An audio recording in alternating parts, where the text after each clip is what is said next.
But you got to see that all this information we got is to prove all these things. We're not just jumping on some black skinhead bandwagon like, you know, everybody was black. And I'm not on that either. I'm very careful with this everybody was black thing. Everybody wasn't black, and everybody great that did things weren't Israel. But the scripture says what? Go to Isaiah. What does it say? It's Isaiah. I think it's in the 43rd, but let me. Y'all know what I'm looking for? Yeah. Yeah, but. I thought you were asking for the paraphrase.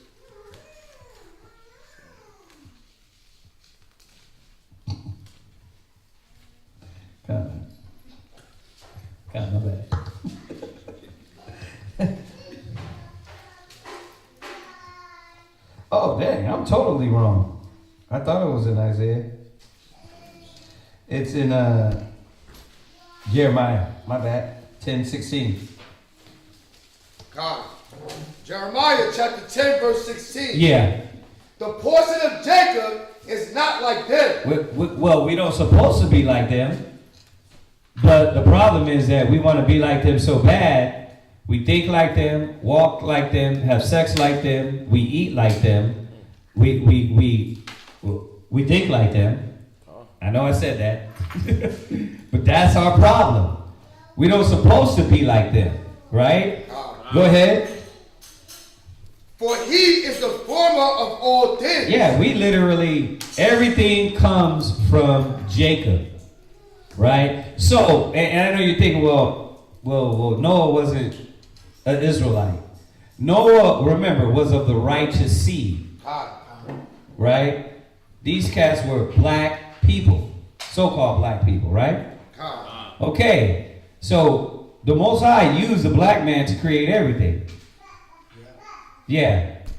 Even when you look at Abraham, then he go into Egypt and teach them mathematics. There you go. But remember, Abraham taught them mathematics, and we're going to get into that. But Noah had to have math to build the ark.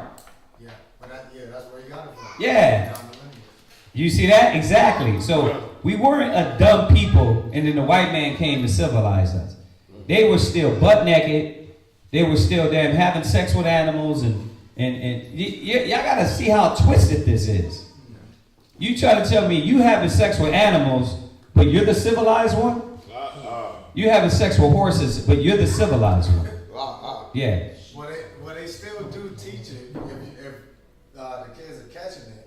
That the natives are the ones that actually taught them how to bathe and be civilized. Yeah. So these couldn't be the people that gave us everything. Remember in that Arthur Koestler, the 13 tribes, it says that these Khazars, they would wear their clothes so they disintegrated. They were dirty people, right? They didn't believe in showers.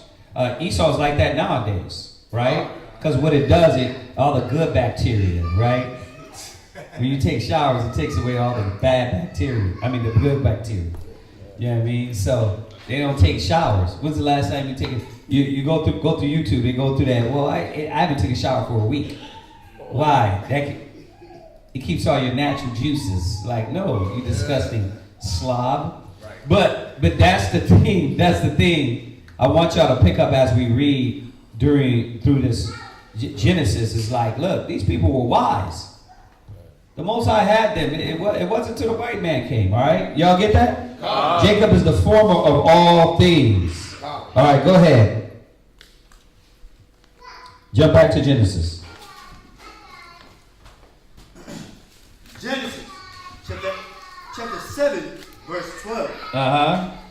And the rain was upon the earth 40 days and 40 nights.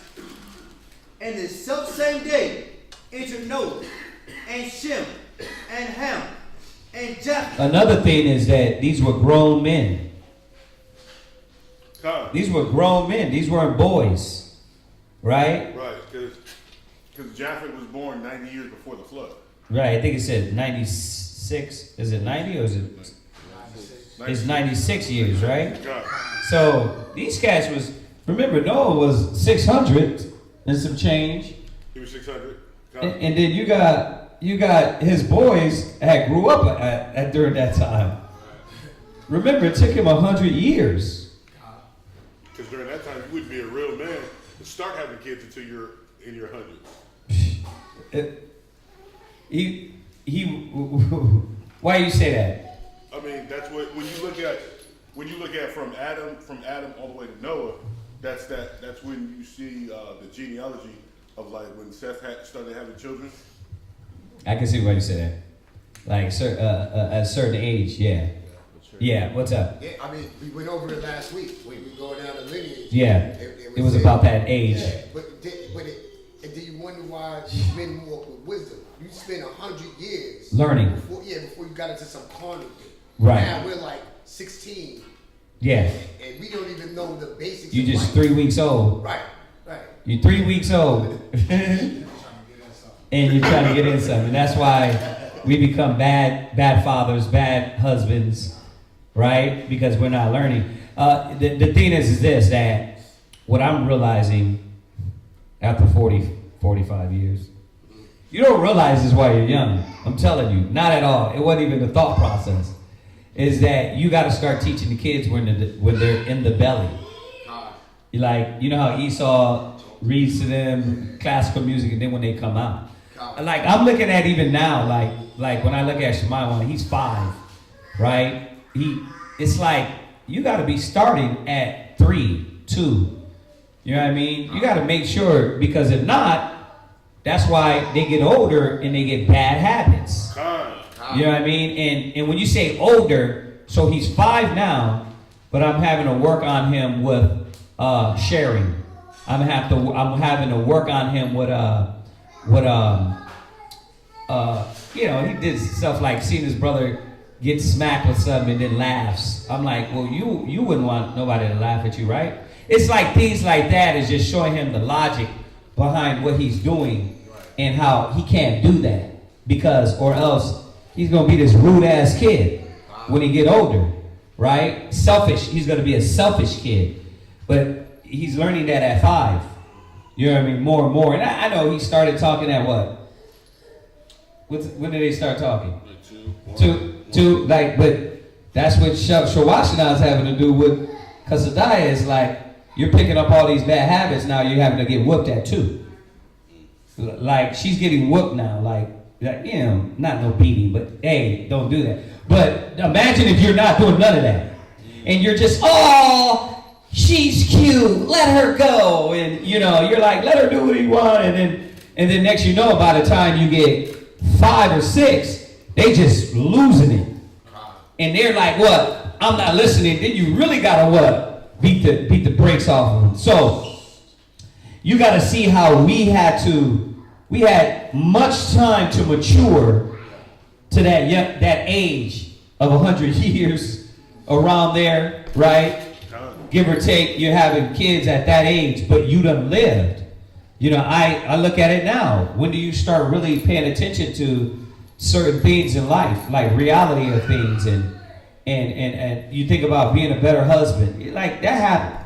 You're not thinking about that in your 30s, bro. You're thinking about, man, let me smack these women up. You know what I mean? Let me get around. And then when you get older, you're like, then you start like, damn, I'm terrible. And that's if you got knowledge.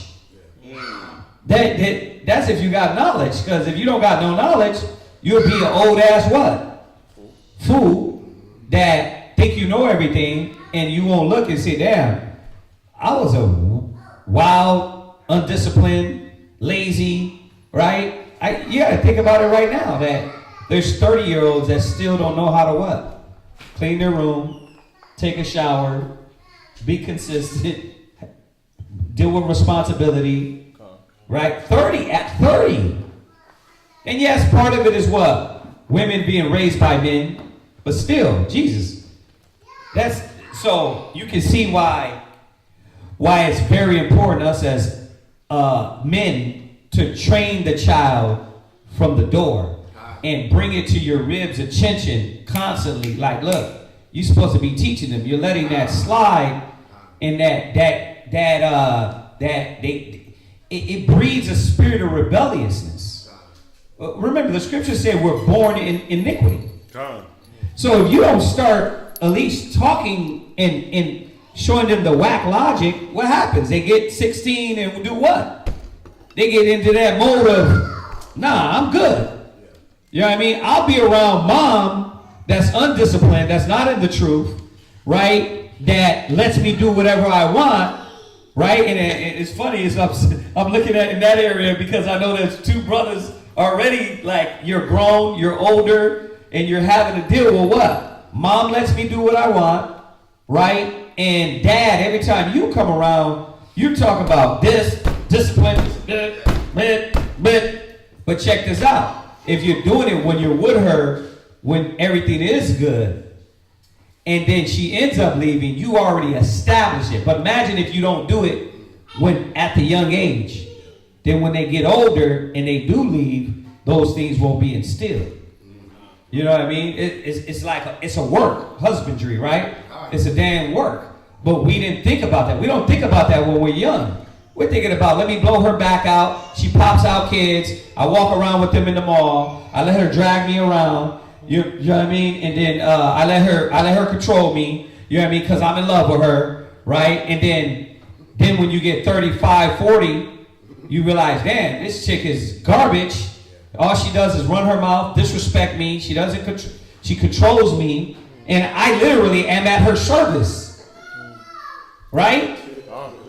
Then you want to man up. It's too late. You're washed up. You're whack. You lost all your civility. You right? Right. Y'all know what I'm talking about, though. And you're like, damn, I waste my years, right? When you could be 13, 16? 16? You could be your age. How old are you? 9? Like, you could already be learning on how to deal with a woman at 9 years old. And I know you're thinking like, damn, I'm not even like that. I'm not even talking to girls. Like, I just want to play my game. You know what I mean? I look at my woman. He's kind of like, he's like, you know what I mean? I'm not on that now. That's cool. But if we still got to talk to them about it, to show them the logic in women and the logic about life, it's crazy. Like I said, you don't realize it till you get 40 something and you're like, damn, I slack so much that, I can't slack. You know what I mean? Luckily, my enlightenment started around 30 something, to where I'm like, okay, the kids got to be taught. We can't just shove them in baseball and then and shove them let the girls go cheerleading, and then you're not teaching nothing, and now they're learning and thinking like an Edomite girl. And they doing stuff like damn women in the world. Or the boys is like, I'm about sports. Forget about this spiritual stuff, mental stuff. You know what I mean? They don't understand. They're going to come back and have those same damn problems, right? Yeah. I mean, you basically covered it, but and then that goes within ourselves too, because even if you're not teaching your children on a verbal sense, they're still picking up from it. Yeah. So that's why, like, in the world, when they talk about a boy always gets some woman like his mom. Yeah. But how was his mother? And then you realize, like, those bad relationships, because he gets you grew up with a single mom, right? Because she couldn't maintain a man. Right. Then you end up getting the same type of woman. The same type of woman that can't keep a man. Yeah. And you're repeating that cycle, and then that's the same with the daughter, with the father. Yeah, exactly. Time. And so we're here now. You're like, okay, damn, whew, a lot of mistakes, brother. All right, but you got the truth at the age that you are at.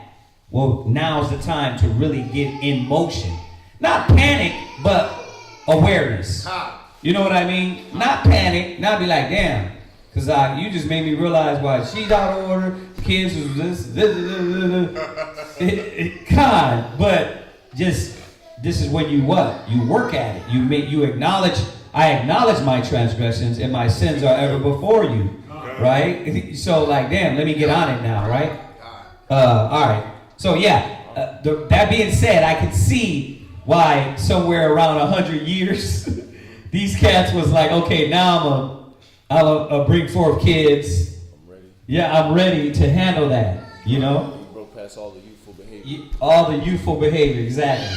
Yeah, I was just thinking about and I know it's not the Bible, but you know, like Josephus will talk about it when they say like it take a lifetime to break certain Right. things about yourself, and then but we know obviously it's the amount of work and effort you put into that ties into it as well. Taking it back to the Bible, the spirit that you put into the work.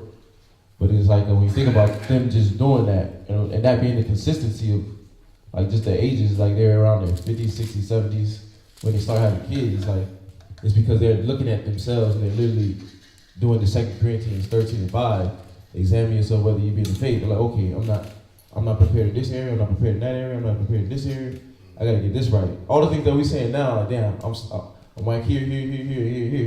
But we already in the situations that they waited for at that time period. And then now we playing catch up. But then they was like, before I have to play catch up, let me just take my time and eradicate all the youthful behavior and thought processes and like I say habits, like keeping up with the room, keeping up with the house, the chores and all these different things that, you know, people in this day and age don't look at like look at you being able to gain some wisdom from it. Like cleaning the room, clean the house, clean the car, all these different things. People don't look at those things like that. That teaches you things. Yeah. You know, but you do learn from those different things, and when you learn to master yourself in those different things, those are different tiers that you get to prove to yourself that, okay, I'm developing a spirit of diligence in an area.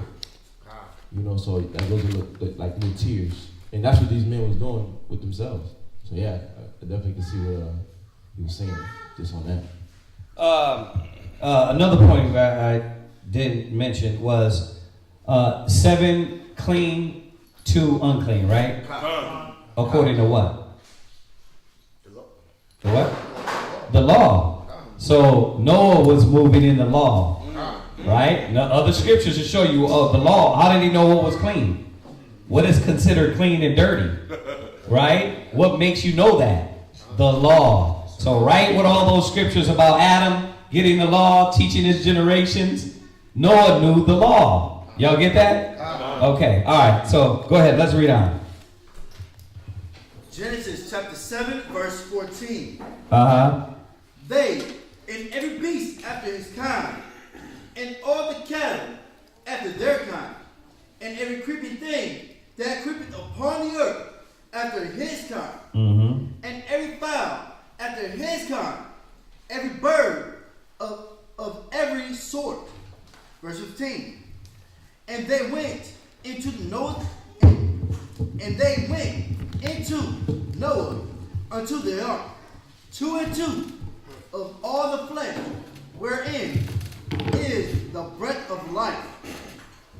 And they that went in, male and female, of all flesh, as the Most High had commanded him. And the Most High shut him in. And the flood was 40 days upon the earth. And the waters increased and bare up the ark. And it was lifted up above the earth. And the waters prevailed and were increased greatly upon the earth. And the ark went upon the face of the waters. And the waters prevailed exceedingly upon the earth. And all the high hills that were under the whole heaven were covered, 15 cubits upward. Okay, so it wasn't just Mesopotamia, right? It was the whole earth that was covered, right? That's scary in itself. You get that rain that it's like, whoa, this is crazy. But it's raining through the whole earth. Yeah, you know something's going down then, right? So you got to think about, oh man, it was a point I was going to say about the ark. I remember. Go ahead. Verse 20. 15 cubits upward did the waters prevail, and the mountains were covered, and all the flesh. Yeah. So the highest mountain is Mount Everest, which is 29,000 feet. So, but 15 Mount Everest. Kind. Okay. And 22 cubits, or 15 cubits is 22.5 feet. 22.5 feet above Mount Everest. Right. Y'all should write that one down. It's something that needs to be noted, right? And I know y'all grown-ups, I'm really talking to the new generation of scholars. The Mawarlas, Shunyabuns, what?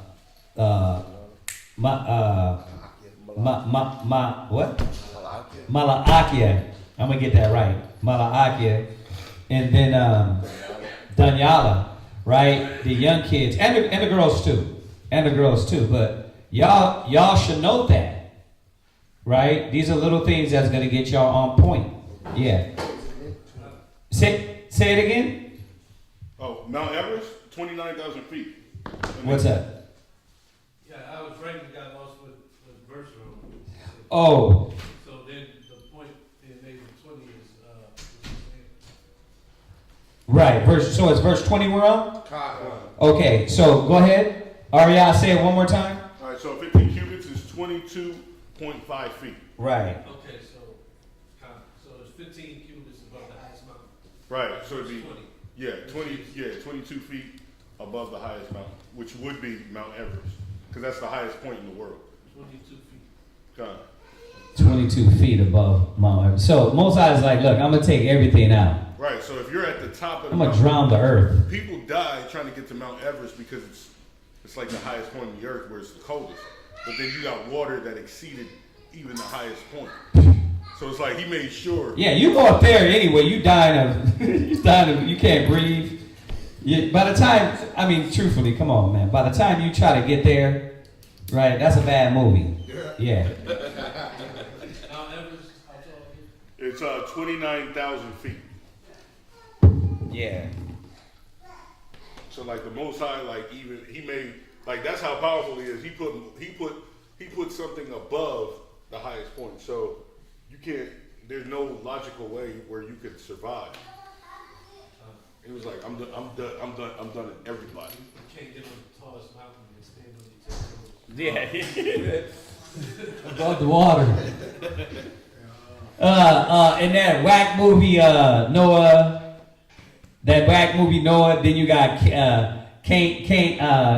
what is it? Canaan. One of Canaan's seeds. Yeah. They jumped on the ark, on the side of the ark, and snuck in. Like, bruh, that ain't it, bruh. It didn't say 8 souls, 8 souls in the house. And one in secret.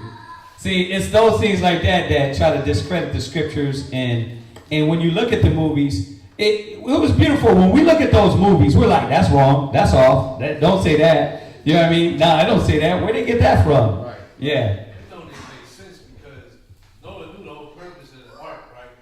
So why would he build stuff on the outside for stragglers? Yeah. The purpose was that the world die off. Right. Everything come in. Well, Why is going like he don't need like those stuff on the edges of the ark. Right. Hold on to, so it don't make sense because why would you make things for the stragglers to hold on to? Bruh, listen, if there was a thing out there anyway, your ass would get drowned anyway. Yeah, like a little ladder out there. You know, you can see Noah had a good spirit, right? But at the same time, he followed the laws of the Most High. So when the Most High lays it down, he wasn't a Saul, second questioning and thinking. It was like, okay, this is the way it gotta go. Then think about it, Ak. Let's be real about this. Good spirit and all, a loving spirit, a brotherhood spirit. After 100 years of teaching, what are you saying when it rains? You're like, yeah, Yahweh, get all these niggas. Get everyone. Like 100 years of going out. Think about it. You're like that after 3 years of the truth. You're like, damn, when is Yahweh Shai gonna come back? This is crazy. We've been out here sweating in the heat of the day. Like, 3 years. Divide those 3 years up by Saturdays. How many Saturdays the brother did that? He's like, think about how many Saturdays in a month. Divide those up. Think about how many Saturdays you actually made it out. You're already tired. You're already tired after 2 years. Nah, bro. He was 100 years teaching and building. He was doing work with work. Work with work. Like, you're right? So, but think about it. We barely live 100 years.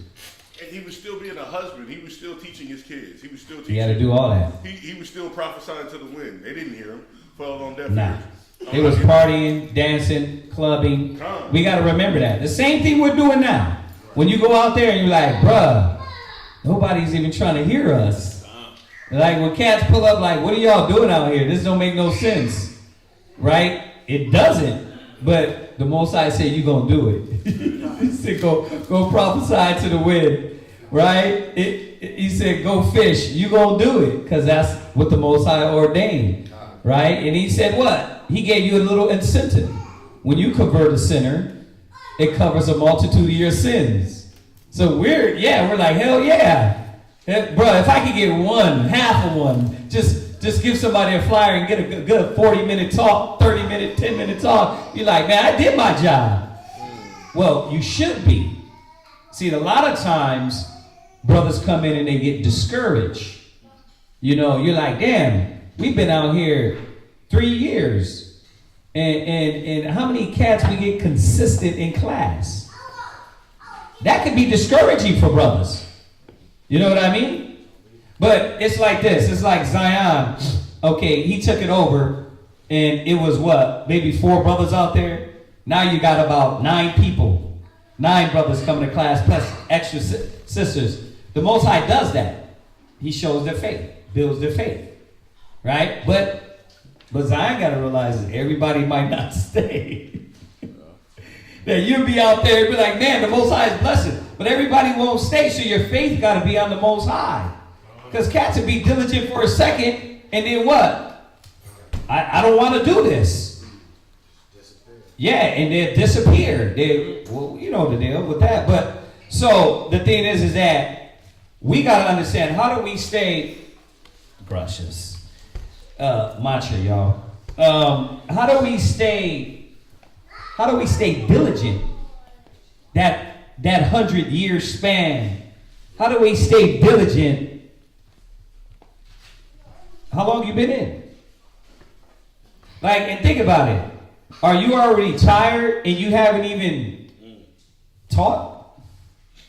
You haven't even really put nothing in? You see? See what's going on here? You got to think about that. Like, how do I stay and keep my diligence, my fire, my passion for the love, the work, telling Israel, you know, every time I get here, this is what makes me feel like I'm doing the work.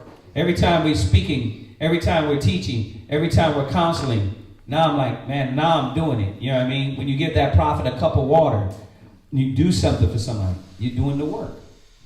So, but you got to stay diligent in that, right? Even if it's something small as a cup of water. He did it 100 years, right? Yeah. Because when let's take it to the cup of water.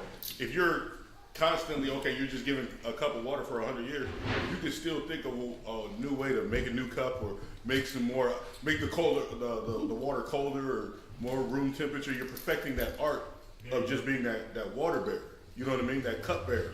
So when you look at it, if you take that mentality to every level, you know what I mean? That's why the Bible never becomes old, because you're like, damn, how can I bring out a new class like we did yesterday? Right. Like, how can I bring this message out? That's how it gets. And how do you tell somebody about lust, but you done gave them what you think is 50,000 lust classes? But there's always a different depth level of that topic. And that's what you as a teacher, if you don't learn that dealing with your rib, you're like, I already told her. Come. But this is your rib, this is your kids. How many ways you going to tell them before, you just give up? Right? Because we can't give up. You know what I mean? And I know whether they will hear or forbear, right? You're going to tell them till they turn their ear. Right? But if they sit here, obviously they what? If she's there with you, she wants to learn.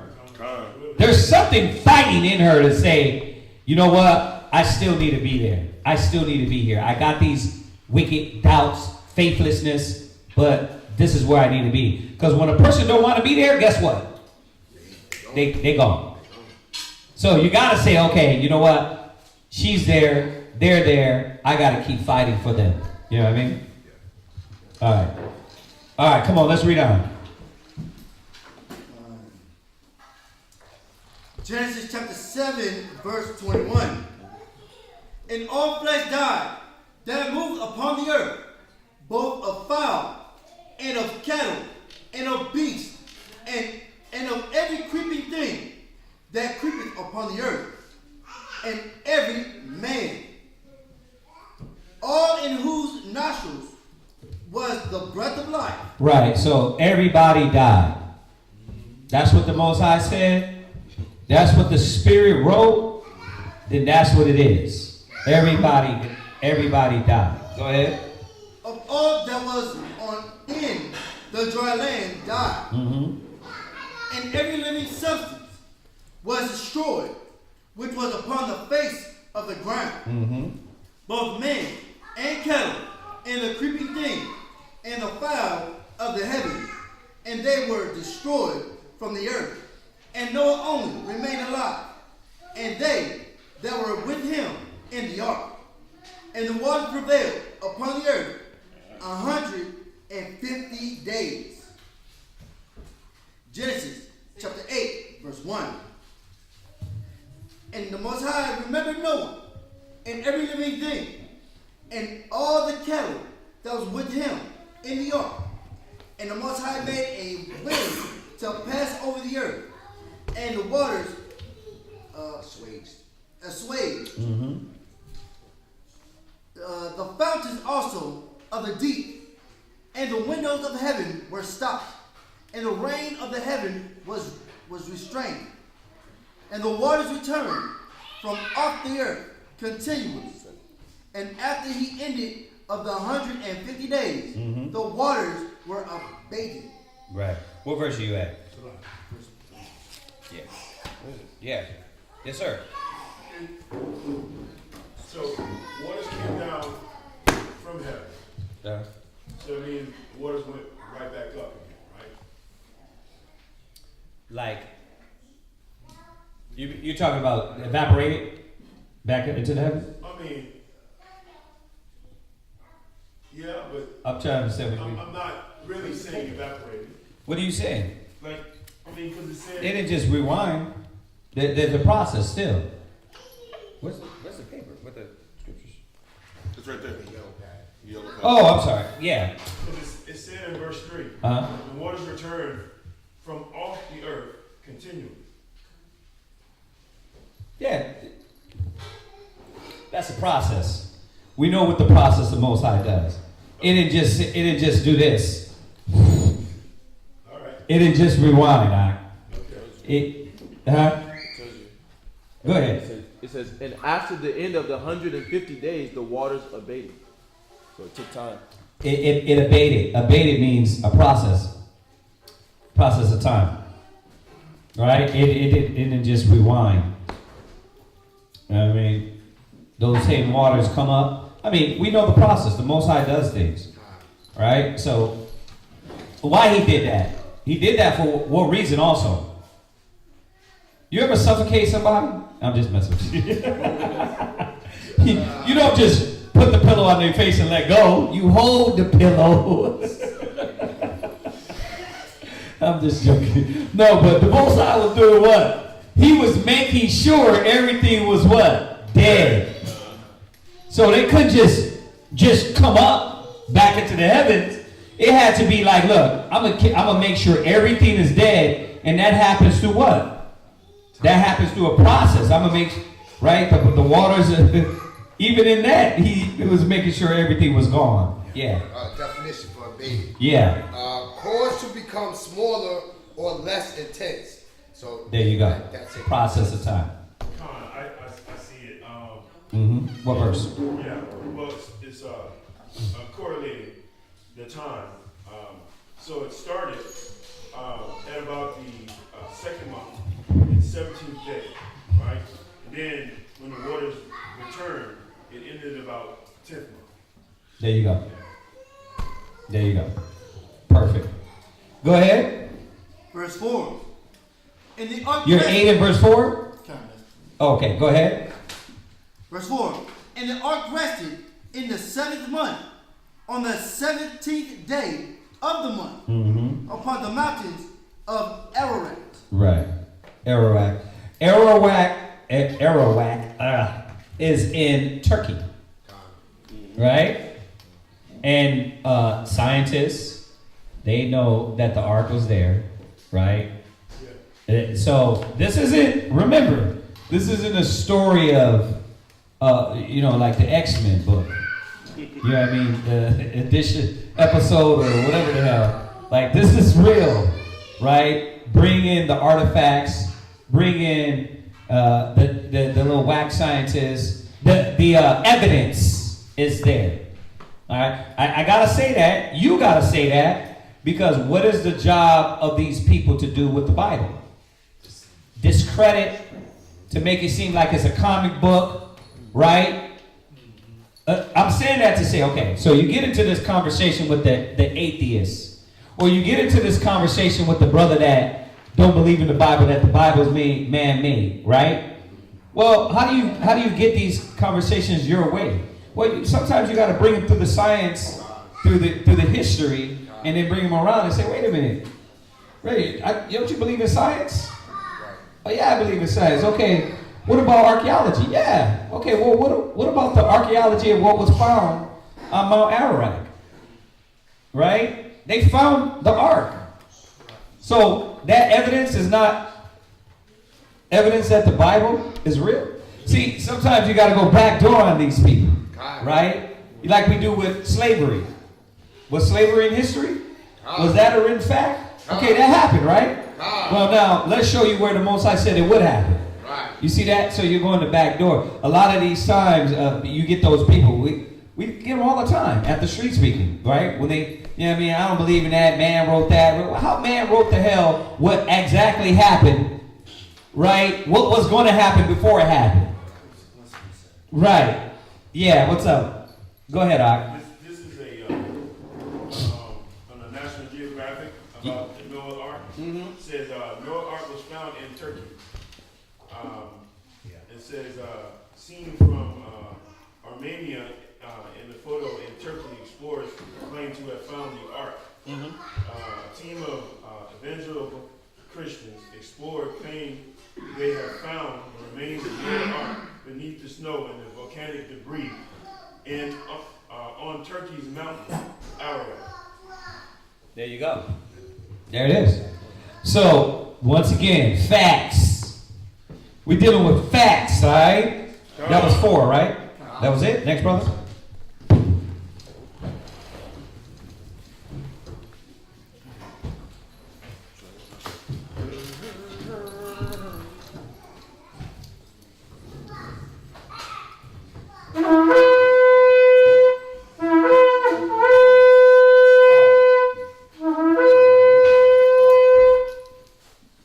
Behold, one of the Lion of Judah,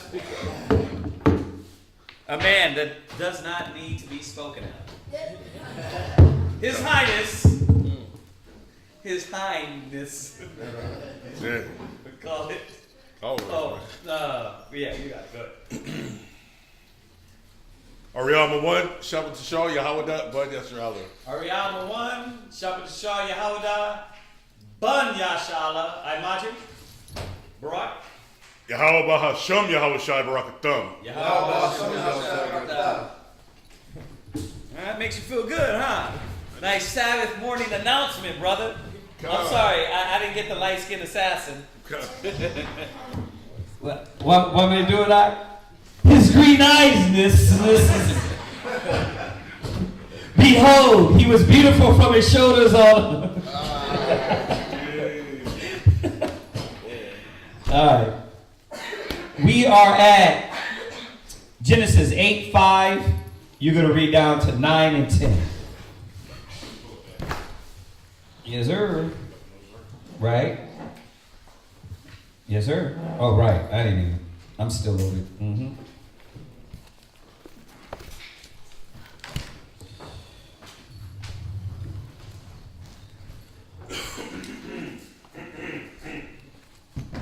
Genesis chapter 8, verse 5. Mm-hmm. And the waters decreased continually until the 10th month. In the 10th month of the first day of the month were the tops of the mountain seen. And it came to pass. Now, also the crustaceans, right? When they deal with the archaeology, and then they go into the mountain, right? The Mount Ararat, and they look at the levels of how Esau, Esau, they want to study the damn ant. They know they measure the levels of water and how much it came above the earth, and how from this point to that point to that point to that point it affected the earth, right? And they do that a lot with fires as well. Like, oh, this place was destroyed by fire. Like I said, water, crustaceans. Y'all gotta watch the History Channel. You gotta watch the History Channel, but they go into all these things, breaking down how do they know that the water was there? How do they know that was a fire there? Right? Same way they do now.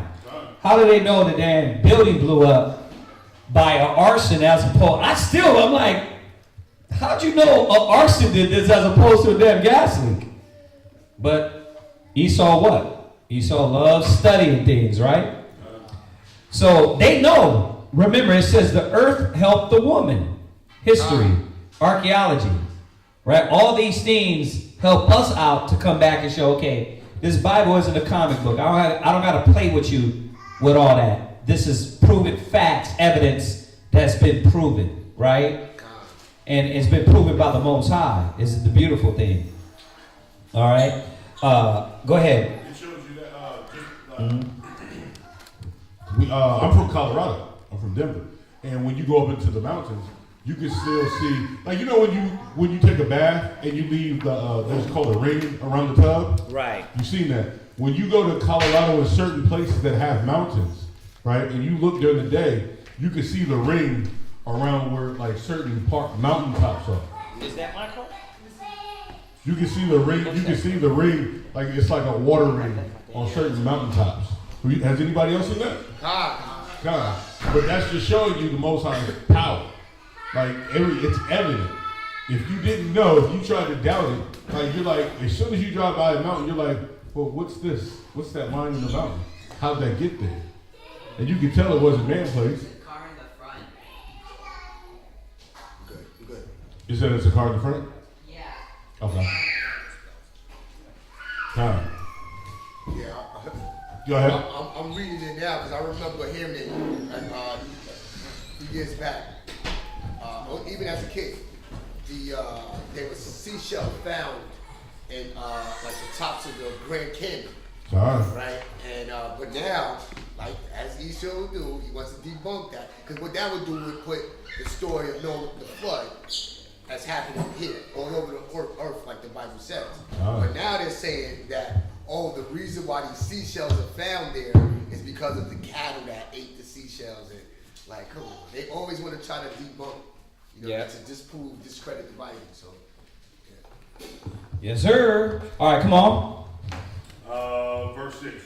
And it came to pass, at the end of 40 days, that Noah opened the window of the ark, which he had made, and he sent forth a raven, which went forth to and fro until the waters were dried up from off the earth. And he sent forth a dove from him to see if the waters were abated from off the face of the ground. But the dove found no rest for the sole of her foot, and she returned unto him into the ark. For the waters were on the face of the whole earth. Mm-hmm. Then he put forth his hand and took her and pulled her in unto him into the ark. Right. Listen, if y'all don't know the Epic of Gilgamesh, the Epic of Gilgamesh is also a recording Is it Sumerian? I think it's a Sumerian recording of Noah's Ark. And it's the same flood, but under a different name. So, first of all, you got other kingdoms recording this account as well, right? Now, the thing with the Epic of Gilgamesh, they're saying that the Bible came from that, which we know is garbage. It's the other way around, right? The Most High, the Word came, and then all these other histories, you know what I mean, noted it too. Why wouldn't they? You know what I mean? So, that's another record to prove that this period happened. This time happened. The Epic of Gilgamesh, right? And they have another name for Noah. They have another name for Noah in there.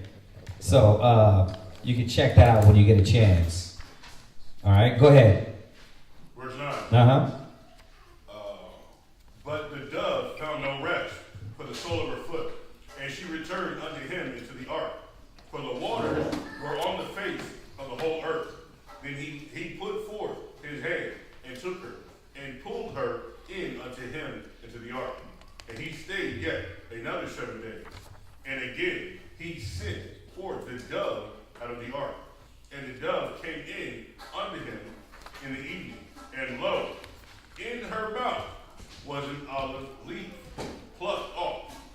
So Noah knew that the waters were abated from off the earth. Mm-hmm. And he stayed yet another 7 days. Right. Let me read this here. Second, an ancient flood story. It says accounts of a mass flood are found in many cultures around the world. The Gilgamesh epic, the saga of an ancient, Babylonian king Gilgamesh, includes an expanded flood story on tablet 11, similar to the flood story in Genesis 6-9. The best known copy of the epic was found in Nineveh on a series of baked clay tablets. There you go, check that out. See, more information, right? They love their information. I know, a lot of us, we don't need this. But because a lot of times I was like, I don't need that. I already know that. I don't need the evidence. I believe, I know the word of the Most High is real. But somebody else might need it. Then you got the facts to prove it. You know what I mean? Right. You go through that doubtful time thinking that the Most High is not going to spank your ass. Right? You might need to remember what? Bro, this word is true. Like the Most High came to pass in many instances, and historical evidence confirms that, right? Tablet 11, right on the Gilgamesh epic, tells a great flood brought on earth by the wrath of gods, and included a hero who is told to build a ship, to take every kind of animal along, and to use birds to check if the water had receded. Copy of the epic and other flood stories have been found in the Near East. The popularity of the flood theme argues for its historicity and supports the flood of Noah's time. Check that out. So they know this. Esau knows this. Con? Go ahead. God. Yeah, they got said a copy was found in Megiddo. Mm-hmm. Shows the writing of God. Verse 12. Mm-hmm. And he stayed yet another 7 days, and sent forth a dove, which returned not again unto him anymore. And it came to pass in the 601st year, in the first month, the first day of the month, the waters were dried up from off the earth. And Noah removed the covering of the ark and looked. Where you at? This is Genesis chapter 8 and verse 13, second to last precept. Where you at again? Genesis chapter 8, verse 13. So you're at Genesis where? 8 and 13? Con? Chapter 8, verse 13. Go ahead. Second to last precept. Mhm. I'll start from the top. And it came to pass in the 601st year, in the first month, the first day of the month, the waters were dried up from off the earth. And Noah removed the covering of the ark, and looked, and behold, the face of the ground was dry. Mm-hmm. Verse 14. And in the second month, on the 7th and 20th day of the month. You see that? First month, second month. It don't say November, January. The Most High says 1 month, 2 month, 3 month. Simple as that. Remember, the Greeks and the Romans gave these names. Listen, even the Babylonians had names. All the nations had names except us. We the originators. Like the Most High said 1, 2, 3. You know what I mean? But we want to, when a man thinks he's a god, he wants to do what? He wants to make it everything about him. Right? And that's when you get these other gods from. Mondays, Tuesdays, Wednesdays, Fridays, Saturday, November, December. All that goes back to them. And then them calling themselves these gods and lifting up these names. Go ahead. Verse 15. Yeah. And the Most High spake unto Noah, saying, Go forth of the ark, thou and thy wife, and thy sons' wives with thee. Bring forth. Okay, another lie in that movie is that what was it? Japhet was trying to get a rib. No, was it Cain? He tried to get a rib, and the rib didn't want to come with him, and he was on the boat all sad because he didn't get a rib. They butchered the hell out of that story, bruh. They butchered the hell out of this story. You know what I mean? No, he wasn't begging for a rib. It said his rib was on the boat. She was there, right? And then he got off the boat and he was looking around. He was so thirsty, right? Yeah. This was the Noah's Ark. With, yeah. Ryan, Russell Crowe. I never looked at it. You never looked at it? Yeah. Go look at it. I mean, it's Yeah, good. I saw it, but I just always skipped it. Nah, it was good, and there was certain things that were like, you'd be like, oh, okay. Like, I like how they did the beginning, in the beginning, and then the light, and then, me doing all the videos, that was good. But, they go into craziness a lot of the whole story, yeah. If you can make it through Exodus, you can make it through that. Oh, Exodus. Yeah, I watched that. Yeah. Yeah, if you can make it through that, then you can make it through Noah. Yeah. It's straight trash.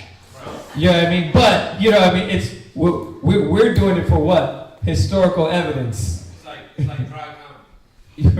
Right, there you go. It's like, it looks like a comic movie. Like, you got the trees coming alive, trying to throw boulders at people. And Yeah. you got Noah, Well, those are the fallen angels that got stuck to the earth. Yeah. It's like, and I guess those were the ones that had sex with man, the rock penises. It's like, bruh. But here's the thing. You know why we make fun of it? Because y'all watch these movies, and then you'll come back and be like, so that when the Anunnakis came down and turned into rock people, is that your last? Like, where'd you get all that evidence from, Ak? What director you got that from? Right, like, bro, the scriptures don't say that. So this is why we need to bring that madness out. I mean, you got that this theory about the Euphrates when it dried up. They say they found the caves, and that's where the fallen angels were residing. In the caves, chilling in the caves the whole time. And then they linked what was it? Revelations 9:14 about the demons, the fallen angels being released from that cave. Yeah. Yeah, bruh. Listen, if there, just think about this. Have you ever watched that Netflix series, The Nuns? They do the same concept that this fallen angel's been hid in a cave the whole time, and he comes out. Now, let's deal with reality. If a fallen angel really got loose on Earth, you think he's gonna sit out in a cave and chill by himself? Nah, he probably be coming through thrashing and destroying, trying to conquer. Like even those things don't snap. Like, let's deal with it. I'll play your game. Let's play your game of stupidity, right? If those things would happen, then the earth would cease to exist when you deal with these powers and these angels. So, no. All right, let's jump back. Come on. We got to go to that side sometime for the ignorant. Go ahead. What you got, Doc? So if they weren't humble in heaven, so they're gonna come down to earth And be humble? and be humble. Right. When they were just born with the heavenly Father. Right? Yeah. That don't make no sense. Right. They out of order in heaven, but they going to come to earth. You know what I mean? And no. All right. The Most High couldn't control them in heaven. And now they're gonna be decent. Right. But on earth, he's going to come and control them. But why can't he just control them in heaven? No, this is where they get to be away from the Most High, and they get to run it the way they want. Oh, okay. That's their theory. That's their theory, right? With all the angel movies and all that stuff, right? All right, come on. Verse 17.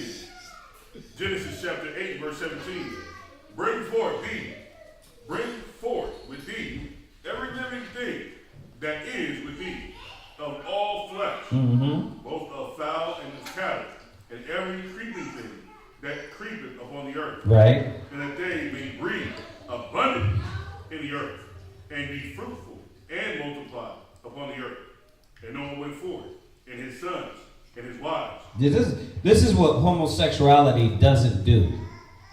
This is what transgenderism doesn't do. Right? It's not breeding. It's not about producing homosexuality. And you're like, well, they still can have kids. Yeah, a chick with a beard. You know what I mean? Like, come on now. That's madness. So it doesn't foster multiplying and breeding, you know what I mean, in humans. It's like beasts. Go ahead.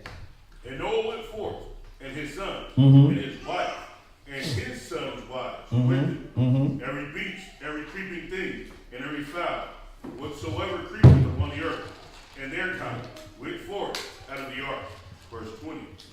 And Noah builded an altar unto the Lord. A what? An altar. Right. What do you do with altar? You sacrifice. So how do we know in Genesis where it says, and they sewed skins, it meant the law? Because you see it all the way through the scriptures. You see how in other areas, they knew the law what? The skins, which is what? Sacrifice, animals. Y'all get this? Go ahead. Oh, that also destroys why was the Lord upset with Cain? He didn't do nothing wrong. Yes, he did. He was way off. They give you, you hear Christians talk about Cain, they almost seem like, they make it seem like the Most High did something wrong dealing with Cain. And y'all just don't understand Cain. Like, what side are you on? What side are you on? The Negro was off. Right? All right, go ahead, read. Verse 20. And Noah built an altar unto the Lord. You're in 9 and 20? Yes, sir. 8 and 20. 8 and 20. Right. And Noah built an altar unto the Lord, and took of every clean beast, and of every clean fowl, and offered burnt offering on the altar. There you go. Look, that's beautiful because he knew distinctively what specific offerings to give to the Most High with my hand. But how did he learn that? Who did he learn that from? He learned that from let's go to Adam. Yeah. Let's go to Seth. Let's go to Right. that whole lineage. Right. Eber. Right. That whole line. Are we there yet? We're not even there yet. Eber. Right. We're not there yet. We're jumping way damn ahead. Right. So you got me. I rolled that for a second. Then I realized, wait, we're not there yet. He got that from Adam. But yeah, you would get that from Adam. His line. Yep. So how would you know what's that? This is another scripture that you want to point, that you want to note and highlight and put Noah understood the sacrifice requirements to the Most High. Right. Mm-hmm. Go ahead. Verse 21, and the Lord smelled a sweet savor, and the Lord said in his heart, I will not again curse the ground any more for man's sake. For the imagination of man's heart is evil from his youth. Mm-hmm. Neither will I again smite any more everything living as I have done. And the earth remained, while the earth remained. See, even that right there, I will not smite everything living. Like this ride, everything's going to be destroyed that is wicked. Right? It ain't going to be everybody just got to go. It's I reserve for myself 7,000 men, 7,000 women. Right? Remember, 7,000 men means women too. Right? A complete number of men and women. Right? Because if that was the case, we'd just be all a kingdom of men. That ain't happening. Like, nobody wants that. All right, we want some women in the kingdom. Right. So there are righteous women in there too. Go ahead. Verse 22. Uh-huh. While the earth remained, seed time and harvest, and cold and heat, and summer and winter, and day and night shall not cease. Genesis chapter 9 verse 1. Mm-hmm. And the Most High blessed Noah and his sons, and said unto him, be fruitful, and multiply, and replenish the earth. And the fear of you and the dread of you shall be upon every beast of the earth. Right. Even at this time, we still had power over the beast. So where does the dinosaurs come in? They were washed out during the flood. Well, you say, well, where's the scripture to prove that? Look, the Most High had to. He had to kill all those creatures and all those things during that time. Right? Now, we were still giants as well. Remember that Esdras, where the Most High said the stature, right, of us were lessened during time. So they were still big humans back then, right? That's why when you go back to that, the sons of God, is 6, right? Yeah, the sons of God. There was giants in those days. There was giants in these days. All right. Okay. Go ahead. Mm-hmm. Genesis chapter 9 verse 2. Yeah. And the fear of you and the dread of you shall be upon every beast of the earth, and upon every fowl of the air, upon all that moveth upon the earth, and upon all the fishes of the sea. Into your hand are they delivered. Mm-hmm. Verse 3. Every moving thing that liveth shall be meat for you. Right. So now we were able to go ahead and eat meat. Right?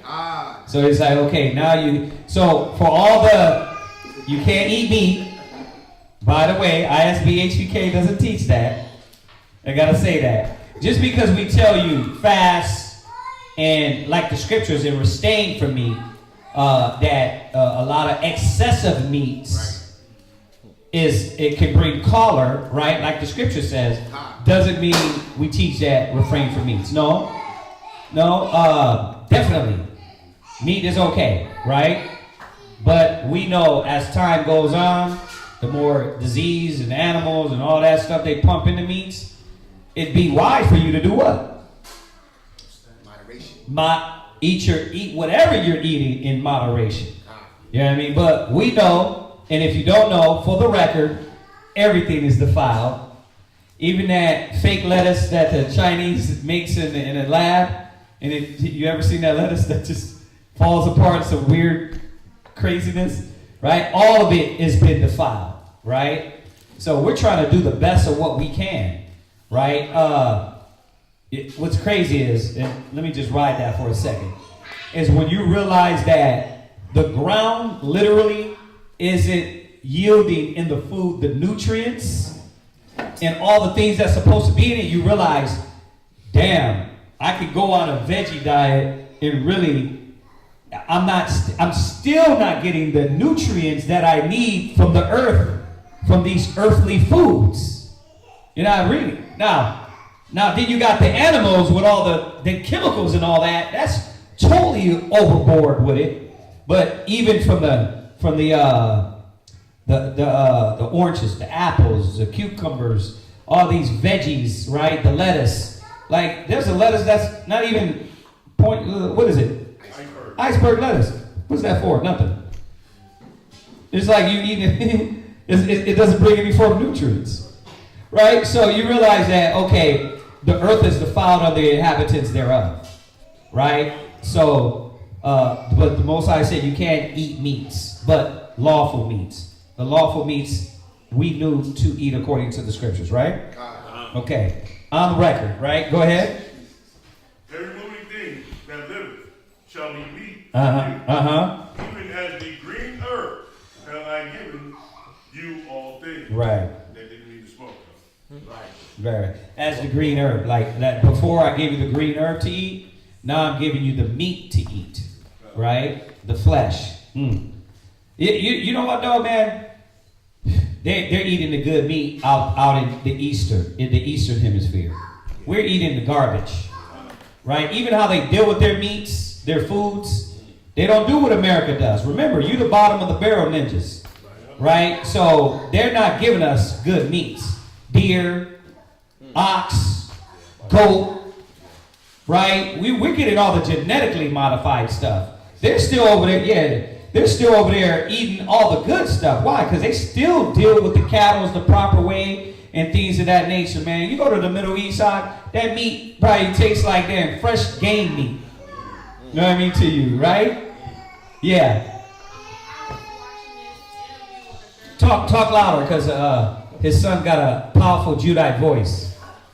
I was watching this interview where a girl said she's been overseas, like she put herself on a strict diet, like her day-to-day life. Yeah. And she said she went overseas and ate whatever she wanted. She didn't put no restriction, meat, pastries, all of that. And she lost weight overseas while she was on a diet. Yeah. Didn't lose any weight. It's all the genetically modified, non-nutritious foods that are not doing nothing to our system, right? That are literally hurting us more. So it's sad. Like, when you think about it, it's like, damn, I'm eating just to kill myself. It doesn't matter what you eat. You know what I mean? You can diet all you want, and then you think, well, you got to get the supplements, right? You got to get the supplements, right? And then the supplements a lot of them are fake. A lot of them are not really coming from the earth. Right? And you're like, wait a minute, now the damn supplements are whack. And then you're like, damn, let me get the herbs. And you can get into the herbs. But then you like, if you want to be really safe, you gotta live off of damn herbs. Right? So yeah. Who had a hand? Yeah. Because my last deployment, I was in the Middle East. So like they even move with a different spirit. Yeah. They move better. You know, like man, the guys just look so much more in shape. And this comes from a guy that, I was in the military, you know, and I'm staying in shape. Yeah. They even look more in shape than I did. Even my one of my buddies, you know, man, just the way that they move, it was like a different spirit. And everybody outside of America, like if you go to Jamaica, look at Jamaicans, they be like golden skin. Benjamin, they be like, bro, they be like chocolate as hell, skin glowing. Right. You come out here, we're ashy as hell, skin dried up, and they be older people. You know what I mean? So even Jamaica, like just countries outside of the U.S., I say it all the time, every time. When we went to Trinidad, they just, in their foods, they don't put certain things. They're not dealing with all the high fructose corn syrup, the bad sugars, the genetically modified stuff, pumping the animals with all the things. You don't get a lot of that. So you're just naturally eating good stuff. I'm not saying everything is good. The beast got in somewhere. But it's better than out here. Yeah. I don't know how common this is in Jamaica, but it was a Benjamin girl I used to work with, and her skin was like flawless too. Yeah. And I asked her, like, what you do? How many questions? She said, I don't want you to think I sound weird. I said, what is it? She get dirt shipped from Jamaica and like make a paste out of it. I believe it. She said I would never put dirt on my face from here. She got her shea butter shipped Yeah. overseas. Oh yeah. Her family like going in they backyard. Yep. That's what we did with I was like, man, I need some cilantro. And they call it something different out there. It was like, huh? They probably do. I forgot what they called it. It was like, and the brothers was like, you know what? Hold on, I think we got some in the backyard. I said, oh, y'all grow it? He said, nah, it just grows in the wild. He went to the backyard. It was like wild leaves in the back. They went and grabbed cilantro. I was like, what the hell? You know what I mean? Like everything out there. I cut a lime, smells way different, fresh. You're like, it filled the whole kitchen when I sliced that lime. I was like, wow. And you think none of it. You're thinking like, no, we got limes too. Nah, bruh. You cut your lime open. I just put some in my water before I left. It's all dried on the inside. You know what I mean? Everything we eat here in America is destructive, man. It's sad. It's sad. All right, come on, let's read on. Right? Con. Yeah. Exactly. Go ahead. Verse 3. Every living thing liveth, it shall be meat for you, even as the green herb have I given you all things. Mm-hmm. But flesh with the life thereof, which is the blood thereof, ye shall not eat. Right. No blood. We've always understood that. Right? No cannibalism. Right? I'll say it again. When the Most High went to get the Aztecs, the Mayans, the Incas, the Toltecs, the Olmecs, what were they doing? A lot of these cats are damn cannibals. What are they? The cherub? The Benjamin? What are they called? The Carib, excuse me. The Carib tribe. These cats was damn cannibals. You know that, right? Right. A lot of them were cannibals, and yeah, some of it was taught, but these cats was tapping into that cannibalism. It's unlawful, right? No eating people, all right? If you didn't know, no drinking, no drinking blood. If you didn't know, right? That's oh yeah, we looked that up too. So it still is blood. When you have the blood that don't look like blood. It is blood. When you get down to it, it still is blood. It's the plasma, yeah. Are you referring to, I remember I was there one time. The brown stuff in the steak. Okay, yeah, that's what you're referring to? Yeah, when we looked that up, it said that Kogat, how you say it? It's myoglobin. Yeah, she knows the word from it. Yeah, but what is it again? Myoglobin something. Yeah, that stuff in the steak, in the meat, that still is, when you break it down, it still is blood. Because a lot of times you see it on the burgers too, right? Yeah, the burgers too, exactly. What it does is it carries oxygen to the muscles. Yeah. Which is basically what the blood does. So yeah, that's why you cook that. We were actually always right on that. Cook your meat all the way through. You got to cook that stuff out of it, right? Go ahead, read. And surely your blood of your lives will I require. At the hand of every beast will I require it.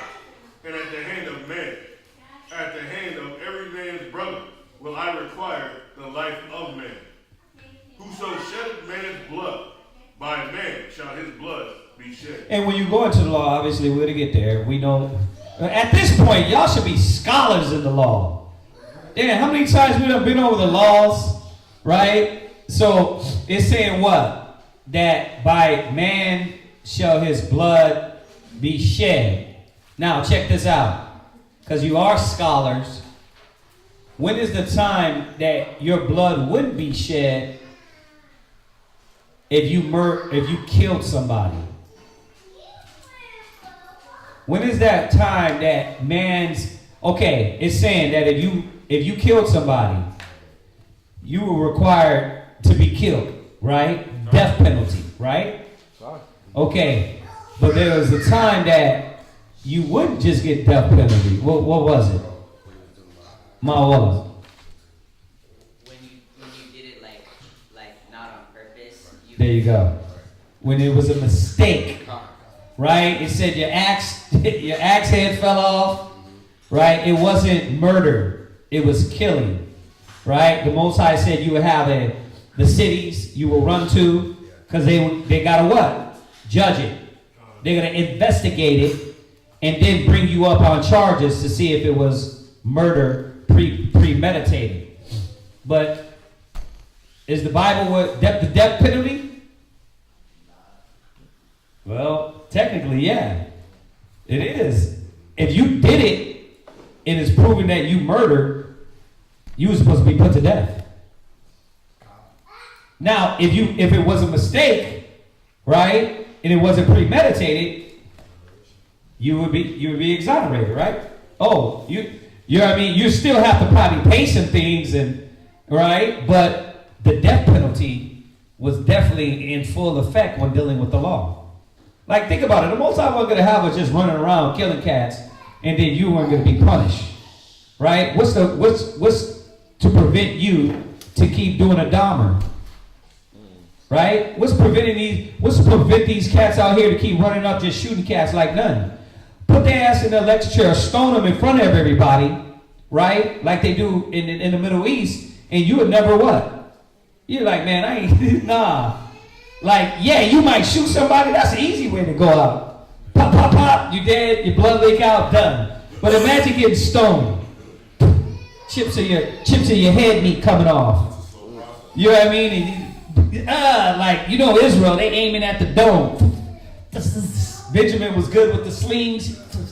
You know what I mean? Left hand, right hand. And you just sitting there like little by little. You see that and you're like, what? I ain't playing around with that anger. I ain't gonna murder anybody. So the Most High was like, look, we're gonna cut this out. Y'all get that, right? Most High, the scriptures was with the death penalty, right? Go ahead, read on. It's numbers. It's like by man's blood, whoever shed the man's blood. Right. You can find that one. Find that. Somebody find that in 2 or 3 witnesses. Go ahead, read on. Verse 7. And you, be ye fruitful and multiply. Bring forth abundantly in the earth and multiply therein. Right. And yes, we are supposed to multiply, and that is fine. But all things are lawful, but are all things expedient, brothers? I get it. You're a Hebrew Israelite. The Lord is giving you the loins of a God, right? You wanna shoot, but is it expedient? Am I able to handle all the multiplication? Because that's in the law too, right? That's in the law too, right? If a man can't take care of his own house, right? And we know that that's wisdom, knowledge, and understanding above all. But it still was, you weren't just going to go pop around and then leave your kids out there. That's garbage anyway, right? So we got to see that was also an equation that had to be followed as well. When you be fruitful and multiply, could you handle your kids? Got to say that to the young kids, right? Because you're thinking, man, I'm going to go unstrapped unto this girl. And then you having a baby at 18, 19, but you don't even know how to clean your room. But you having babies you see why you got to use wisdom? Con? Let me hear it. Con? I want to hear that amen. I want to hear the amen because you're going to be accountable for what you know. Consequences. You got a lot of young men in here, man, that y'all finna grow up. And you got to understand the consequences of what you're doing. So you got to strap up, right, when it does come that time and understand that it ain't all good just to keep popping babies out and you don't even, you still live with your mama. Right. You still live with your daddy. Well, you going to have them take care of your kids? See, that's that new age. I'm going to have babies in mama's house and then you know what? Mama going to take care of him and daddy going to take care of him. Nah, you were supposed to be able to fulfill the responsibility of that. All right, go ahead, read on.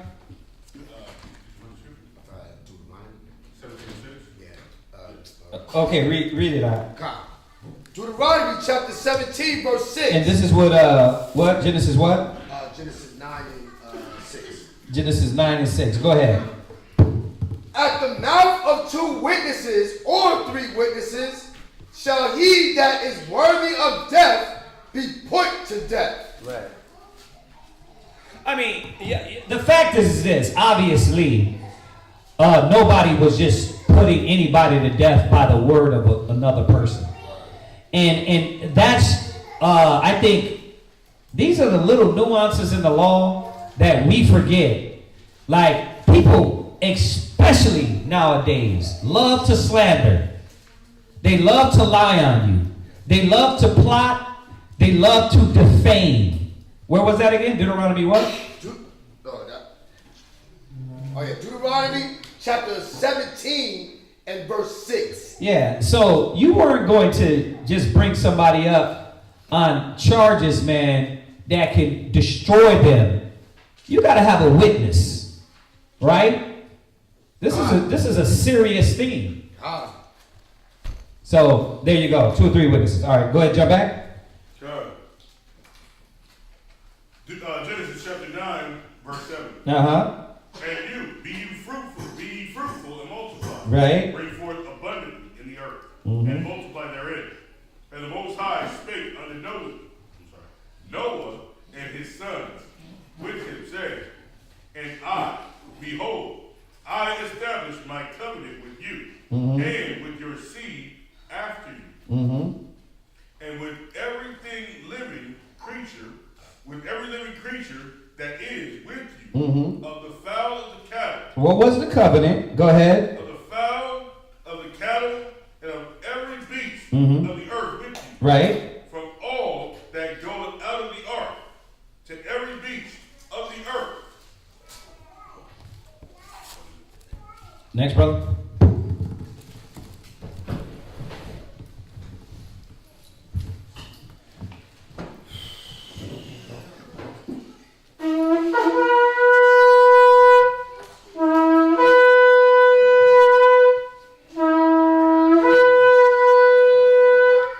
Behold, King Asa. Asa, right, first of his name. Asa, child of Asa, and Asa, and Asa. Alright, His Highness. Asa, Shabbat Shah, Yehowadah, Ban Yashala. Asa, Shabbat Shah, Yehowadah today. Not Rahab. Imagine, Barak. Yehowadah Shem Yehoshua Barakathum. Yehovah Shem Yehoshua Barak. His Highness. That's what happens when you watch all these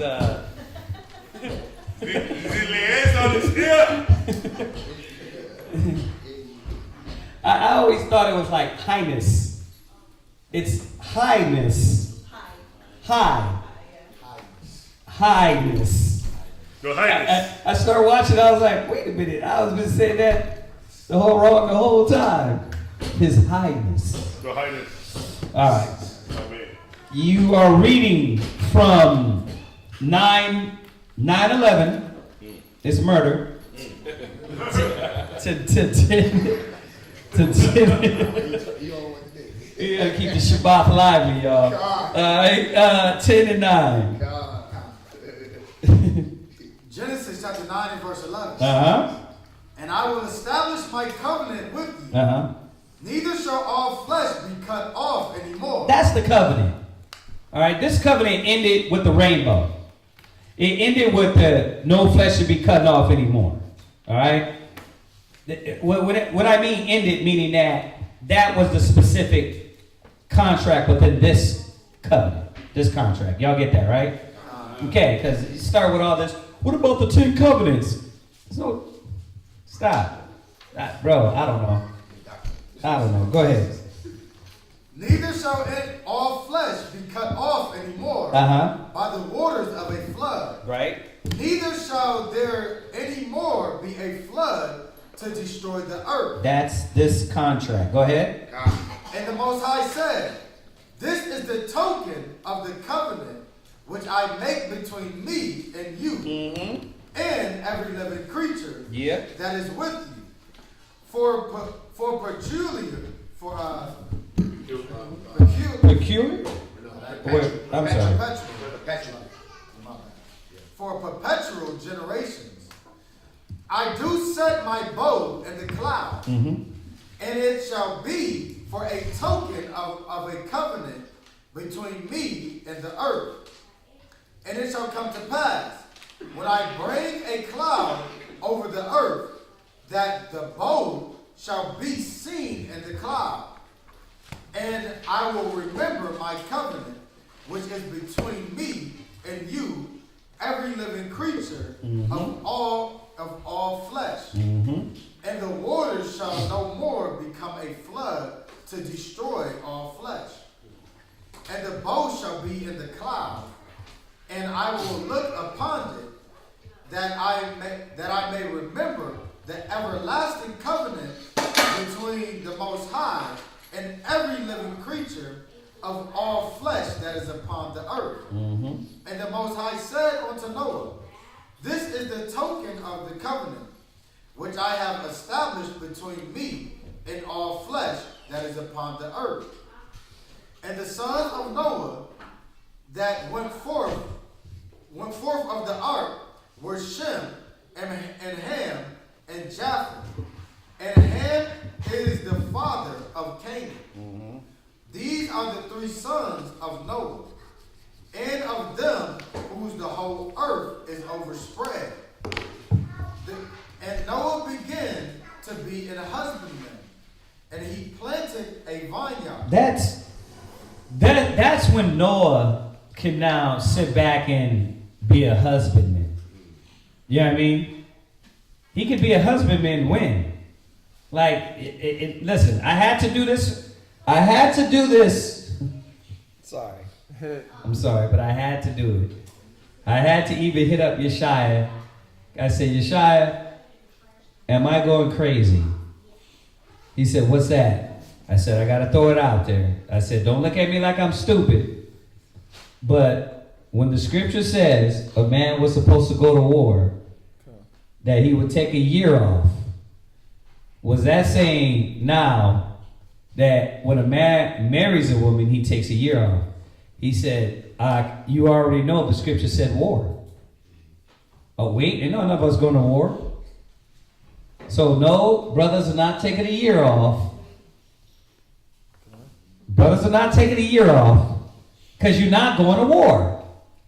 Right? Go to Micah 7, what is it? Micah 2 then? What about the weapons of our warfare? Right. Our warfare is spiritual. Now, and this is spiritual battle. You constantly need to be on guard. Constantly need to be on guard. But that law was specific for war. Right? That way, if you died in battle, you could at least have spent time with your rib, possibly bear a seed. Right? So let's just stop it. Please. I want to hug you. I want to hug Israel. Because you're coming up with some boob. Like it says war. It says when you go to war. Like let's just stick to what the word says. So no, we don't supposed to, the brother come in the church. If that's the case, come on, how many brothers be dealing with ribs, dumping ribs off? So every time you get a rib, you get a year off? Come on, man, that's not what that's there for.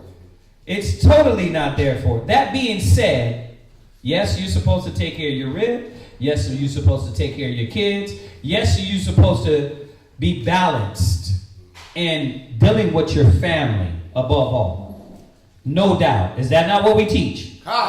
Do we not teach you to go home, deal with your rib, and deal with your kids? Okay. No, I'm asking all of y'all. Is that not what we teach? Okay. All right. That's no cap.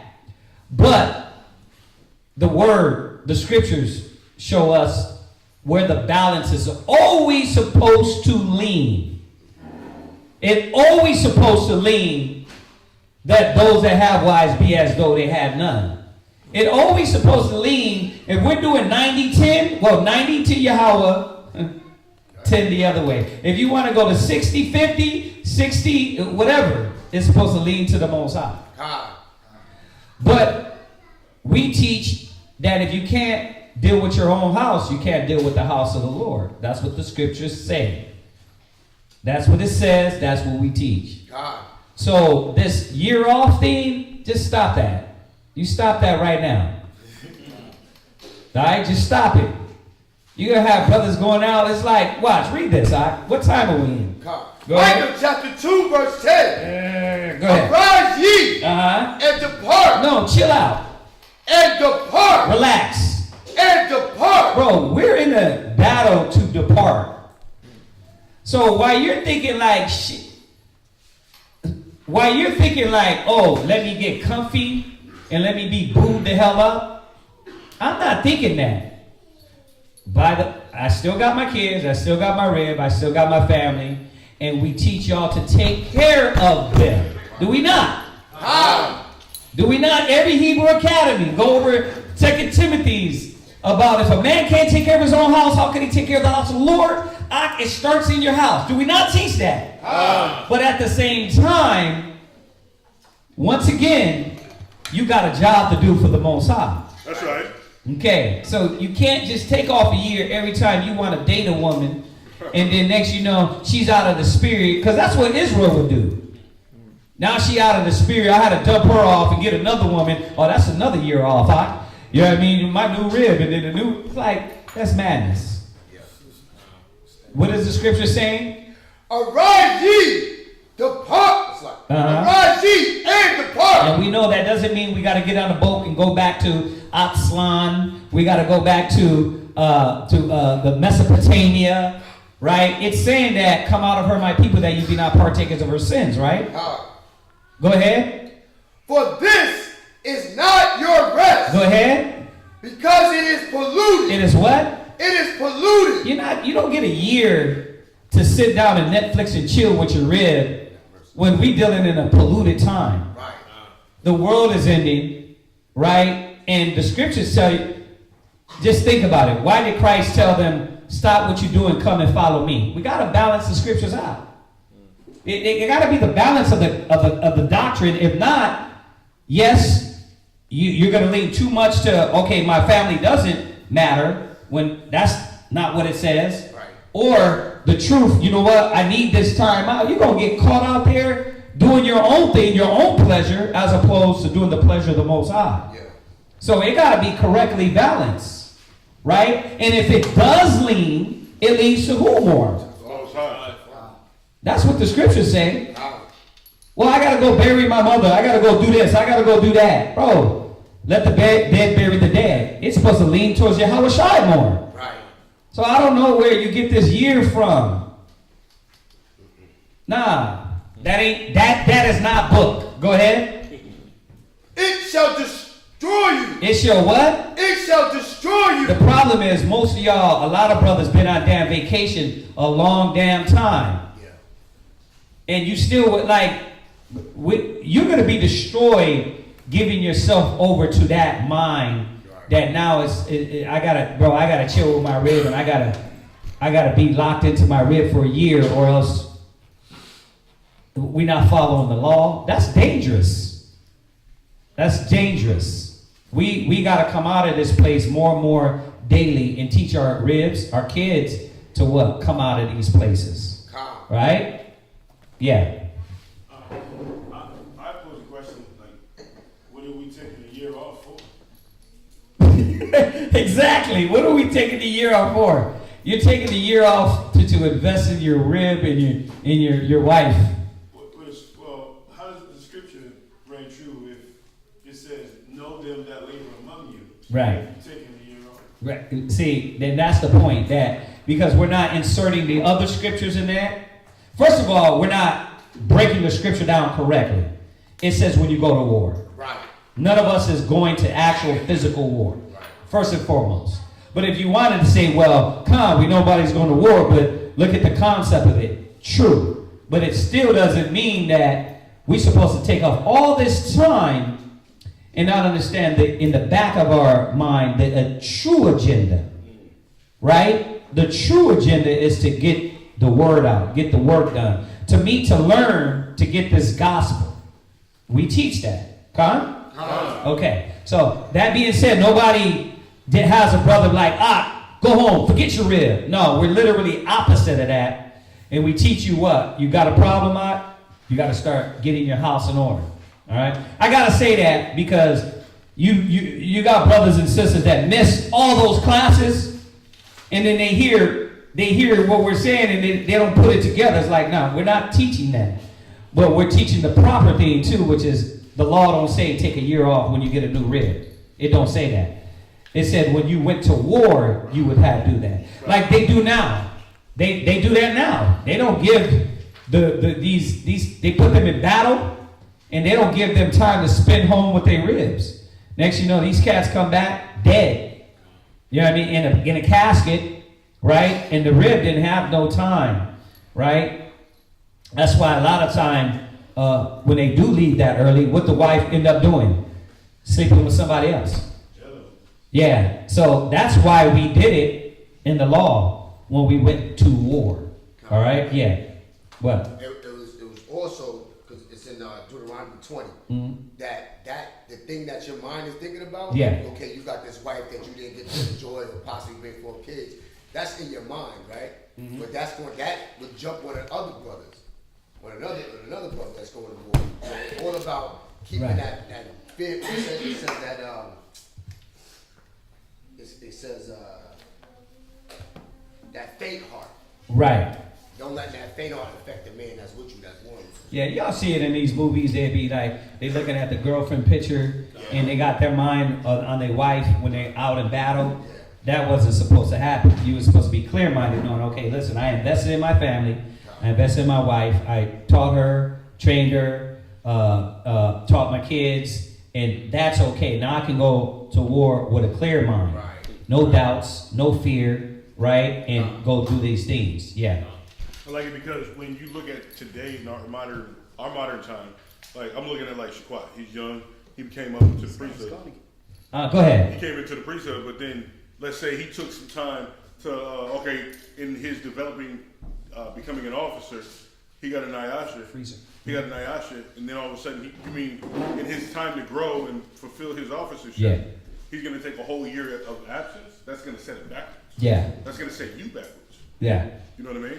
So it doesn't, logically, they're using that out of context to fulfill their lust. Right. Come. Yeah. All right. So why did we bring this up on this point right here? Read it again. It says, Genesis chapter 9 and verse 20. And Noah began to be an husbandman. Right. Meaning when? This was after his work was accomplished. Right? This is not our rest. Right?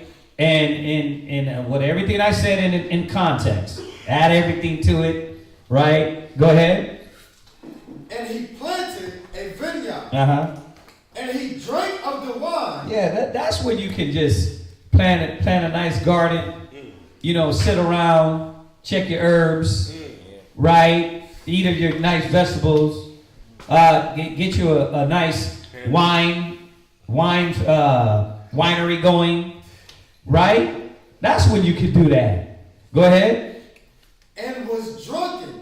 And he was uncovered. Yeah, right now, we can't move like that. You can see, I'm bringing up this point because he finished his work. He accomplished his duty that the Most High had gave him. And he deserved it. 100 years of preaching and teaching, right? And everything he went through, the Most High said, okay, now you can go ahead and be a husbandman, right? What are you? What are you called for? You're called to the husbandry, right? But what husbandry is that? The husbandry of the gospel or the husbandry of just to get wives, get women? Right. So it's got to, and yes, we know it's a balance that is got to definitely have a good balance of these things, right? But to keep things in perspective, man, it was when our work is done, then we're going to be able to sit back with Yahweh Shai in the kingdom. And right now, it's work. This is not our rest. It's filthy. It's polluted. Right? Go ahead.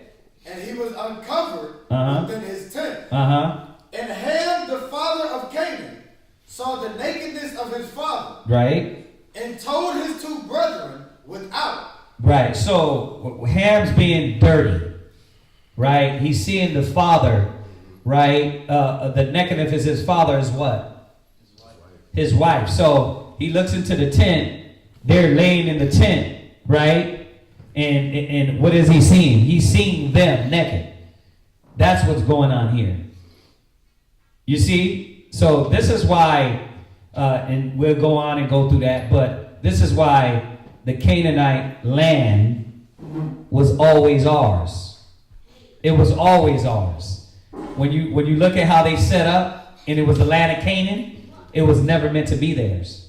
So you're thinking like, damn, did the Lord unjustly go take this land? No, he tells you why he took it. First of all, the filthy and polluted things that they were doing in the land. Right. And then right here is the beginning of what was promised because of Ham's wickedness.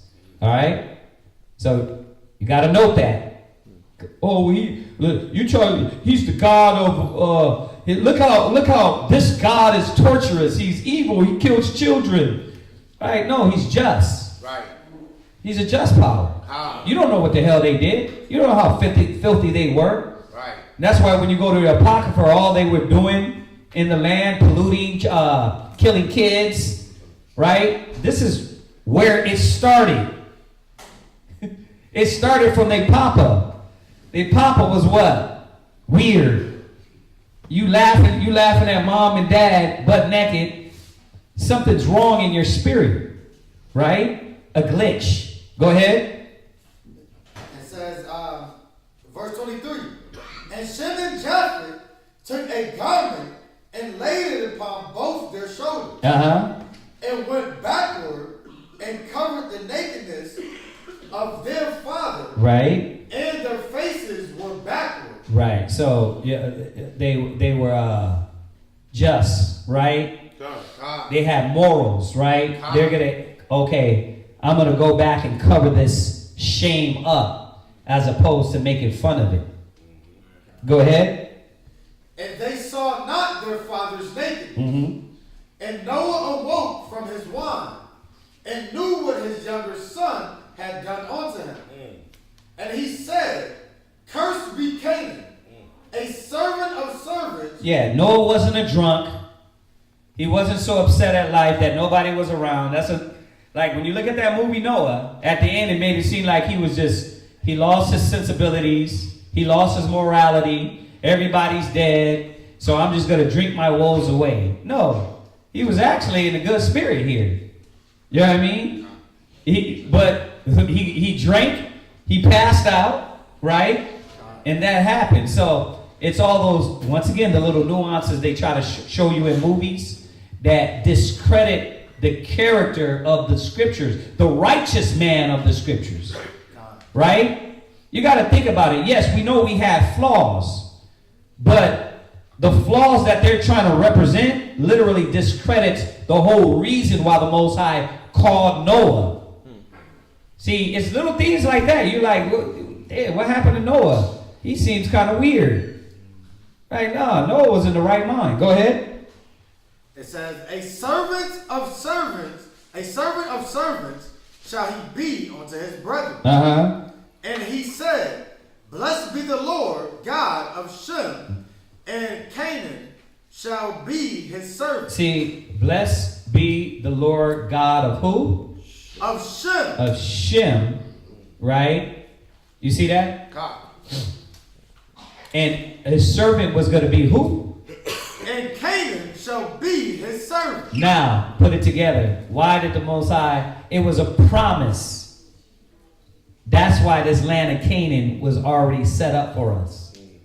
They were already meant to be our servants. What's that, Ariel? I had a precept for verse 25. Go ahead. It is Leviticus chapter 18, verse 5 through 10. It reads, Ye shall therefore keep my statutes and my judgments, which if a man do, he shall live in them. I am the Lord. None of you shall approach any that is near to kin to him to uncover their nakedness. I am the Lord. The nakedness of thy father or the nakedness of thy mother, thou shalt not uncover. She is thy mother. Thou shalt not uncover her nakedness. And nakedness of thy father's wife, thou shalt not uncover. It is thy father's wife. The nakedness of thy sister, the daughter of thy father, or the daughter of thy mother. Right. Where you at? Leviticus chapter 18, verse 5 through 10. Right. Okay, so precept, you got that? Time. Okay. Go ahead. Verse 27. God shall enlarge, the Most High shall enlarge Japheth, and he shall dwell in the tents of Shem, and Canaan shall be his servant. And Noah lived after the flood 350 years. Yeah. Verse 7. I always get that one mixed up. Verse 7? 27? 27, yeah. What about it? It says the Most High shall enlarge Japheth. Okay, so Japheth was going to be blessed as well. And he shall dwell in the tents of Shem. What is our tents among us? Right? And that happened at a certain time. But remember, what eventually happened with all the earth? No, we were scattered. We go to Genesis 11. Right? Go ahead. It says, and Noah lived, verse 28, and Noah lived after the flood 350 years. And all the days of Noah were 950 years. Right. And he died. Genesis chapter 10 and verse 1. 950. He ended up being 950 years old. Like 10 years shy of Methuselah? Or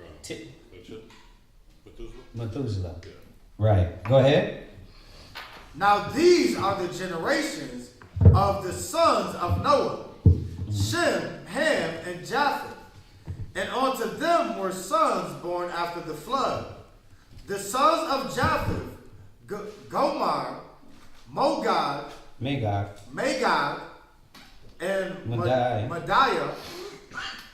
and Javan, and Tubal, and Meshach, and Tyrus. Right. Now, don't get these. Remember, you got the original, the people, and then they inhabited lands. But those lands were eventually overtaken by Esau. Right. So when you think of Magog, Madai, Meshach, the Most High prophesies of them, but we know them as Russia, the landmass, right? Not the original people that inhabited these lands. That's a common misconception that these are the people. These are the original people. Those ain't the original people. You know how removed Japheth was from the islands? Just like how removed we are from our land, right? Starting all the way back from the kingdom being split, us taking out our land, misplaced all the way across the world, right? So we gotta know that the original inhabitants of these lands don't live in those lands no more as a body of people. I'm not saying there's probably not still some, but as a body of people, right? Just like all majority of the Hebrew Israelites is what? They not in Israel. Now, are there some out there? Yeah, there's some out there. But as a nation, we've been displaced. Y'all get that? Very important thing when it comes to the nations, who they are, where the landmass are today, right? And the people in their landmass, right? Y'all get that? Okay, because those are not the Japhets. The Russians, the Russians are not the Japhites. These cats were people of the islands, right? All right, go ahead. Genesis chapter 10 and verse 3. Uh-huh. And the sons of Gomer, Ashkenaz, and Raphahath, and Togarmah, something like that. So Ashkenaz was of Japhet. Right. They're Japhet. Yeah. This is important because especially now with this whole anti-Semitic, Yeah. and you got a lot of these so-called Jews who say they are Ashkenazi Jews, Right. which means you come from the line of Japhet. You cannot be a Shemite, Right. right? You can't be a Shemite if you're saying you're You Ashkenazi. Japhet, exactly. That's two different Dude, people, nations, bro. right. But that's the importance of reading. Right. You know what I mean? That's why I'm going through it. Yeah. You're perfect. That I know some of y'all are not catching it, but I'm going through it slow to show y'all, like, the conversations we're having now in this time is literally on these topics. Japhet or Edomites. No, they're not. You're not understanding the land of Japhet has been now conquered and inhabited by Edomites. But that's not the real people of the land. That Ashkenazi Jews cannot be of Shem if you're of the line of Japhet. Right. You see how one scripture can literally destroy a whole conversation. You're like, you make it too overcomplicated. Let's just go to Genesis 10 and 1. Oh, those people weren't even the people of Shem. So what are you talking about? Oh, that's why let's go to Revelation 2 and 9. That called themselves Jews, they are not. Now we're understanding. Then we can go to what? The author course of the 13 tribes, who is Esau, who is Edom, and you go through the history and show them like they know you're not the people. See, you can break them down little by little, but if you don't have the foundation, which is the scriptures, then you're not going to be that scholarly person to go through and say, listen, this is not even correct according to what you're saying. Y'all get that? Okay. And I know all you scholars already got this down. All you ninjas already got it down, but just refreshing. Go ahead. Genesis chapter 10 and verse 4. Uh-huh. And the sons of Javan, Uh-huh. Elisha, No, Elisha, and Tarshish, Kittim, and Dodanium. So Kittim, Italy, right? Kittim is Italy, right? So you're thinking like, well, dang, the people in Italy, those are Edomites over there. Remember, those aren't the real inhabitants of Italy. Y'all get that? Tarshish is Spain, right?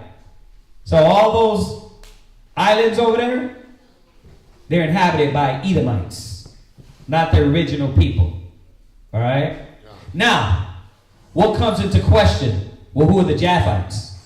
Because what I'm hearing a little bit, and a little bit of information that's coming out is a lot of the Polynesians and Filipinos. Like, first of all, Filipinos, I don't even think they're Asians. They're not even Asians. So that's something that I think we got to clarify now, that the Filipinos weren't, when we categorized them as Asians, that was wrong. So a lot of our people are mingled among them. So the question is, well then, who are the Japhites? So now we got to get that history out. You know what I mean? It goes back to like the who is Moab and who is Ammon.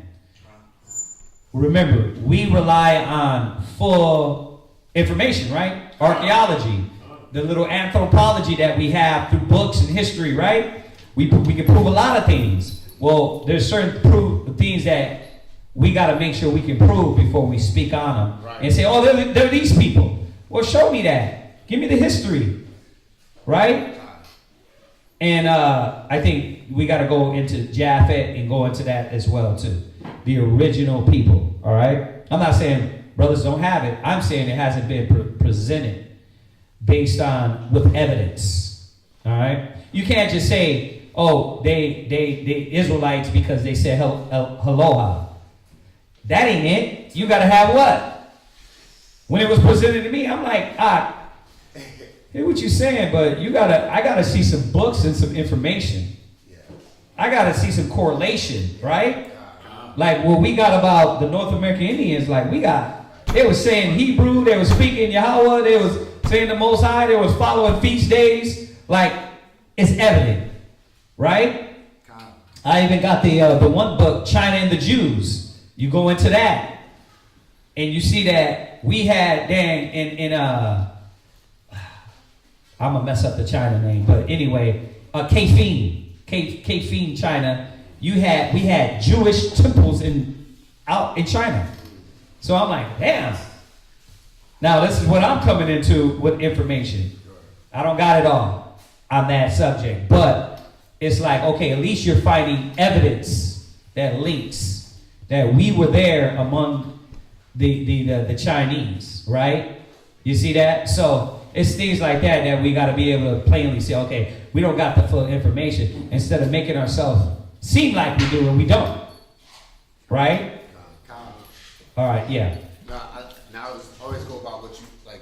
What the scripture say, the simplicity of Christ, because like you deal with the whole trying to say the Polynesians are Israel. Well, the scripture say that our heritage will be taken from us. Right. They know who we are, even though they were conquered by the English and such, but they know who their heritage is. They still have their native language. Yeah. They know we're coming back to ours. Right. Not saying that we're not sprinkled there too. Right. But I don't know how, unless there's more history out there, these guys have, they still have their... That's what I said. I'm saying the same thing. I'm like, look, I got to see the evidence. Right? Because the more and more you grow into the word, you're realizing, okay, we base everything off of our... Remember, we're not just rando cats just going along with it. We got the evidence, the facts, the history, right? The archaeology to prove it. And we put it together. We're like, wait a minute. This ain't just... It was based off of faith, but the faith was added to what? With evidence, right? Right, and it all matched up. So, all right, let's go on. Genesis chapter 10 and verse 5.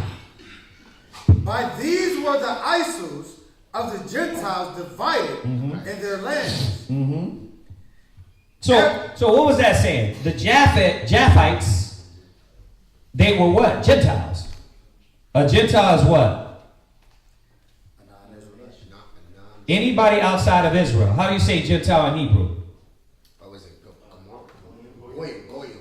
No. Gowaryim.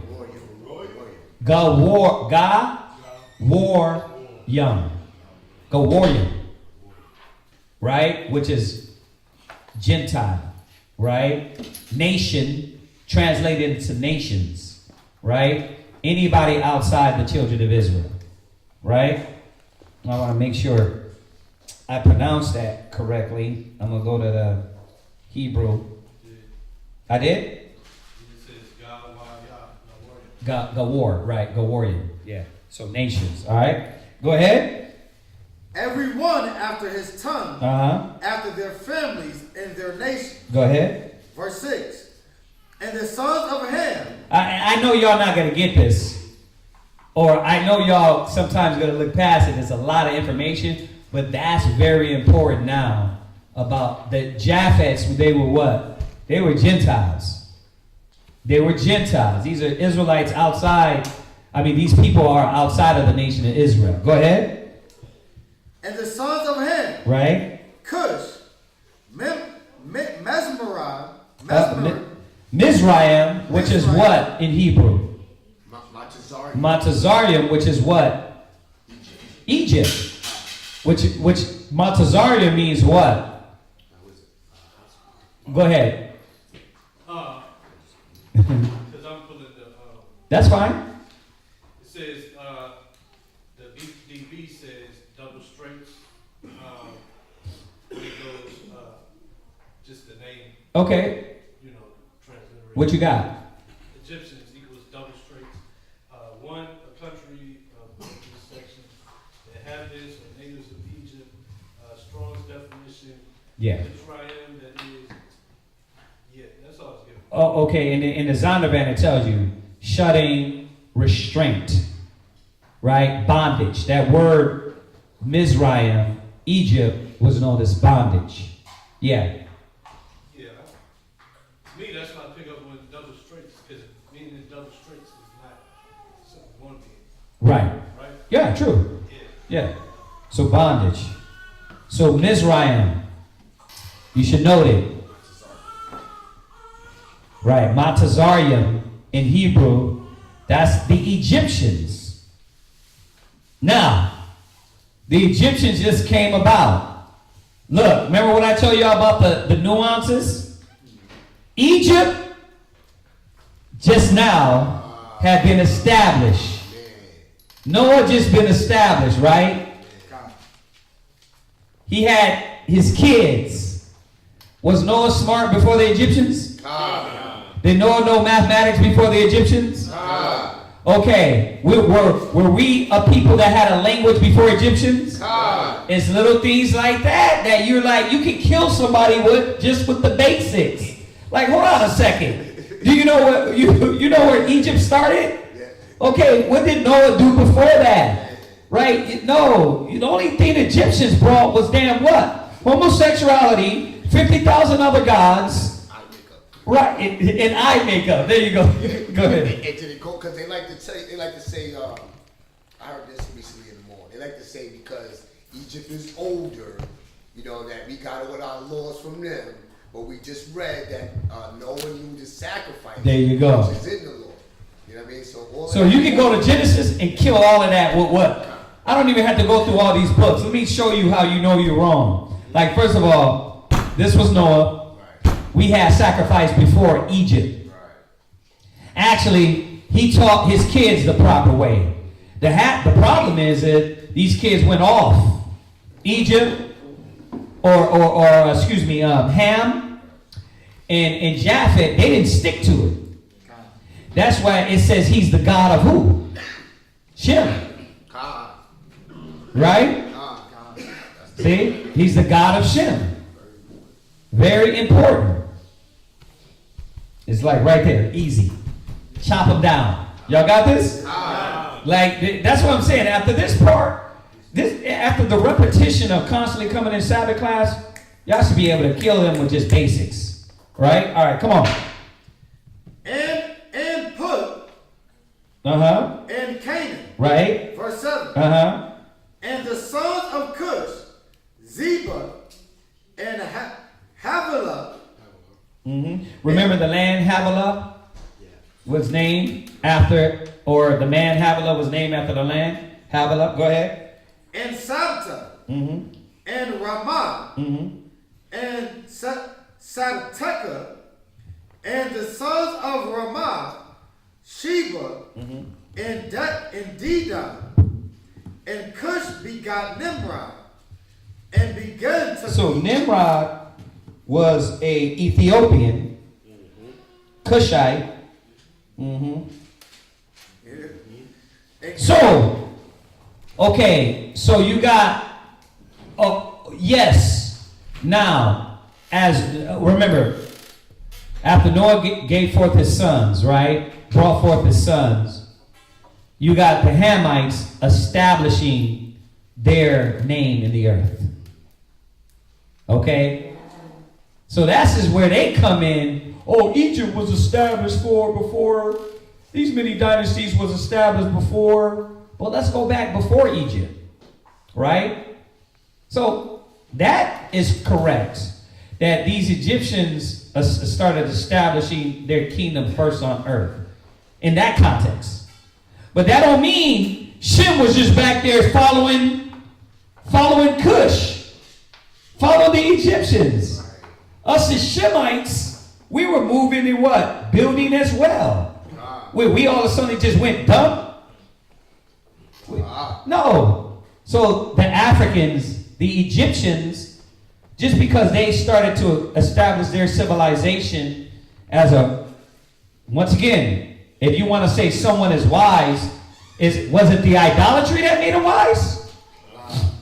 Huh? Was it creating the false gods that made them wise? No, what made them wise? Was it the mathematics? Because we had that. Was it the building? You know how to put mortar on a wall and build you a wall? Right? Because we had that too. He got it from his father. Shem got it from his father. So why is it that the Egyptians were a civilization that was supposedly more? We always writing on the wall, bruh. That's what kids do. My 3-year-old son does that. He can write on the wall. Right? So we got to see that what? That doesn't establish us as that doesn't establish their nation as the nation of wisdom. Right. Then you take them to what? The knowledge of wickedness is not wisdom anyway. Right? Y'all get this? So, just in Genesis, right? Slaughtering these cats. Go ahead. And Cush begot Nimrod. Right? And he begun to be a mighty one in the earth. Right? Verse 9. He was a mighty hunter before the Lord. Wherefore it is said, even as Nimrod, the mighty hunter before the Lord. And the beginning of his kingdom was Babel, and Erech, and Right. Now, the beginning of his kingdom was Babel and Erech. Now we're talking about during the time of right? Chaldees, the Akkadians, right? Now you're talking about during that time period. If you want to put a time period of or landmass, excuse me, I'm jumping a little bit ahead. You want to put a landmass on where Abraham came from, right? What? Okay. What? Is that where Ur comes from? Or There you go. The Chaldees. Right. Remember, this is a landmass that in Mesopotamia that was inhabited. Remember, this is the first kingdom that was established, widely known on the earth. So these Hamites, these Cushites, established their kingdom. Yeah. It's beautiful too because you understand that this kingdom, why the Most High chose Abram to come out of those kingdoms because of the wickedness that it was established on. Right. Right. Remember, the knowledge of wickedness is not wisdom. Right. So what were they doing during this time? So once again, as they're trying to promote this Hamite, African, they were wise and smart people, right? The Most High is showing us that, well, wait a minute. Noah had the wisdom. Then he passed that wisdom to who? Shem. It said the God of Shem. It didn't say the God of Ham. Right? Oh yeah, y'all had gods. They ain't had nothing to do with us. We weren't on that. The righteous seed, the righteous lineage, we always followed the Father from the foundations of the earth. You know what I mean? From the foundation of the earth, we follow. Right? Khan? And the spirit of the prophets is subject to the prophets. Right? God. You took the words out of my mouth. Right. Because you look at, like he said, the God of Shem. Why? Because that was the God of Noah. So what does that mean? That means Shem kept the standard and upheld the standard of what his father gave him. And then what he did was he kept that same upright. Out of all the kids that you would have, you're still going to have that one child that's going to keep the traditions that your father gave you. Right. You're going to have those couple of sons that might go off. That doesn't take away from the knowledge, okay, I know how to build, I know how to deal with math and stuff like that, like the other children didn't. But you have one that's perfected in the art of staying on point like the father taught him. Right. So write that down, that 8 and 20, is it 26? Yeah. There's another one though. The Genesis 8 and 26. I got a scripture next to that verse, right there in my book, in my Bible. Genesis 8 and 26. I'm sorry, Genesis 9 and 26. 26. No, I don't. There's one in the Apocrypha. It tells you about Shem. There's one in the Apocrypha. Oh, Ecclesiasticus 49 and 18. See, that's the one I wanted. That's why you don't give up your old Bibles to their replace. All right, what is it? Ecclesiasticus 49 and 18. Go there real quick. There's no 18. 16. Is it 16? Okay. Jonathan. Read that. Ecclesiasticus chapter 49 and verse 16. Uh-huh. Sem and Sem were in great honor among men. It says what? Shem and Sem were in great honor among men. You see that? He ain't talking about Ham. It was Shem and Seth. Because through Shem's line, through Seth, right? Adam, Cain was wicked, killed the righteous son, Abel, but brought forth Seth. And then from Seth, that spirit went down all the way through to Shem, from Noah, right? Y'all see that? That's why it says the God of Shem. Y'all get this? The righteous line. All right, go ahead. And so was Adam. Okay, that's it on that. We get that. All right, jump back. It says, in the Genesis chapter 10 and verse 10. And the beginning of his kingdom was Babel and Erech. Right, Babel, right, which was, the Babylonians were what? Mawala? Shunyapan. Malakia. They were what? Babylon were what? What? Who said it? Right. It's Cush.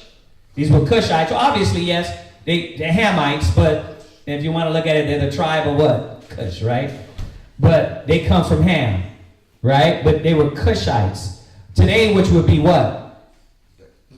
The Ethiopians. Y'all got to know this. This got to flip off your tongue. Right? This should be easy. Oh, yeah, those were Cushites. Those were Ethiopians. Right? And then go to your Zondervan, look up Cush. All right? So y'all see this? Okay. So Nimrod, he was the big-headed scientist. No, I'm he was the real big head. What? When you read when you read two Babylons, and there's another book too. But when you do the research on Nimrod, when it said he was a mighty hunter in the earth, like a lot of his mannerisms and the things he did, that's where everybody else, like the wickedness of their traditions came from. So you got like Santa Claus, right? Right. The Christmas tree. We going there. You got the reindeer. And like him being reborn and coming back. That whole nature. Everything comes from well, not everything, but a lot of American customs come from this big-headed Ethiopian. All right, melon head. You said what? The big-headed scientist, right? It comes from him. It don't come from us. So remember, we know that America, white people, what? They stole everything. They stole that too. All right, from another black, crazy, heathenistic black man, right? All right, because they're not Israelites just because they're dark. These were Hamites. All right, what do you got for Cush? Cush, out of the son of it. I'm going through this slowly so y'all it can snap. It can snap. Oh, wait a minute. It can be put together when you're able to. Well, bro, I was at 15 knowing this, and I could go in school. They were like, how the hell you know so much? Because I started to pay attention at that age, at 15, to really understand that, damn, okay, this is what's being said, right? So y'all got to snap out of it. I know a lot of times it be cloudy. You know what I mean? I see y'all, Shunyapan, Malakia, you guys are getting there to where it makes sense, right? You're able to go through. Mawala, you got to get there. But you got to get there to where you pay attention, right? Is it making sense to you? So where did Nimrod come out of? What people? Cush, right? What are today or who? Say it loud. The Ethiopians, right? Exactly. So just paying attention, right? All right, Cush, what you got? Cush, out of the Zondervan Dictionary. Right. The oldest son of Ham. Right. One of 3 sons of Noah. Uh-huh. To the third definition. Cush, the country, the name of the territory through which the Gihon flowers. Gihon. The Gihon floweth. So now what is that telling you? That the Gihon, remember when we go back to Genesis, put it together, it was flowing through Ethiopia. Go ahead. And they say Genesis 2:13. Okay, so go back to Ham. Because I know it's in there. It tells you somewhere in there that they're the Ethiopians. It could go to the definition of Ham, right? Double check in there. It says Ham, born 96 years before the flood. and he became a progenitor of the dark races, but not the Negro. Right. But I'm trying to see if it goes to, if we can. It says Ethiopian. It says Ethiopia, right? It says. What you got, Gamar? Strong's definition probably of foreign origin, Cush, in parentheses, or Ethiopia. There you go. So you see how we did that? Not too hard to show what? The Cushites are Ethiopians. It wasn't hard, right? So you're breaking cats down. They're like, yeah, these cats ain't us. That's how you go through and you can rip them at work. Yeah, we're not Africans. They're like, you can literally, between the Zondervan and your Bible, break somebody down and show them we're not Egyptians, nor are we Africans. We're not sons of Ham. Not the Negroes. Right? So, yeah. Y'all got this? Is it making sense? Okay. All right. What were you going to bring? I just had the definition of Ham. Okay. It doesn't go in there. But you found it, right? You went into the Hebrew? The Hebrew word Cush. Gotcha. And the Ham goes, it says he's progenitor of Ethiopians, but you want the definition says Specific Cush is Ethiopia. Oh, okay. Yeah. So you got it. You got it. What you got? The progenitor means, right? Forefather. Right. So Right. it does. It says he became the progenitor of the dark races, not the Negroes, but the Egyptians, Ethiopians, Libyans. Right. So you bring this out, then you go back into the Hebrew, and what? Right there. Bam. So it tells you that what? Nimrod was an Ethiopian. Right? Y'all got that? And they ruled in Babylonia. Babylonia was Cushite people. Right? In essence, truthfully, it was probably a lot of Ham down there. All Hamites. That's why when the Father mocks us in Ezekiel 16, it says your father was a what? Gergesite. A Hittite. Right, and your mother Amorite, right? That's him mocking us and telling us, look, I took you from among heathens. It wasn't saying we were heathens. Because remember, was Abraham a Hamite? So now you're reading Ezekiel 16 in context that he was clowning us and saying, look, I brought you from among these dirty ass, big-headed ass Africans. Excuse me. Going off on Ham. But you're not of them. Right? I cleaned you up from among them. Y'all get that, right? Okay. All right. So just a walkthrough, man. Go ahead. You got the one that was in Strong's, right? You read the one that was in Strong's? Yeah, he read that one. That's the one he read. Yeah. Go ahead. Read on. It says, and of Iraq. Iraq, which is Iraq, or it's spelled I-R-A-K, right? Huh? In Hebrew, I know it's spelled different. I'm saying when they spell it I-R-A-K. It's spelled E-R. E-R? Right, Iraq. I'm sorry, you're right. True. Right? So this Iraq, a good movie is The Scorpion King. The first one. That's what I was getting. He was the Akkadian. That's what I was. So now you can place that in what history they're trying to pull from. Right? He was an Akkadian, so these were Hamites during that time. Y'all get that? Okay, in a lot of movies, like now when y'all watch certain movies, y'all start picking up certain like time periods of what these movies are talking about, right? Okay, go ahead. And a cave, And Achad, right? And Kalna, and Kalne, in the land of Shinar. Right, and Shinar is what? Babylon. Y'all get it? Babylon. The land of Shinar is Babylon. Where, see, if you remember your Bible, in Zephaniah, it says, and he hath a place prepared for him in Shinar. The place that will prepare for us, right, was in Babylon. Not ancient Babylon, modern Babylon. But Shinar is Babylon. Y'all got that? Okay, go ahead. It says, out of the land went forth Ashar, and builded Nineveh, and the city. So Nineveh were what? These Ninevites were Hamites. Now you see why he was like, why I gotta go to them? These were Hamites. Go ahead. And the city, Rehoboth, and Kala, and resin between Nineveh and Kala. The same is a great city. And Mizraim begot Ludum,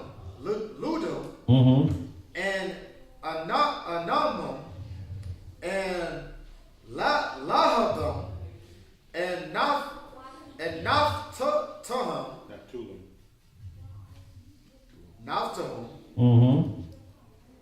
and Path-Ruzim. Right. So let's talk about these children of Ur, right, or these Hamites, Babylon, right? This is the law code of Hammurabi.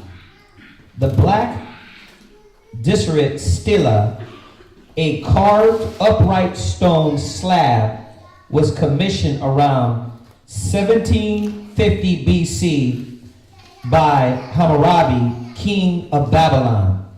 It contains about 300 laws. This stela was found particularly defaced at Susa in Iran, where it was taken as loot in the 12th century BC. What page you on, sir? This is page 48. On the top of the code, Hammurabi write, the king is shown in front of a seated deity, Marduk.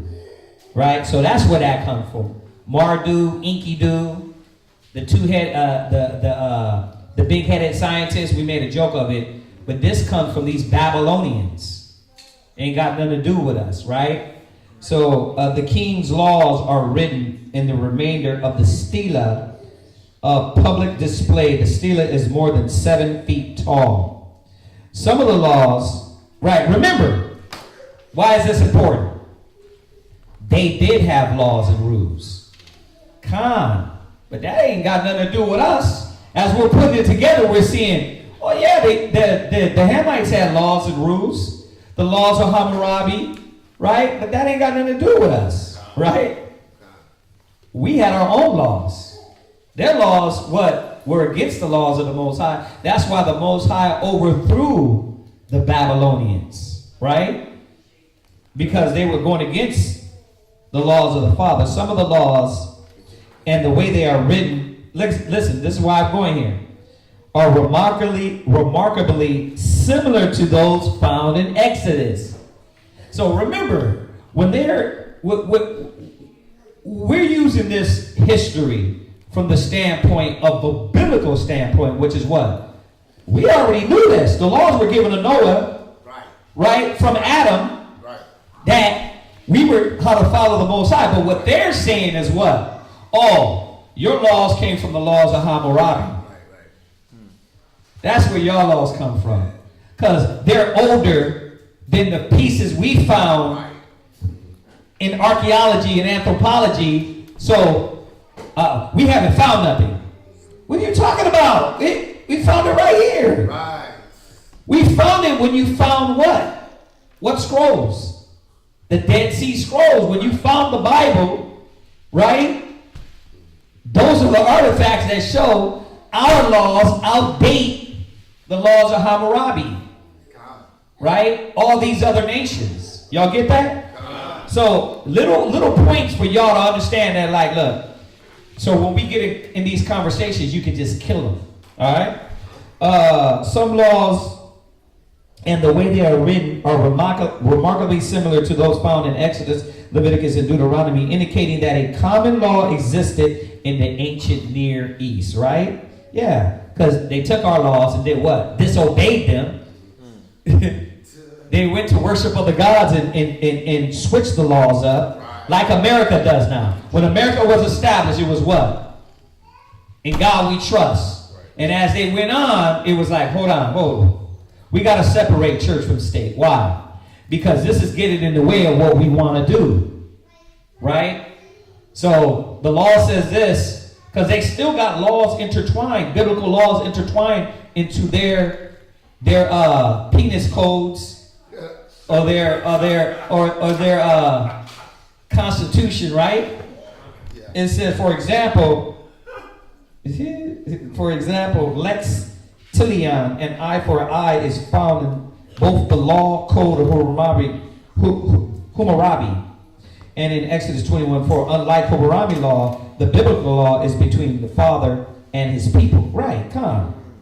See, so they had our laws and did what? Either disobeyed them or switched them up.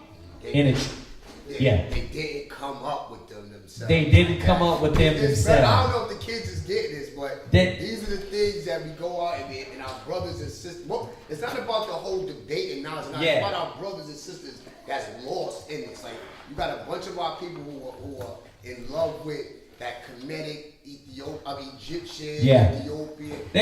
We were told all we are is African booty scratchers. Right. From your youth up. So when you grow up, you're thinking like, yeah, I'm African. Right. And then now you go to DNA.com and you're half Zimbabwe, you have Zulu, right?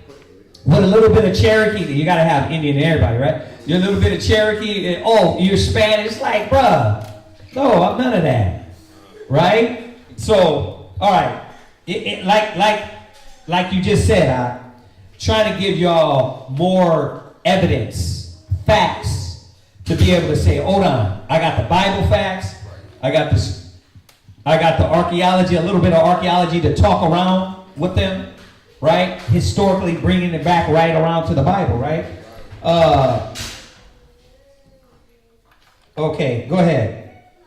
Genesis chapter 10 and verse 14. And Pathruza and Casalum, out of whom came Philistine, and Caphtorim, and Canaan. So where you at again? I'm in verse 15. Okay. You're going to verse what?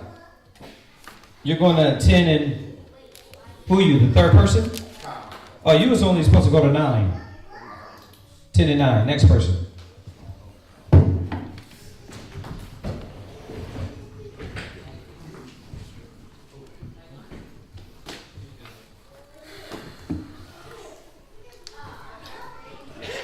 I haven't came up with a name for you, so I'm gonna have to think of one. Okay.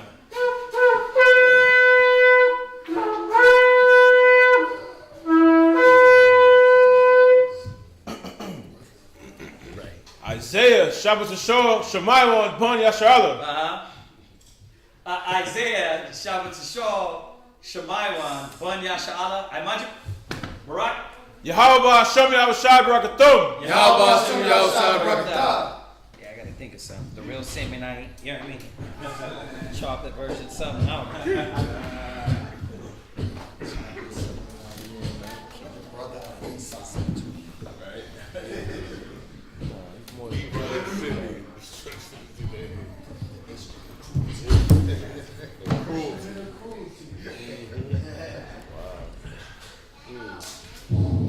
Okay. All right. So where did you leave off, Ike? 15. You left off at 15. So he's number 4. You're going to Genesis 11 and 5.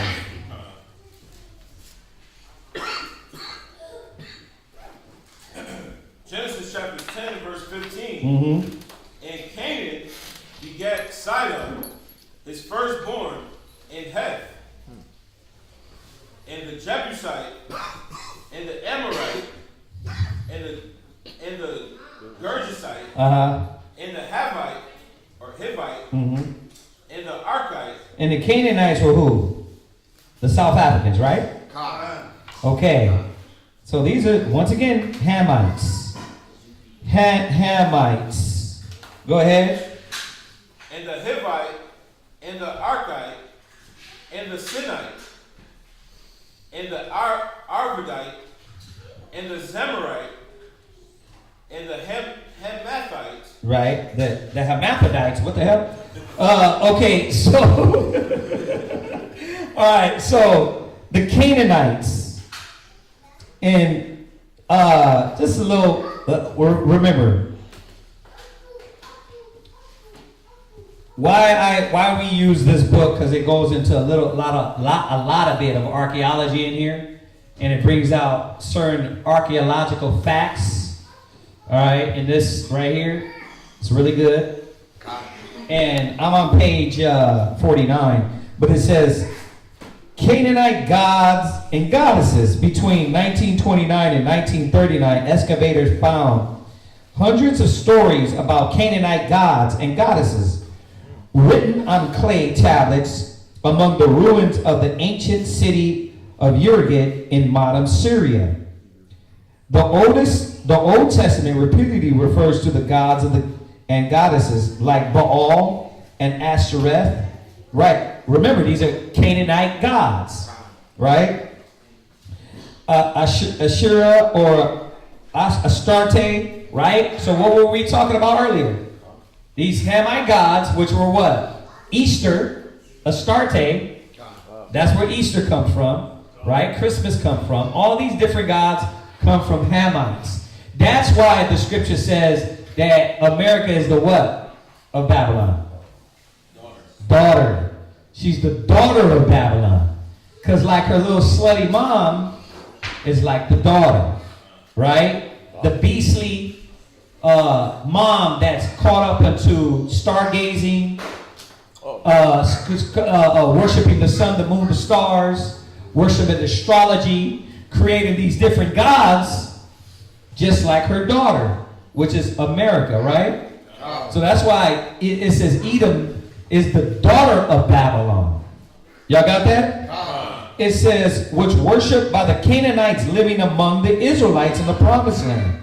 The prophets of Israel strongly warned the Most High's people not to worship these false gods.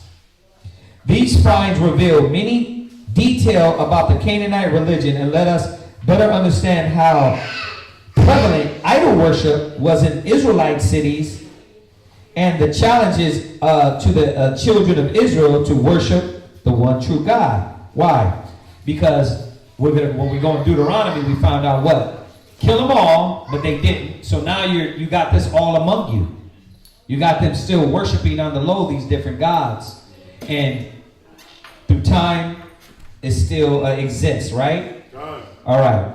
All right, go ahead and jump back. Genesis chapter 10, verse 18. And the Arvadite, and the Zemarite, and the Hamathite,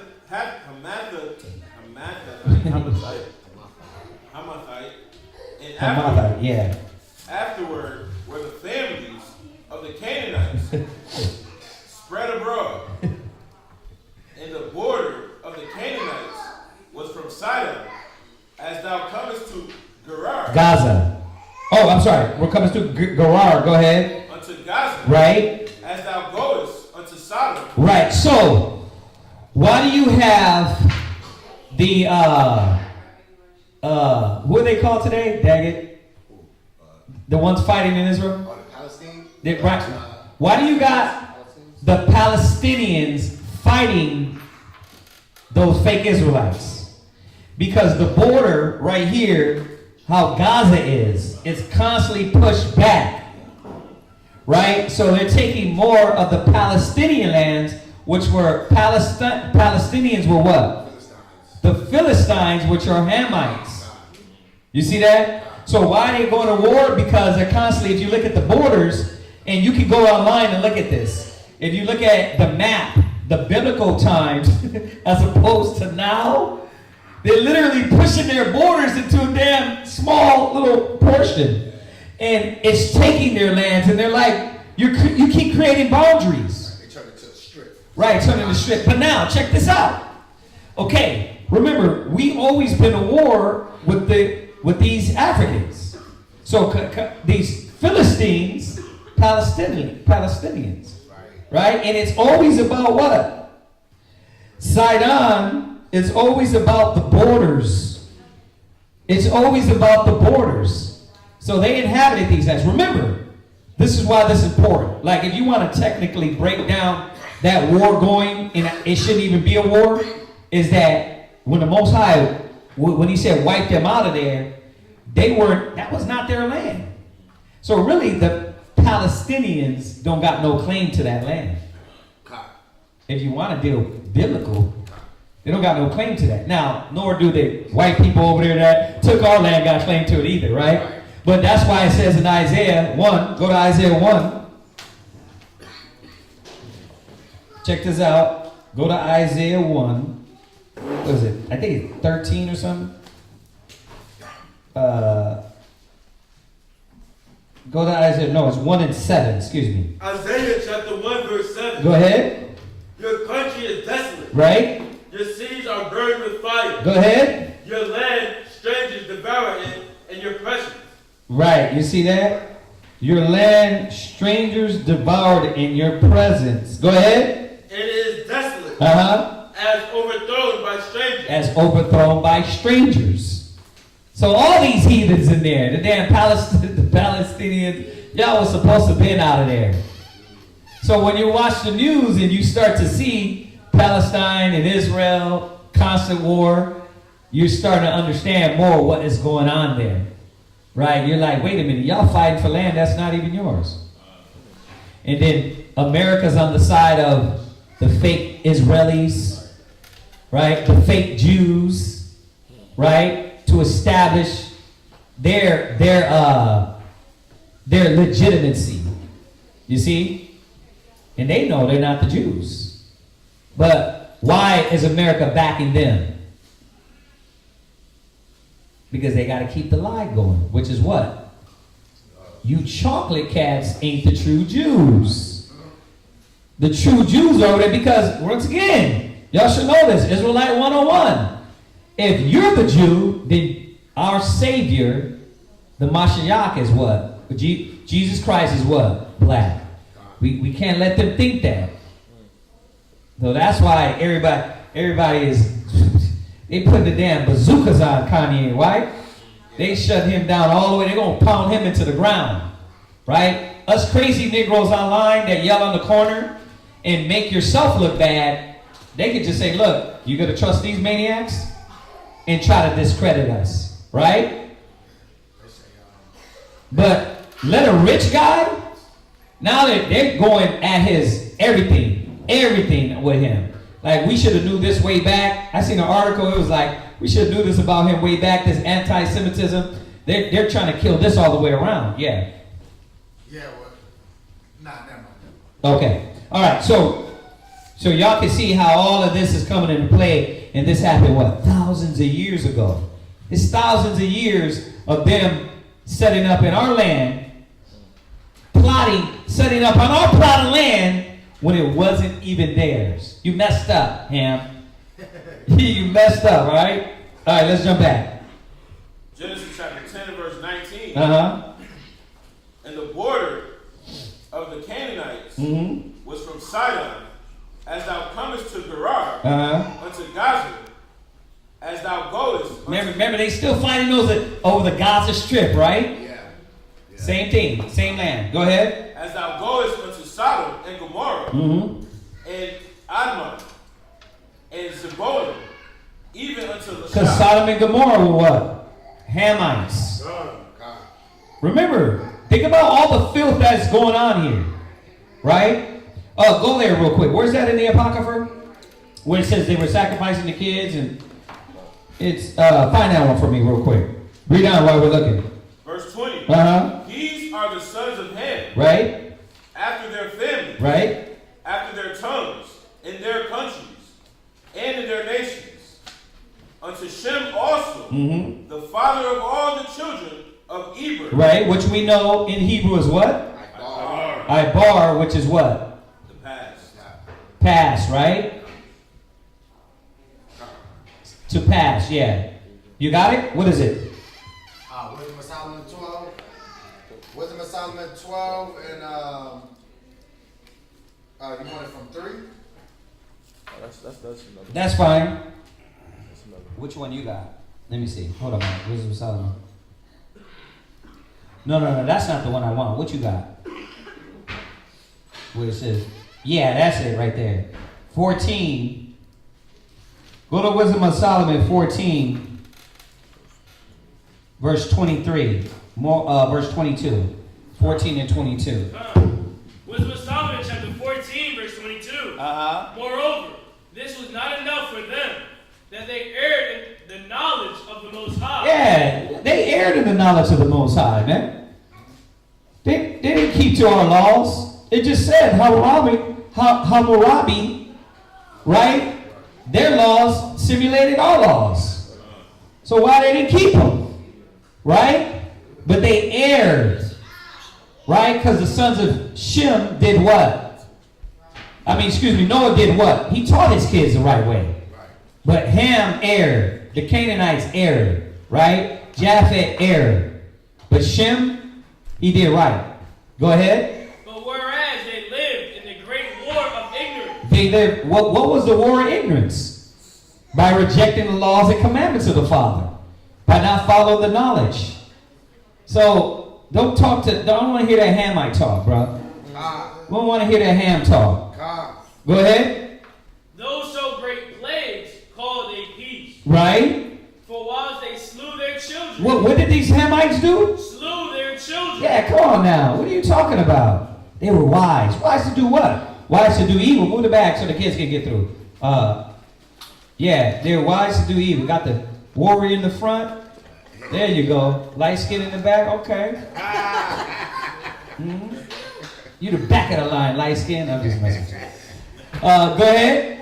In sacrifices.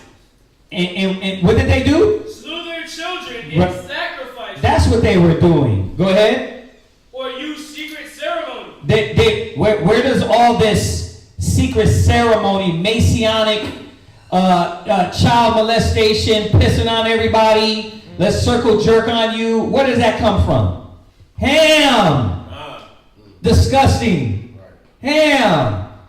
And then the other nations, what? Following Ham and Nimrod and all these. Like, look, and Nimrod was wise. Wise to do what? Evil. But to do good, they know not. Right? Go ahead. Or made revelings of strange rites. Right. See? This is where the... Now, look. Even when you get into the Kappa Phi Kappa, you deal with the sororities, that's where it comes from. It all started from these Hamites. Because they're the ones that deal with the signs, the suns, the stars, and trying to name them, right?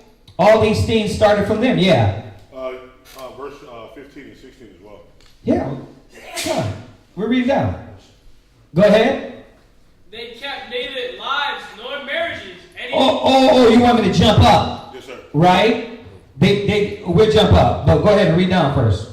They kept neither lives nor marriages any longer undefiled. Right. You see that? So what are they doing? The orgies started from who? The Hamites. The threesomes started from what? Hamites. Started from the wicked. Right? It started from let's be right. It started from the wicked. The Hamites made this a wide custom, right? If you want to argue the case, you can say, well, didn't it start with Cain? Yeah, it started with his line. But from that spirit of Cain went all the way down to who? These other wicked nations, right? If you want to technical. But we're dealing with why the Most High wanted these Africans out of that land, because this is what they were doing, right? These customs came from them. They weren't wise. They weren't to be looked up to. They weren't to be set up as gods, right? Oh, let's tap into Oshun, right?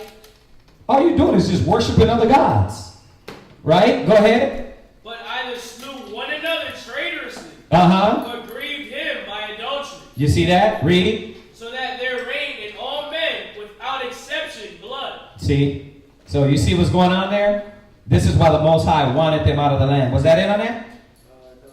Go ahead. What verse is he going to? Wisdom of Solomon 12 and verse 3. Yeah, jump over to Wisdom of Solomon. 12 and 3.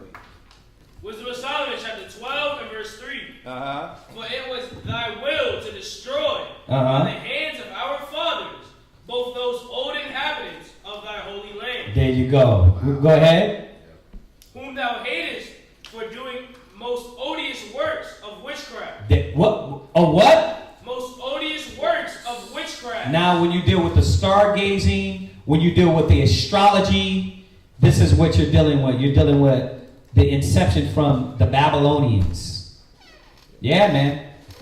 Come on. Most High said stargazers, astrologers, monthly procrastinators. Right? That comes from them. Go ahead. And wicked sacrifices. Right. So it reiterates, yeah. 12 and 3. Yeah, Wisdom of Solomon 12 and 3. So y'all getting this, right? Man, see? You're getting a lot. It's a lot of basics. I mean, we call basics, but some people don't got this, right? Go ahead. Read on. Genesis chapter 10, verse 20. These are the sons of Ham, after their families, after their tongue, in their countries, and in their nations. Unto Shem also, the father of all the children of Eber, the brother of Japheth, the elder, even to him were children born. Verse 22. The children of Shem, Elam, and Ashur, and Arphaxad. Right. When I was young, I didn't understand the necessity to understand all these damn names. I was like, it's boring, bro. Why do you gotta read all the names that don't? No. You need to know what line you come from. Right. You come from Shem. If you don't know that damn you're a Shemite, it's easy for them to tell you a damn Hamite. Right? So you gotta know that Abraham comes from Shem. Isaac, Jacob come from Shem's line. And who's in that line and who kept the righteousness in this line? Who have, yeah. Yeah, I also like how it says he's the father of Eber. Eber is his grandson. And he's going into his sons, but it starts off declaring him the father of Eber. Right, because now you're talking about a line. From then, even from all the way there, it separates, like, you know how they say, we also are Abraham's sons. Okay? Shem had other sons, but he's declared the father of his grandson. Yeah. Going down that. Yep. And the Most High is establishing a righteous lineage from the beginning of the earth. Right? Well, why Abraham? You can see why. See, a lot of us don't understand. You wicked, you can teach your kids how to be wicked. And your generations become wicked. But if you're right, your generations can change. Right? So you start teaching your kids how to be right. But what do? If you're corrupt, if you're lying, if you're deceptive, right? And I'm talking to you youngsters in here. If you're corrupt, you're lying, you're deceptive, you're deceiving, what are you going to teach your kid? You can't hide it. It's going to be embedded in them, right? Just like when dad came home all the time and popped open a beer, you knew his tradition was what? A beer. So you got to understand what you do has an effect on you, right? If your dad ignored you all the time, what happens? It's just like, I grew up, my dad ignoring me, I'm going to do the same thing to my kids. You get these parents now do the same thing. Like, That's why I said, stop with all that. Well, I learned this from my dad and my mom. Like, yeah, but they didn't know the laws and commandments, and they didn't lead us right. So you got to snap out of that to know, okay, I got to separate the gospel from them. Gospel's the true way to guide, and let me start guiding them right. Y'all get that? Even this, as you're growing up, right? We are not faultless. So you guys, as y'all growing up, like for instance, I'll tell you my story. My dad, I got the truth when I was 3. I mean, obviously, I'm born into it at that time, right? But my dad wasn't around. He didn't have the balance. Back in those days, when my dad got the truth, it was literally giving up all. He left the whole family, went to New York, and lived with a whole different family, raised them up because the truth was there instead of bringing his family. So when I come back, first of all, what I'm not doing is regretting, like, see, but my dad left me. I'm not doing that. I understand where he was at. That was just, at that point, his gun-holdness, like brothers nowadays, right? They get the truth, and they supercharge, but without balance. So what I had to do is come back and say, okay, I got to acknowledge what was not scripture, where his mistake, he fell short, and understand that was just in his youth. You see what I'm saying? And fix that part. I can't be like, well, this is how my dad did it. He had the truth. It was wrong. It was wrong. He should have did what? Oh, wait a minute, y'all. Because I ended up making the same mistake. I did the exact same thing with my firstborn. Right? Not thinking. Right? I was like, they was like, you want to go on the road crew? I'm 15, 16 years old. I'm like, hell yeah. I want to do the work of the Most High. Okay, you're on the road crew. And I'm doing that, and my firstborn is being born in baby mama belly, and I didn't do the things that were wise, which is connect, keep communication, bring her along the path with me. I was just like, no, dump it off, I was shy. And it's like, I didn't have to do that. It really didn't. I really didn't have to do that. So we gotta, when you see our mistakes, y'all are supposed to say, okay, I'm listening to class. I see my father's example, and it's a good one. But maybe in this, he errs a little bit. He can be better at. I got to pick up the right example. Even the kids got to do what? Covet the best gifts. You daughters can't be like, you know what? Mom is in the truth. Everything. You got to know, okay, mom is still growing. So a lot of stuff that mom might do, you might see, that's all. Don't pick that up. Covet the best gifts. You see that? But you got to know what is right by you being in the book. Y'all see that? Y'all get what I'm saying, right? Okay. It's very important. Go ahead. Genesis chapter 10, verse 22. The children of Shem, Elam, and Ashur. Right? So Shem, Elam, the East Indians are what? Shemites. Shemitic. That doesn't make them Hebrews. Or excuse me. Yeah, it would make them Hebrew Ishmaelites. But it doesn't make them the chosen. Now that's when you get into the New Testament where he specifies and he says all the seed are not of the seed. Right? All the seed are not the chosen. I got that. You got it? Where you at? Real quick. Romans chapter 9 and verse 8. And verse 7. Right? Romans chapter 9 and verse 7. Neither because they are of the seed of Abraham. Right. Are they all children? Right. So we got to remember, even now, before Abraham even came about, they are Hebrews, but they are not of the chosen line. And as you see, as we go on, he narrows it down straight to the point, right? Because they are of these seeds, they're not children. Go ahead.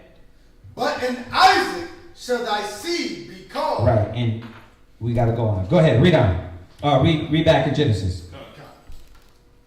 Genesis chapter 10, verse 22. The children of Shem, Elam, and Ashur, and Arphaxad, and Lud, and Aram.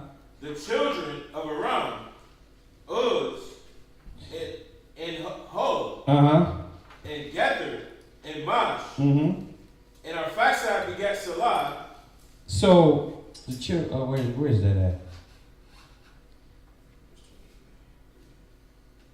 Verse 20. You were verse what? 23? I'm at 24 now. Okay. Oh, so 23. And the children of Aram, Uz. Remember, where did Job dwell? In the land of Uz. So he dwelt amongst who? A Shemitic people, but they still weren't Israel. You see that? Go ahead. Verse 24. And Arphaxad begat Salah, and Salah begat Eber. Right. Salah. I looked at that before. We're in Genesis what? Chapter 10, verse 24. Yeah, I'm trying to get the most out of these chapters. Genesis 10 and what? 24. 10:24. So we got Salah. Salah. It's the same. Oh, actually, oh wow. It's Salah. Which we know is what? Forgive. Oh, wait. No. Sorry, hold on. It's Shalach. It says here, Shalacha. Yeah, excuse me. So Shalach. I gotta check it. It says sprout. To sprout. Yeah. Shalach. Okay, go ahead. I just wanted to look up that name. Go ahead. Verse 25. And unto Eber were born two sons. Yeah. The name of one was Peleg. Right. For in his days was the earth divided. And you will see that a lot. That our names wasn't just named off of. Let me put this out here right now. I'm gonna put this out here right now. If you were a drug dealer in the world, you don't want, and you were known for what? Pew-pewing cats? You're not going to look up a Hebrew word, pew-pew, and be like, you know what? This is who I am. I've always been pew-pew. Come on, y'all. Really? Really? Fucking pew-pew? Really? Like, you were, like, that's what you were in the world. When you come to the truth, define your name got to be defined off of the truth. Not what you did in the world.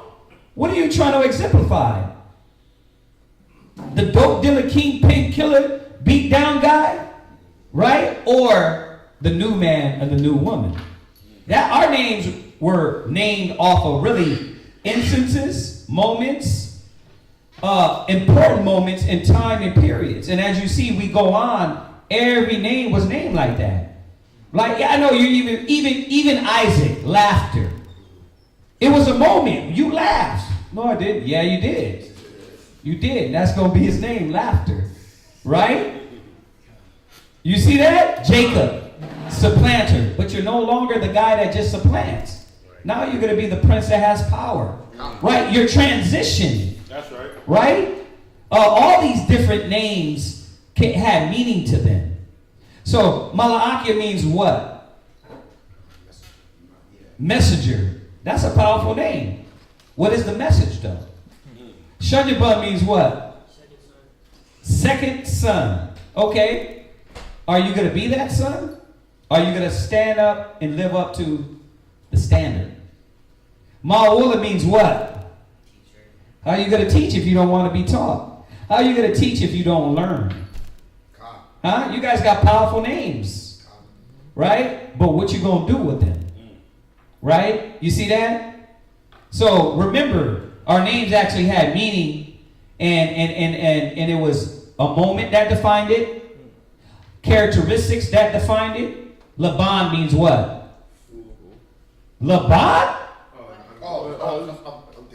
Laban means white. Oh, we think about Nabal. Oh, Nabal means fool, yeah. When you hear that ball part, everybody just starts thinking. Yeah. Laban means white. Once again, Aishasha means what?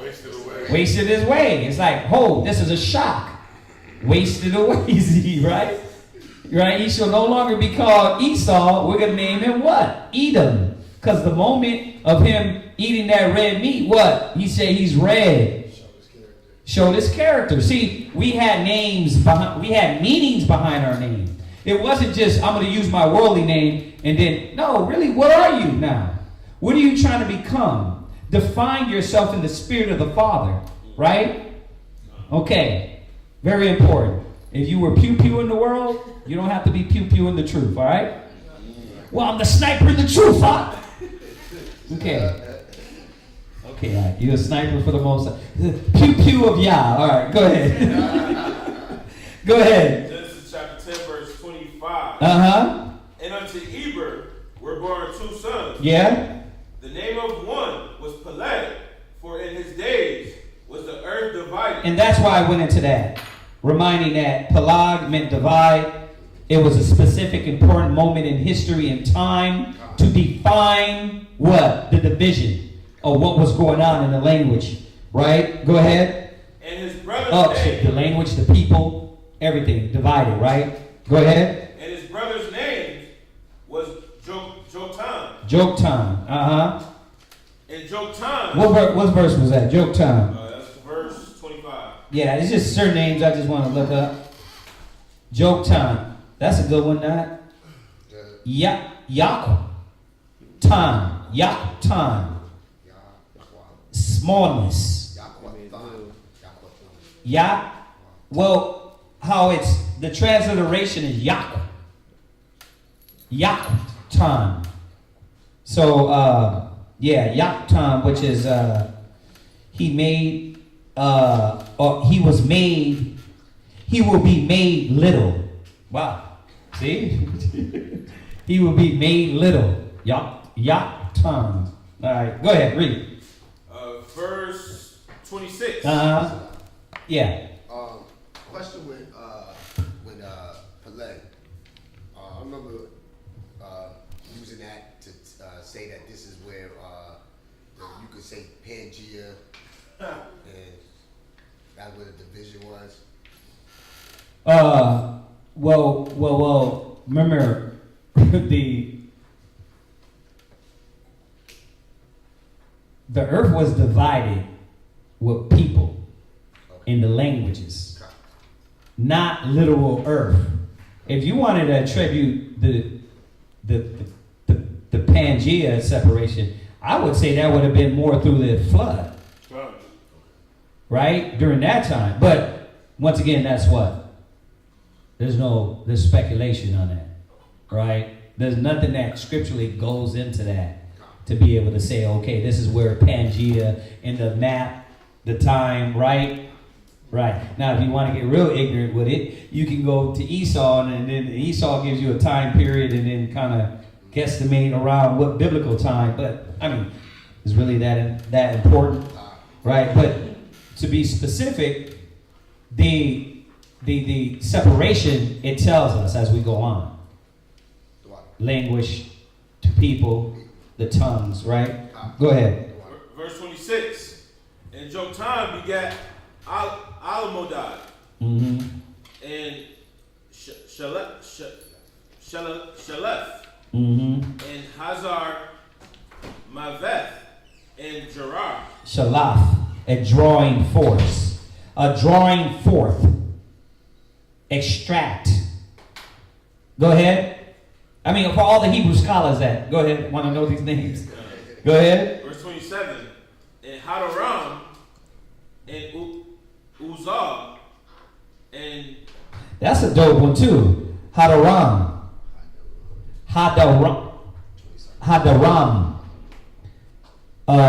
Noble honor. Noble honor. Hadaram. Go ahead. And Hadoram and Uzzah and Dikla. And Obal. Palm Grove. Dikla. Go ahead. And Obal. And Abimel. And Sheba. Uh-huh. And Ophir. And Havilah. And Shabbat. Yeah, Shabbat. Sheba. Seventh or an oath. Yeah. Oh yeah, Shabai. Shabbat. Yep. 7. He's used for 7 or oath. An oath. The name of 3. Right. Go ahead. And Jobab. All these were the sons of Jotam, and their dwelling was from Misha, as thou goest unto Sephar, a mount of the east. These are the sons of Shem, after their families, after their tongues and their lands, after their nations. These are the families of the sons of Noah, after their generations, in their nations. And by these were the nations divided in the earth after the flood. Genesis chapter 11. You're going to what? 11 and 5? 11 and 5. Okay. Genesis chapter 11. And the whole earth was of one language and of one speech. Right. So remember that part of 10 was telling us what was going to happen during this 11. Right? It was telling us at one point we were of one speech. Go ahead. And it came to pass, as they journeyed from the east, that they found a plain in the land of Shinar. Shinar is where, y'all? Babylon. Go ahead. And they dwelt there. And they said one to another, Go to, let us make brick, and burn them thoroughly. And they had brick for stone. Right. So this is where Nimrod, right, the great hunter. Go ahead. And slime had they for mortar. And they said, Go to, let us build us a city and a tower, whose top may reach unto heaven. And let us make us a name, lest we be scattered abroad upon the face of the whole earth. So what was it about? One world order. It was about getting everybody locked in and mixed to one thinking, one mind. Right? Let's keep this one mind. Right? Or else what's going to happen? We're going to lose power. We're going to lose control. And that's what America's based off, right? The great melting pot, mixing everybody in. You don't got no religion. Or you can have your own religion, but you're serving the one true God. That's even that Messianic talk, right? You can be whatever religion you want, but you serve who? Baal, Satan, right? Because all of that don't matter, right? You're still going to answer to who? Satan, right?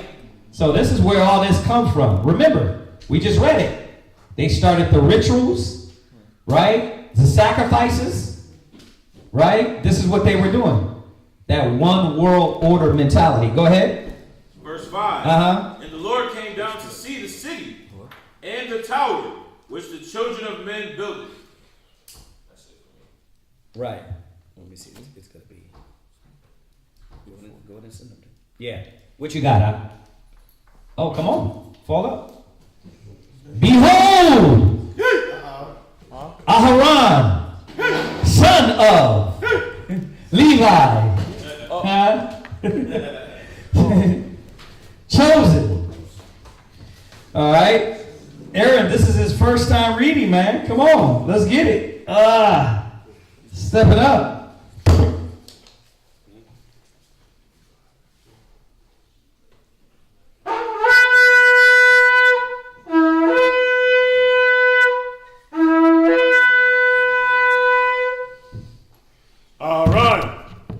Shabbat Shah, Yahweh, Ban, Yasharala. Aharon, Shabbat Shah, Yahweh, Ban, Yasharala. Imagine. Barak. Yahweh, Shem Yahshai, Brakatham. Yahweh, Shem Yahshai, Brakatham. We're ready, man. Ain't no bitch ass. This is something this brother right here, man. Let's go. All right. All right. So you're going to read. You're 5, right? Number 5? Go ahead and send them, yeah. You're 5. You're going to read from 11 and 6 to 12 and 1. 11 and 6, 12 and 1. Right. You're 5. And then we salute you. You're supposed to be a soldier there. Oh, it was supposed. Yeah, it's okay. We'll let him ride on this one, right? We get it. It's cool. Yeah, I didn't. Yeah, it was supposed to be a soldier, but that's fine.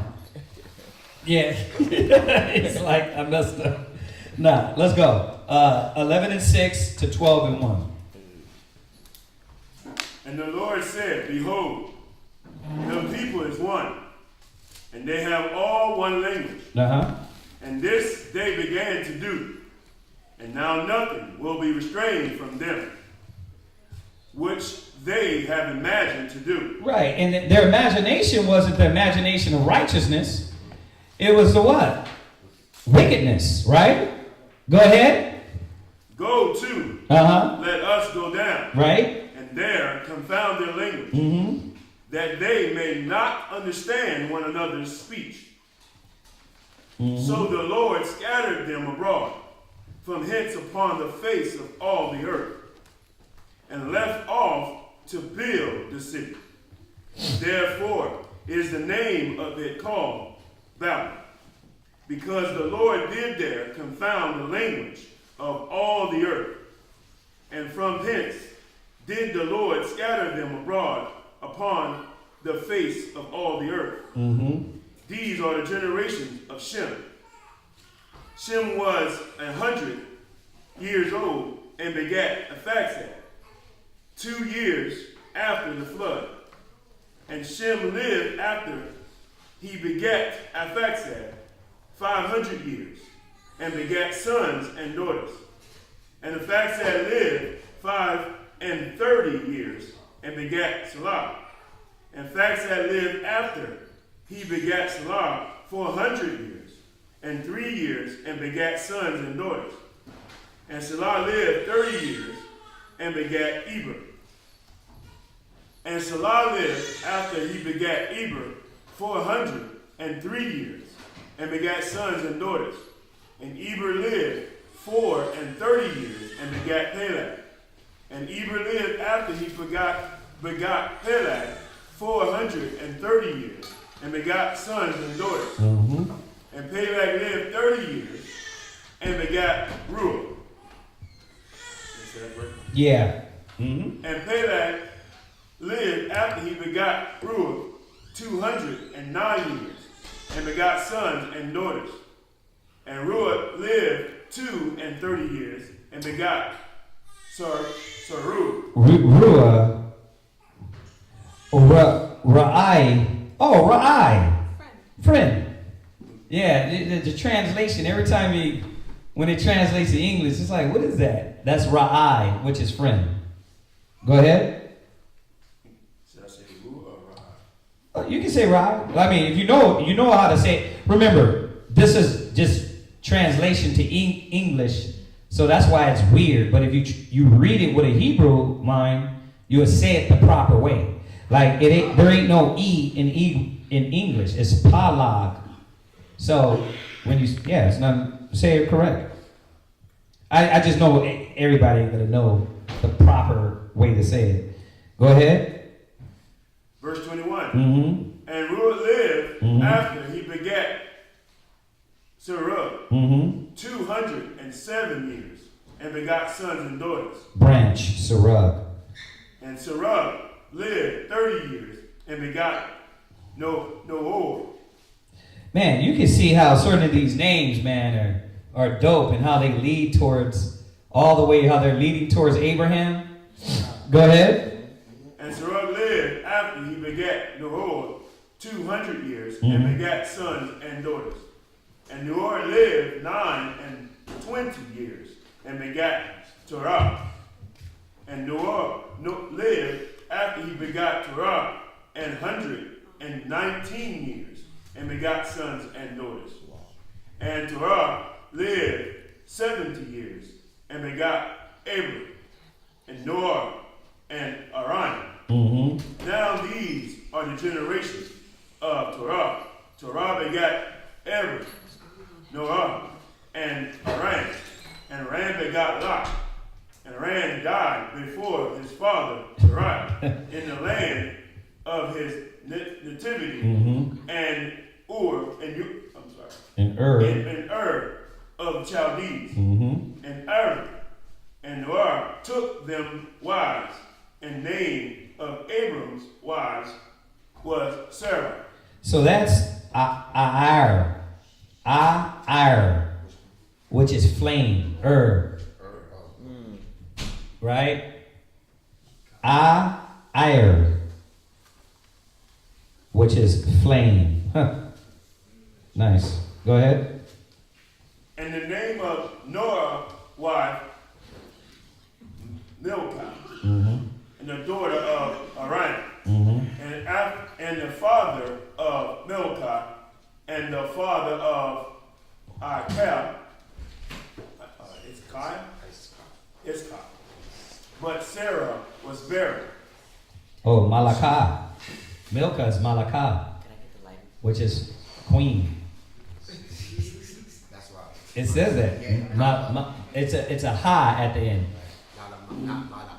No. Malak is no different. Malakah. What's up? The lighter for the Sabbath. Oh, go ahead. Oh, that's what. Yeah. This is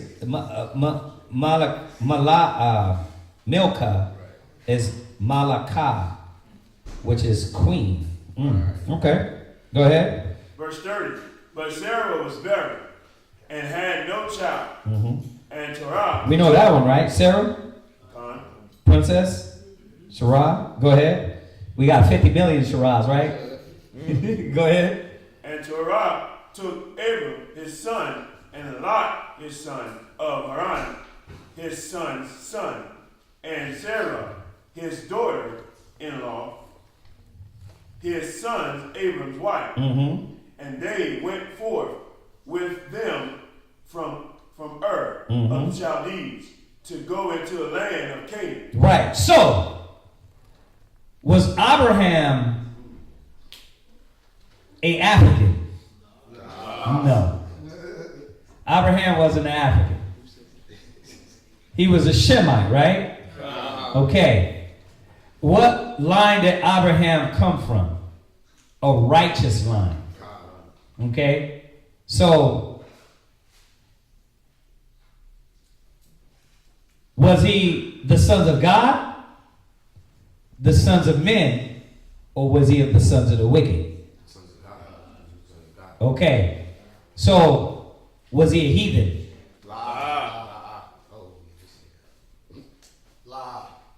You see that? You see how I just said that? Right, because they're saying, oh, Abraham was, they don't do that. They be saying that. Who's they? Who's DA? Who's they? Like some rando monkey online just saying things, right? He was not a heathen, right? Because when you go into heathen, we know it means what? One outside the nation of Israel. But also, what does it mean to be a heathen? A damn barbarian, a beast, lawless, right? So was Abraham without the law? He wasn't a heathen. But he wasn't an Israelite.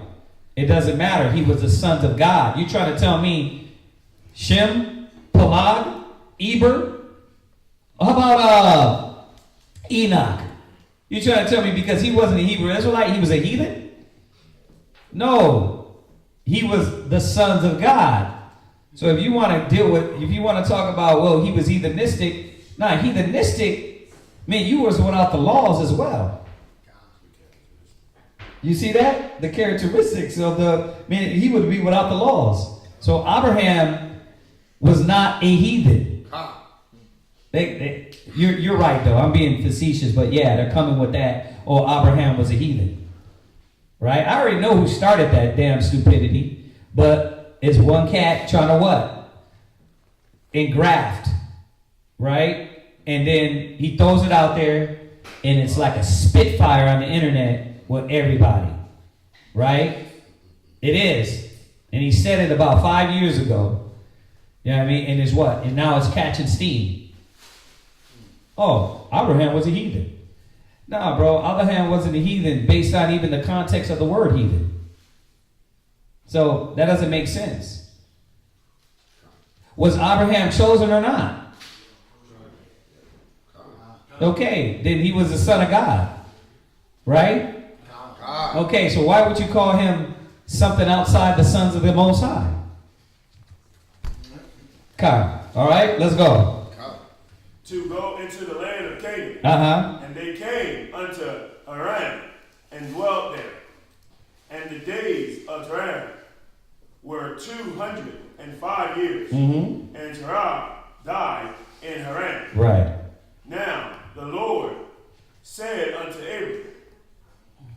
Right. So you got to say Genesis 12:1, and yeah.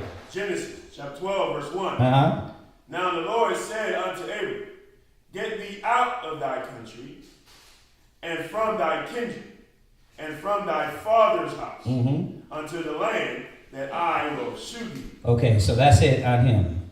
All right, we're going to salute the soldier in. All right.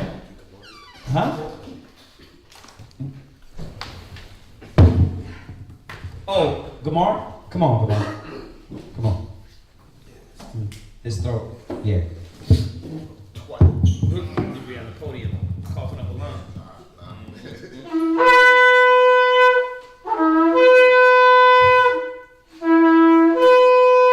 Behold my twin, his brightness.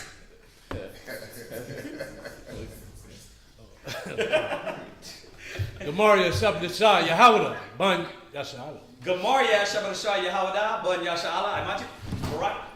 Yahawba Sim Yahshab Rakatam. Yahawba Sim Yahshab Rakatam.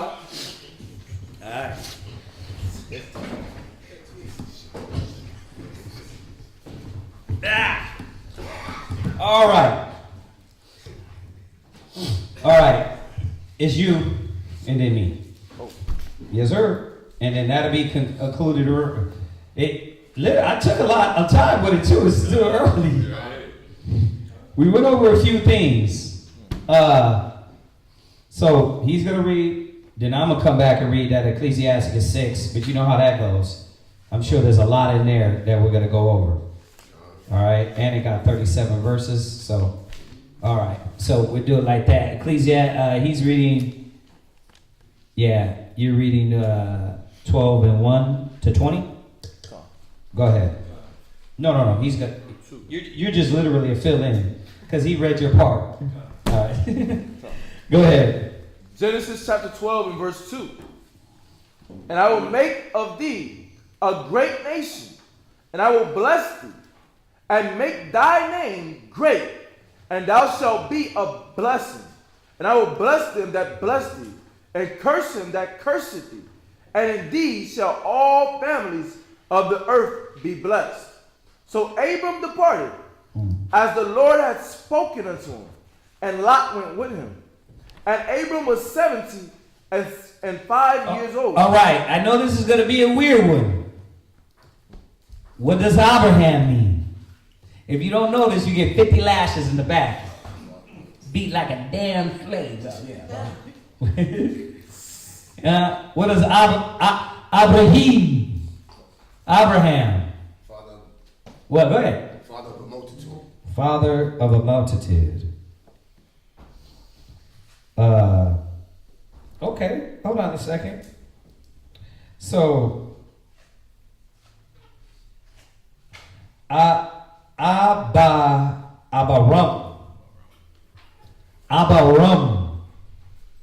right? Which makes sense. Abba is father, Rum, exalted, or high father. Now, yeah, exalted father. Okay, we're gonna have to double triple that.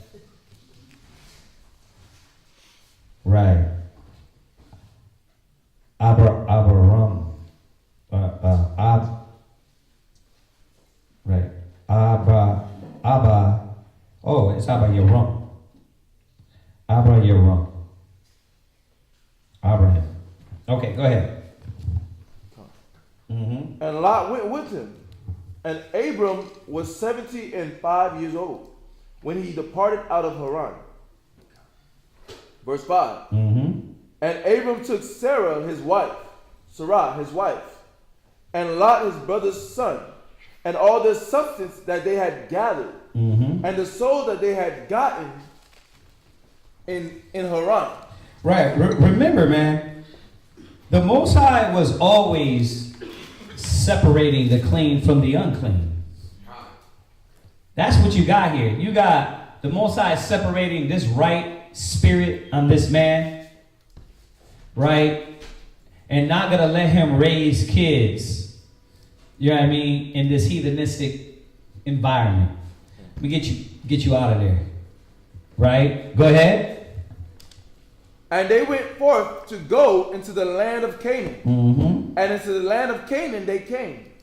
And Abram passed through the land unto the place of Sichem, unto the plain of Morah. And the Canaanite was then in the land.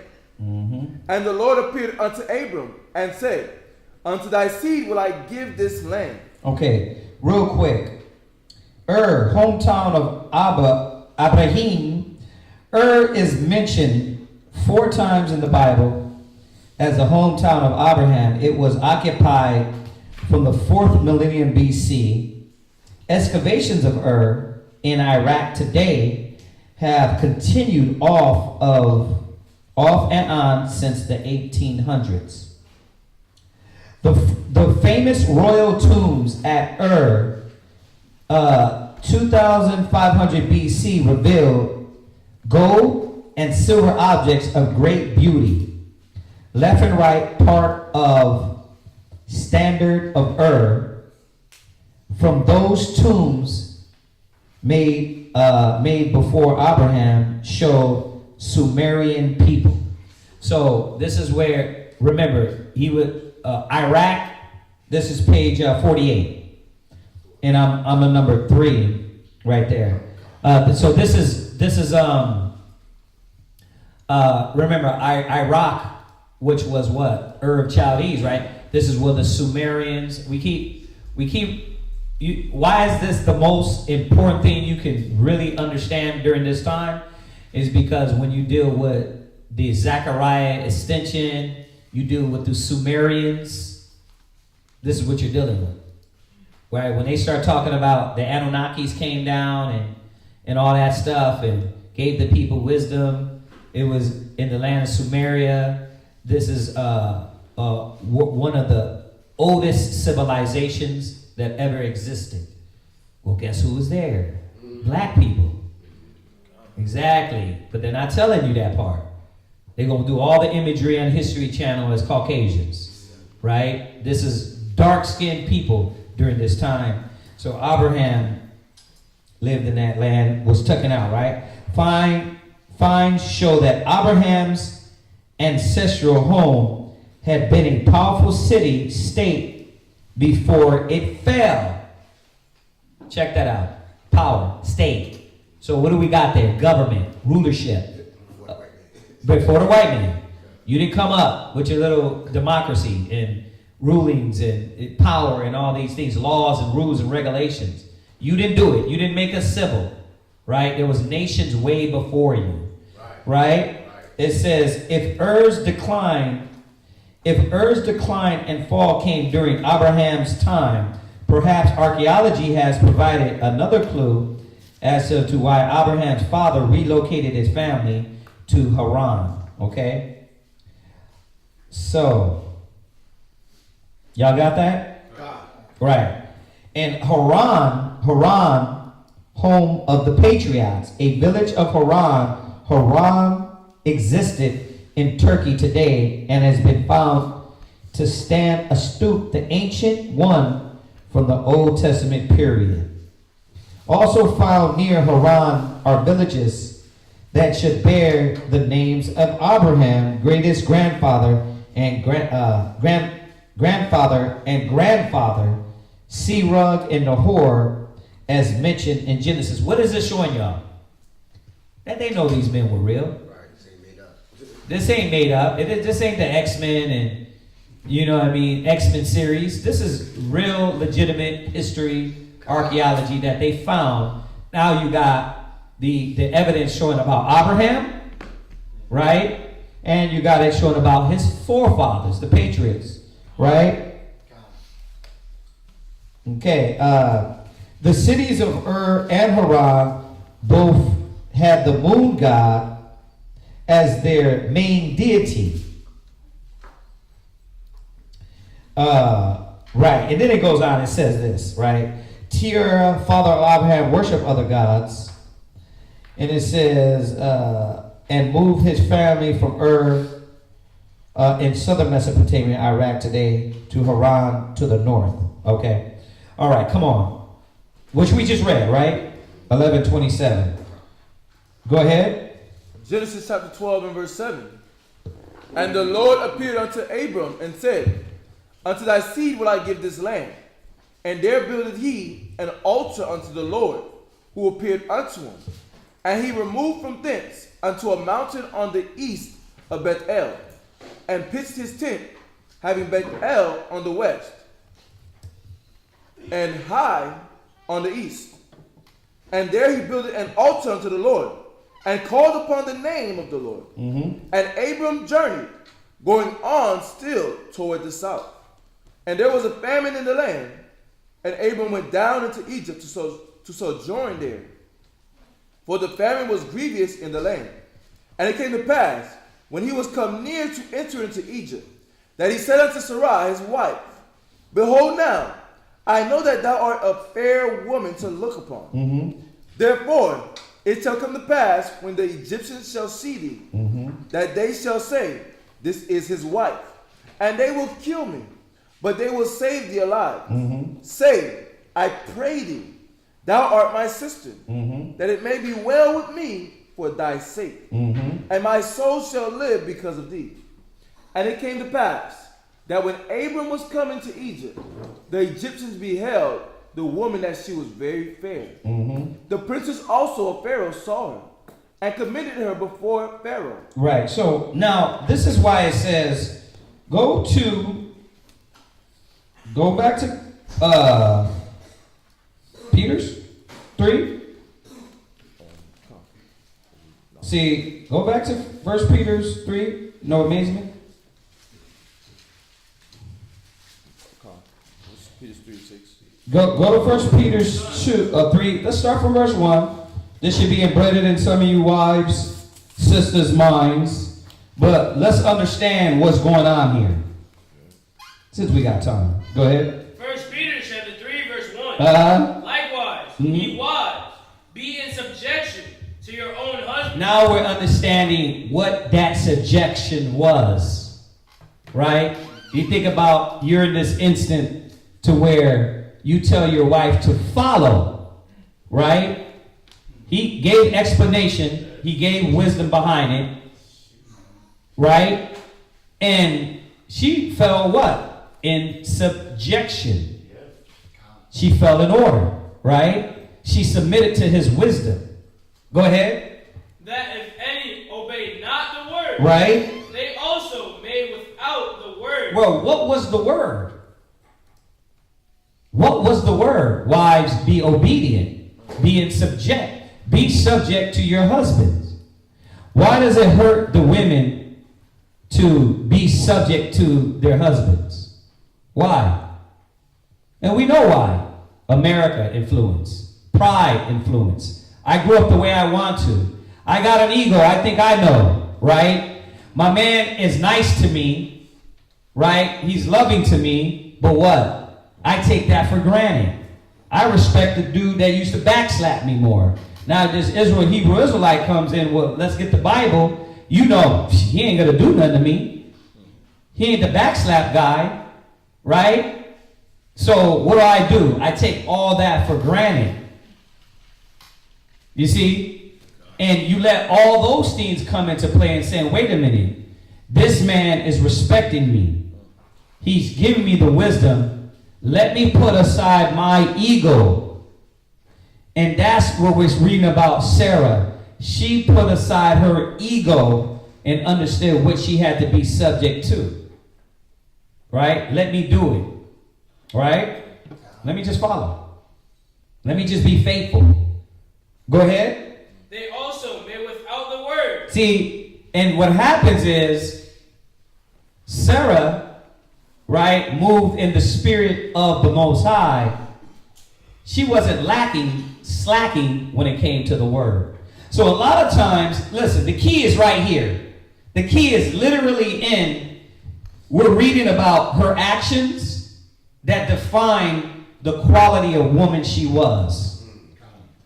It defined the quality of woman she was, right? And the scripture is showing you how to look into those qualities and see what made her be this great woman, right? And what, I got a question. Yeah. I wanted to say this.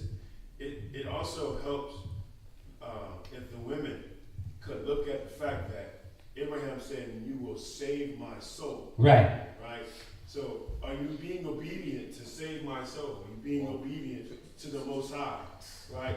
To do that, and that's what you got to put yourself in those shoes of Sarah and say, okay, I have to do it in obedience to save this man's soul. Right. One of the biggest, right on point, by the way, right on point. One of the biggest problems, what I've understand, in my measly life, is that the women, you're so much trying to guard yourself. You're so much trying to hold on what you got left, right?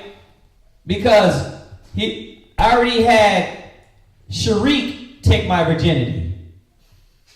And Sharik was garbage, right? He took my virginity. I let that slide. I still try to maintain my civility. But Jaquan came in and did what? Jaquan, he pounded and made it worse to where not only he took my civility, he took my what? Good nature. Right? He took my good nature. I was a good woman until I met Tariq and Shaquan. Right? And then, now I'm 2 under, right? And these qualities are being what? Pounded away in me.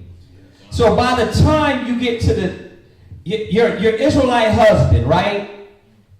10-fold over, right? 10 men later, right? What do you have to offer your husband? You're guarded. You're so guarded, right? And you've been so abused and misused with whack-ass leadership, right? Based on, I'm a man, and just based on that word alone, you got to follow. So when you come into the truth now, it's what? It's kind of the same thing.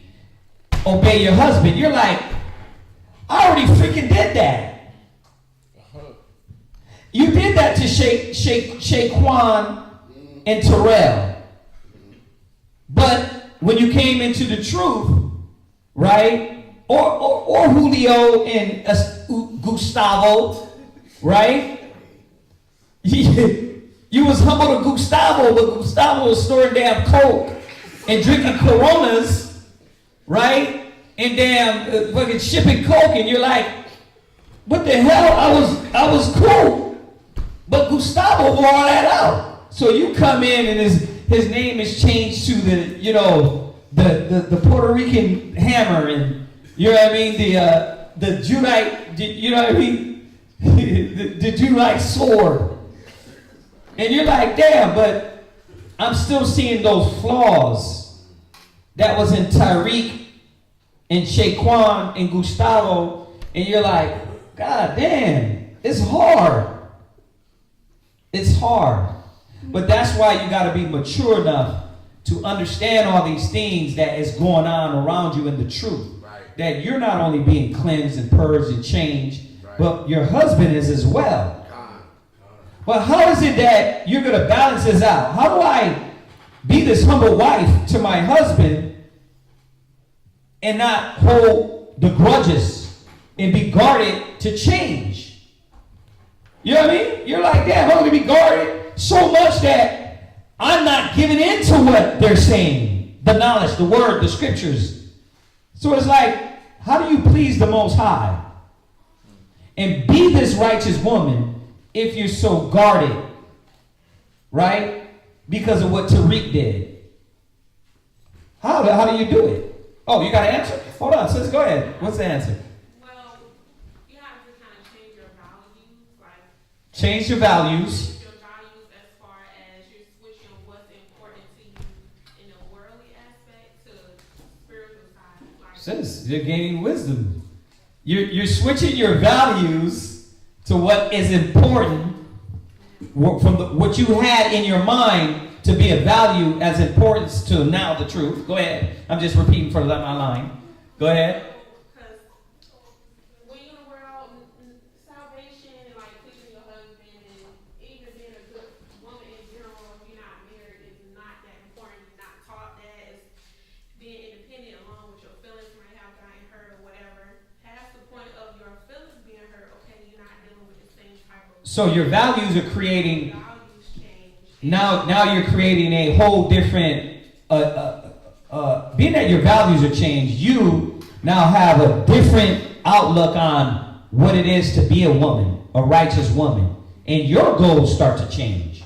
So instead of being more selfish, okay, well I did this before, I don't want to do it again. Okay, well I value my role as a woman, being submissive, being in a subjection, or being a help, or a friend, or sister, or whatever else. It changed, and that should replace the resentment that you have. It should replace the resentment if you value the traditions, the mind state of the gospel, right? But it's never going to change if you come in and you hold on to that baggage, which is resentment, which is let's bring it biblically, strongholds that what keep you away. Like, remember, if you keep creating these walls, you're never going to get to this point. Because you're never going to see why. Every time you read that, obedient to the husbands, you come up with 50,000 excuses. He's dirty, he's unclean, he's unworthy, he don't need it, he messes up here, and you're like, man, stronghold. And then by the time he's doing like this, because when he first come in, he's not even looking at those walls. He's looking at the walls, but he ain't looking at those walls. Right? He's not thinking that, damn, I got to tear down these strongholds. He's like, I'm going to tear down these guts. And then that's what's going to make me a good husband. But then finally, as he grows up and put away childish things, he's like, damn, now I see we didn't literally talk the whole 2 years we've been together. We didn't talk. All we did is Netflix and chill and have sex. But now you got so many personality disorders and mental disorders. Now I understand why our damn marriage is at the end of a stick. And it's like, but it just started. Because we just got the truth. We're supposed to be born again. But you can never be born into that process because why? Those strongholds. And he's like now doing this with the strongholds. Chip. Because he's scared. I done built so much with her. You know what I mean? She got me a little bit around her finger. So I'm going to chip away. You can't just start kicking down walls. You got to be like chip at the walls and casting down the imagination and every high thing that exalts itself. Right? But it got to be done. But the most important thing about this is what? If because this is what it all comes down to. Why do I got to damn chip away at your walls when you supposed to be what? Destroying them with me. You supposed to be beating these walls down with me.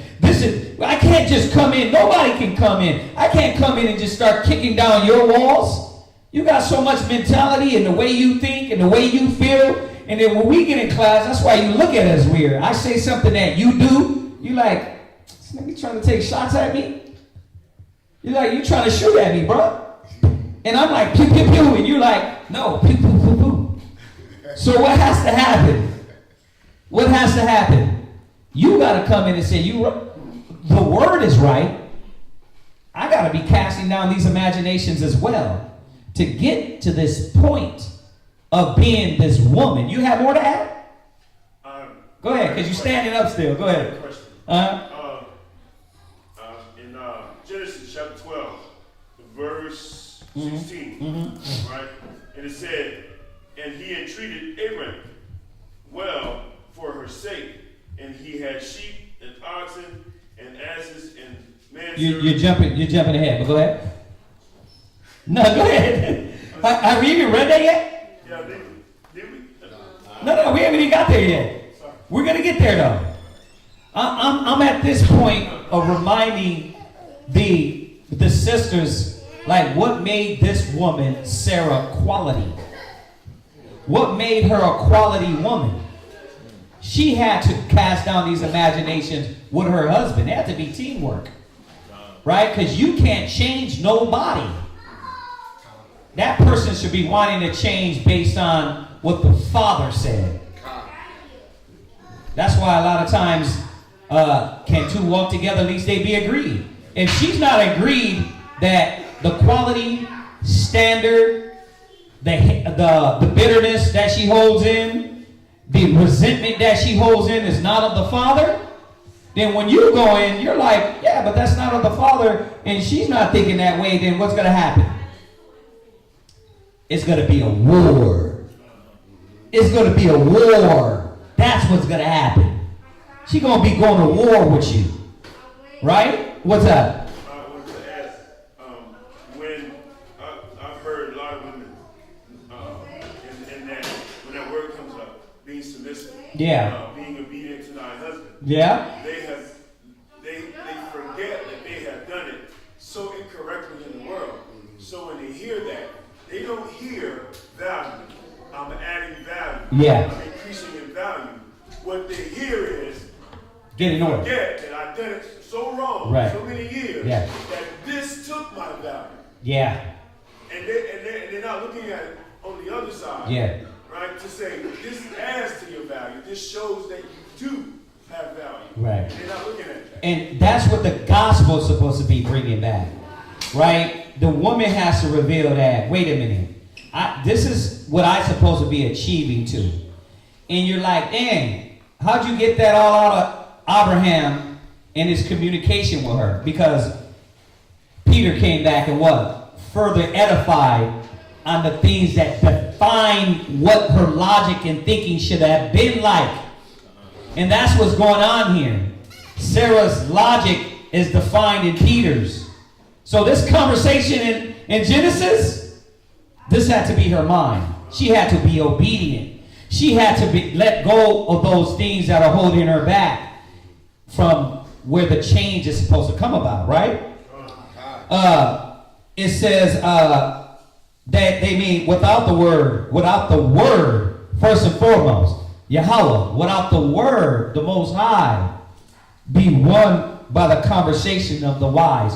If you don't have the word, if Sarah was a gossiper, a busybody, an idle woman, if she was just a thought, if she was just an independent woman, what would she have in this conversation? First it would start out with nigga. Like, for real? For real? So you want me to go in here and say I'm your... what is this? We're supposed to be equal. Who are you? Right? It's never going to come about. Right? Go ahead. Sorry. While they behold your my acting skills are superb. I'm just kidding. Go ahead. 1 Peter chapter 3, verse 2. While they behold your chaste conversation. So what did we beheld? What did we beheld from this woman? Your chaste conversation. What did Sarah have? Chaste conversation. She didn't have a haughty conversation. She didn't have a disgruntled conversation. She had a chaste conversation. And that's the example we're going to read about. We're reading about. Because you don't get all the other things because she didn't do it. Literally, it was that easy. Just to follow. So you're like, well, then what happened? She followed the end. Everything else fell into play. But the problem is, when you're not reading this, like Abraham told her this, and she was like disgruntled, and she was like, okay, I guess it's going to be your way. You're the Lord, right? And then shaking her head and doing all that damn weird stuff, right? Doing all that stuff that makes her feel like what? That she still has control. But really, you making yourself look what? More dumb. More ignorant. That's why when you daughters see that, don't follow that, so you won't teach your daughters how to be disgruntled and do all that, right? You're supposed to say, okay, that's not a right example. Mom should be saying, Con, I got you. Was there anything added to that? Anything else you need? That's the chase conversation. What does chase mean? Chase. Because we're talking about, well, we're going back into a soft answer, right? A meek tongue. We're talking about, and I'm not going to go through all those scriptures. Lord knows you women are regurgitating those all the time. So I don't have to go there. The soft answer turneth away wrath, right? And if there be comfort and meekness in her speech and her tongue, right? Her husband's like no one else, right? Y'all know that, right? For the ones ignoring in the back, y'all should know that, right? Go ahead. Chase. In language, pure. In what? In language, pure. Right. She wanted to be pure. How am I going to come across to him? Not to be facetious, not to be in the B tone, right? You want to be condescending and disrespectful, right? Just do it the way you're asked, right? Show some damn standard within yourself that you are a woman of standard, right? Go ahead. Genuine. What? Genuine. See, what happens when you're a smart ass and you rebuttal all the time and you shake your head and, okay, like, I keep still trying to figure that out. You're saying okay, but your head is doing this. Somebody answer that for me. Huh? Anybody? Shalimai, you want to answer that one? What is okay? You don't want to answer that one. She pleads the fifth on that one, y'all. You're like, what is okay? But you're shaking your head no. Your body language is saying what your spirit wants. It's supposed to be chaste. Read. Uncorrupt. What? Uncorrupt. Yeah. It's supposed to be uncorrupted by what?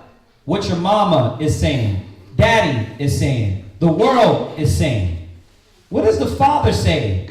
Right? Go ahead. Free from barbarous words. Free from what? Barbarous words. Beastly. Barbar. Right? A barbarian is someone animalistic. Right? And that goes into the talking back. I want it this way, I want it that way, disgruntled, disobedient. This is warning you young kids to determine and understand if you're dealing with a barber woman. Right. Not a barber in a hair shop, barbarous, beastly, wild. Right? Does she know how to control her talk, her tongue? When I look at my daughters, I'm looking at the barbarous tone. You picked up that barbarous attitude from your mama. Right? The Most High is telling the young women and the women how to look, speak, act, chaste. Like, if you can read, the definition is there. Go home, go in your closet, open up the Bible. There's no interpretation that needs to be taught. Literally, look up the word and you'll see, damn, do I do these things? That's not the spirit. I'm supposed to carry myself in a spirit of being chaste. Right? Was that it on chaste? Hold on, let him finish. Go ahead. Free from barbarous words and phrases. Phrase. Why are you coming? Can I use it? I'm gonna just use it this time. The bitch mode. That mode is supposed to be turned all the way off. Literally, you're supposed to take that out of the computer and throw that away when you got the knowledge. Your tone doesn't supposed to be in bitch mode. Now, we know what that word means. Barbarous, beastly, attitude, disgruntled. Right? What else you got? And from quaint, affected, extravagant expressions. Right. Extravagant expression. Extravagant what? Expressions. Right, expressions. Right. Okay, you're the Lord. Kazaki, you start with that. Kazaki said you're the Lord. No, I didn't say he was the Lord. The scripture said, serve him like he was the Lord. Right? He's your Lord. Right? And you're supposed to be at the pleasure of your Lord. Right? What you got? I got the there. I like what it says. What it say? It says exciting reverence, venerable, sacred, pure. Right. Do you feel that every time you serve your husband, that you young women serve your mother and your father, that it says it's reverence, sacred and pure? Like, damn, I'm doing a good thing to the Father. Right? Not like, huh, you're bugging me. TikTok has been waiting for me. Like, huh, like you're doing what mom does. You're doing all that damn breathing. Right? That's disdainful, distasteful. Right? That's why when my daughter does it, I'm like, listen, you know what? Don't do it. No. You're not going to do things with the huffing and puffing. You know what I mean? I'll get another daughter that wants to do it. Huh? Yeah, I'll replace your ass too. You know what I mean? Because the Most High is not needing that. You know what I mean? Listen, the Most High said they meant for the fire. Right? The Most High is going to destroy them. All the wicked kids, male or female. So if you're not going to do it with humility, you know what I mean, and understand you're supposed to do it with the right mind, then what's the point of that? And that's why the daughter's supposed to be coveting the best gifts. The mothers is supposed to be understanding. The reason why your ass got a headache and you're talking about, well, they don't respect, is because you have not taught them the level of respect. You have not taught them. So they see, so they do. They do what you do. What else you got? Pure from carnality. Pure from carnality. Chaste. There that word is again. Read. Modest. Uh-huh. Pure from every fault. Right? Immaculate. Immaculate. What? Immaculate. Immaculate. Clean, it says. Clean. So that's what it means to be chaste. But in order for me to be this chaste woman, I got to stop looking at I'm serving man and serve the Father. Just like all of us have to do, right? We got to get out of this head of what you're telling me. What the Father told you to do. Right? And how do I become more of this? And we're going through the steps and showing you. You got to let go of the resentment and the things that hold you back from qualifying to be this great woman, right? Go ahead, read out. While they behold your chaste conversation. So your chaste conversation, read. Coupled with fear. That fear is towards who? The Most High. Because you obviously don't fear him. I ain't even going to even put that in there. You don't fear him. You don't respect him. But do you respect the Father enough to say, you know what? This is what the Most High requires in his will. Y'all see that? Con? Sisters, con? I know there's only a few of y'all in here. And then the ones in the back, they're too busy to listen. Oh, there she go. She can hear me. Hell yeah. Go ahead. Who's adorning? Covering? Go ahead. Let it not be that outward adorning. Let it not be the outward adorning. So Sarah, listen to this. How old was Sarah when she went into Egypt with Abraham? Think about it. I want you to think about this. She was an older woman. We're going to get the age. I was thinking it was around 100 somewhere. All right, or 90. We can double check that. But now, check this out. You look at her, you scroll through your Facebook, your TikTok, and it pops up. People think I'm 50. People think I'm 17, but I'm really 50. How did I keep my youth? That little damn robot voice. How did I keep my youth? Right? And she's up there what? Showing her butt, showing her body, Her outward adorning is her physical appearance. You see that? So the physical is always doing in the back of her mind thinking what? When her her mind is controlled by her outward adorning, what mind is she in? Whorish, carnal, childish. I'll tell you, she's always in the mind of, I'm still young and I got flavor. I can just go back in the club, go back on the social media apps, and replace this man. She always is saying, I can just go get another guy. That's why your outward adorning can't be the outward, because then she's what? She's always defining her qualities by what? Her outward appearance. You see that? And that's what you got during this age, that much more exemplified. She's outward showing her physical, right? Okay, go ahead. Of plaiting the hair. I wanna do what? I wanna put in the fake hair, right? We were looking at the video, me and Charlamagne in the car, and I was like, yeah, Selena's hair. She's like, you know that's fake, right? Right? And what is it? It's what? It's phony. It's facade. It's all makeup, right? You putting pounds of makeup on. That's why I love those tutorials.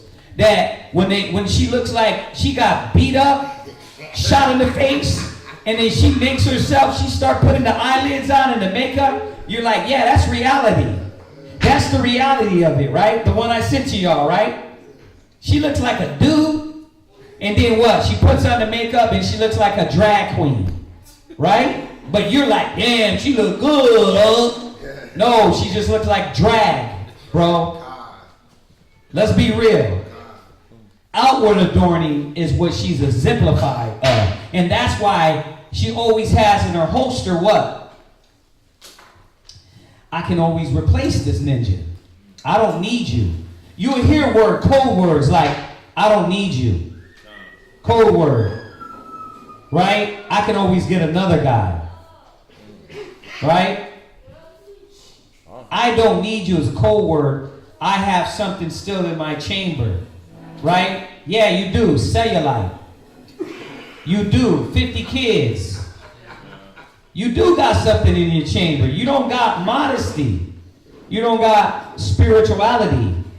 You got a piece of meat, and what do men do with the meat? They beat it, eat it, and toss it to the side. Right? And I'm talking about actual meat. Right?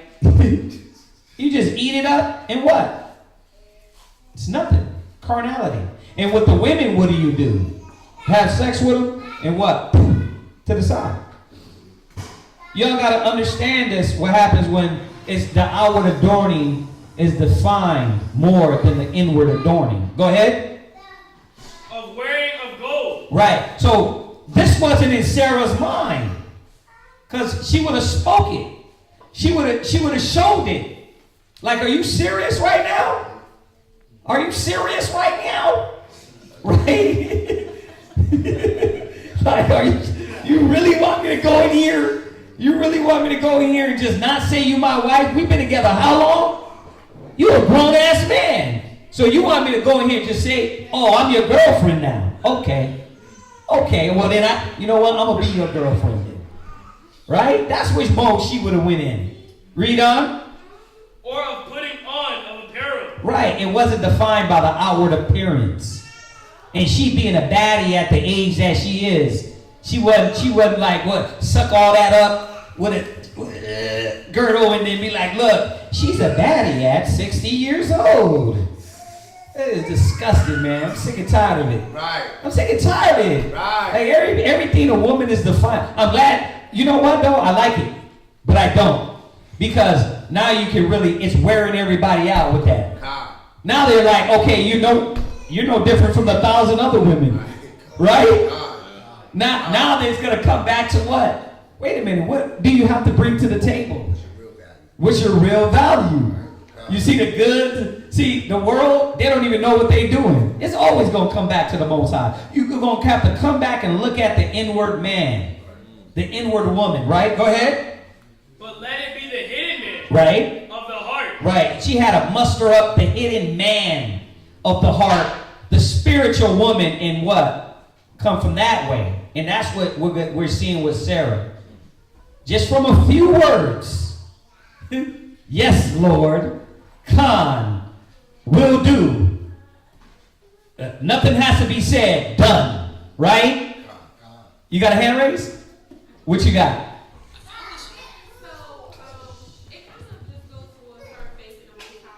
Right?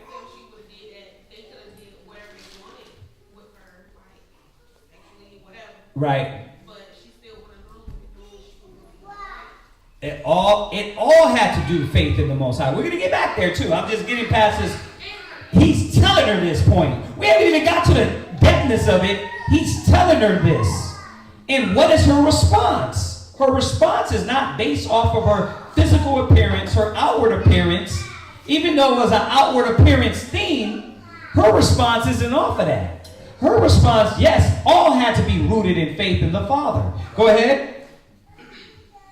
But let it be the hidden man of the heart. Go ahead. And that which is not corruptible. Not what? Corruptible. See, she couldn't be corrupted by the things of the world, the lust of the flesh, the pride of life, and all these things that corrupt the women nowadays.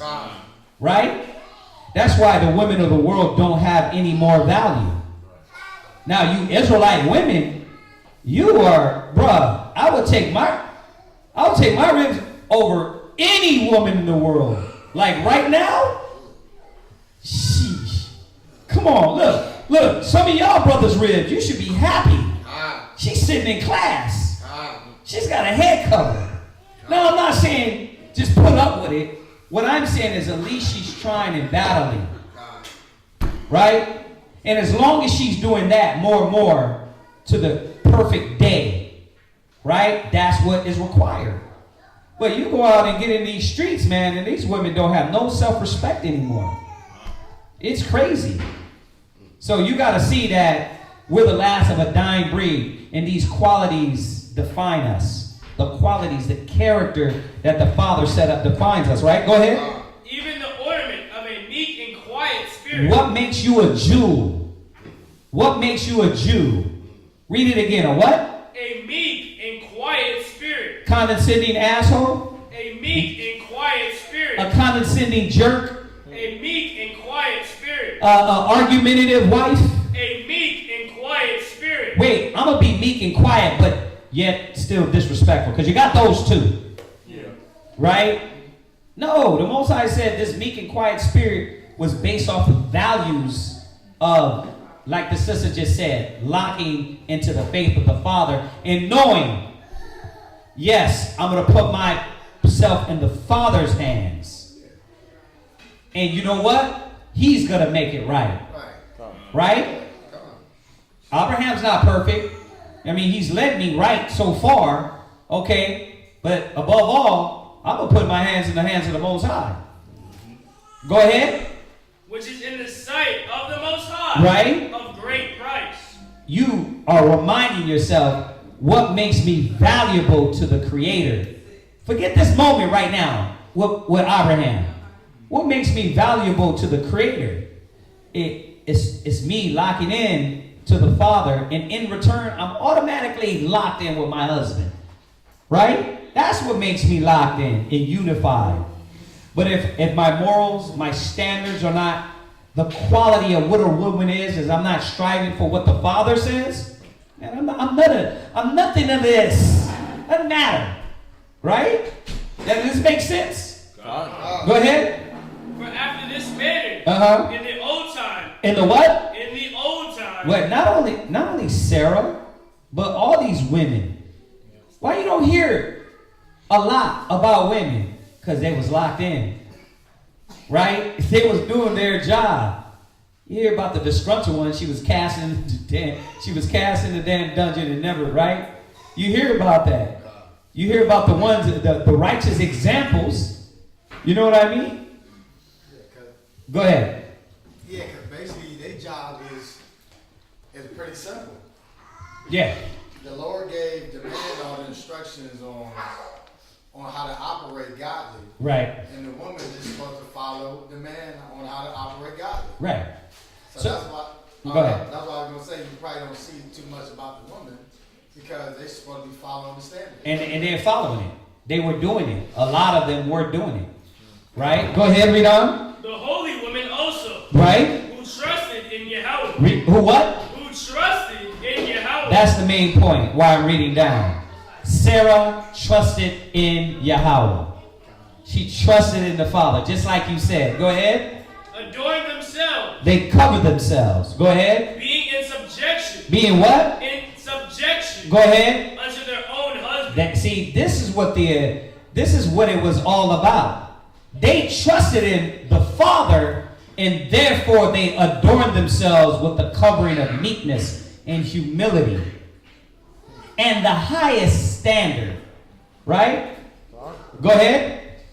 Even as Sarah obeyed Abraham. There you go. It all led right back to this, right? As she what? Obeyed Abraham. So when you're like, what does it mean to be obedient? Man, we just went through the damn quality. We just went through the qualifications. Right? And we know there's a million more scriptures that go in on it. But it's telling you right here. Go ahead. Calling him Lord. Calling him what? Lord. Calling him what? Lord. This is why she was able to humble herself to call him Lord. Because she trusted in the Father. So go back to Genesis. Why did Sarah just ride with it? Because she had all these things in her. Y'all see that? Go ahead. Oh, Shaquat. Oh, yeah, sorry. Yeah. Genesis chapter 12, verse 13. Uh-huh. Say, I pray thee, thou art my sister, that it may be well with me for thy sake, and my soul shall live because of thee. And so, was she thinking about herself?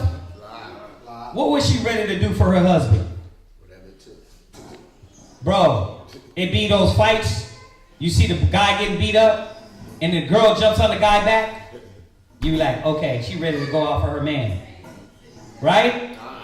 It was those days, right? Where the woman would actually what? Nah, you're not going to hurt my man. Now it's like, nah.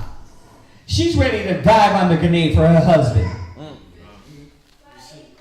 Seen the lady that killed the fireman for her husband? No. Yeah. I believe it. But did you see the girl that jumped in and got stumped out because she jumped in trying to help her man? You seen that too, right? But she got stumped out for a good cause. Now, we know this. They ain't moving in wisdom, so they both got stumped out because it probably was out of wisdom. But she was there to ride or what? Or die, right? With her man, right? And that's the thing. The thing about all this is crazy is that what I never understood, why do women like the bad guys? You would like the thug when he's a thug. I watch these women act. They be the cuties. They be with the guy with what? The tats, cigarette in his ear, the black and mild in another ear. Right, pants down. Right? And yet be walking down the mall with them. It's obviously we know now the transition is what? She's the man. But you get the thing. It's like they be rolling with that. They be rolling with the thug. They don't want that. Have you ever seen them talk and go up and ask them questions about the nice guys? And they go through like, why not the nice guy? And they be like, because he's no fun. And then they say, okay, well, don't you want a guy to respect you? Yeah. Well, does the nice guy respect you? Then he start breaking down their logic like, yeah, the nice guy don't respect you, so why do you want him? Right? And showing them that you women don't know what you want. They're backwards. So when you get the Bible guy, and he's like, behold, my daughter of Zion, get thy Bible. They don't come like that. Get your Bibles. Right? And he's like, get the Bible. Okay, get your Bible. Or like Asa. He's the most relaxed guy I ever known. Right? He's the most. Let's get your Bible. It's like you meet a guy like that and you over there still what? Disrespectful, second questioning, Did it because your mind is not locked into the mind of the Father. Right? So this is what we're seeing with Sarah. She was ready to dive on the grenade for her husband. Right? How many of y'all sisters ready to do that? Huh? Huh? Can I get some hands in the chat? Look, my rib, what a baby in her belly, right? I know Shawashana would be, she'd be up there too, right? Huh? She's up there too, right? Huh? With the baby in her belly. Well, right? Are you ready to dive on it for your husband? Okay. Well, here's the beautiful thing. I'm going to tell you like we tell the men. We don't want you to dive on the grenade. We just want you, when we ask for damn spaghetti, you don't tell us, well, you had planned for something else. Make the damn spaghetti. Do what we ask you to do. To follow. And know this. Know this. That the Most High got us covered either way. Right? He got us covered. Right? Now, this can turn into a class about the men and leading correctly and leading properly and making sure you're following the standard as well. You know how we go with this. I can't leave the subject without saying that. Right? Because if not, brothers think what? I can make all the dumbass decisions and drive my family into the turmoil. But I mind y'all this. The man is still trying. You sisters are trying. But live up to the qualifications. So it can be an easier ride, right? That's what we're all doing. Come? Okay, all right. Read on. 12, right? Right. 14.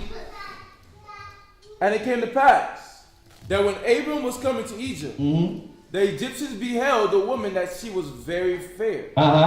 The princes also of Pharaoh saw her and commended her before Pharaoh. And the woman was taken into Pharaoh's house. And he had treated Abram well for her sake. Right. And he had sheep and oxen, and he had asses and men servants. What is going on right now with this whole situation? You know what I mean? What is going on with the whole situation? And for all the dummies out there talking about Abraham, he sold his wife like a hoe. Like, no, big dummy. He was the man of faith.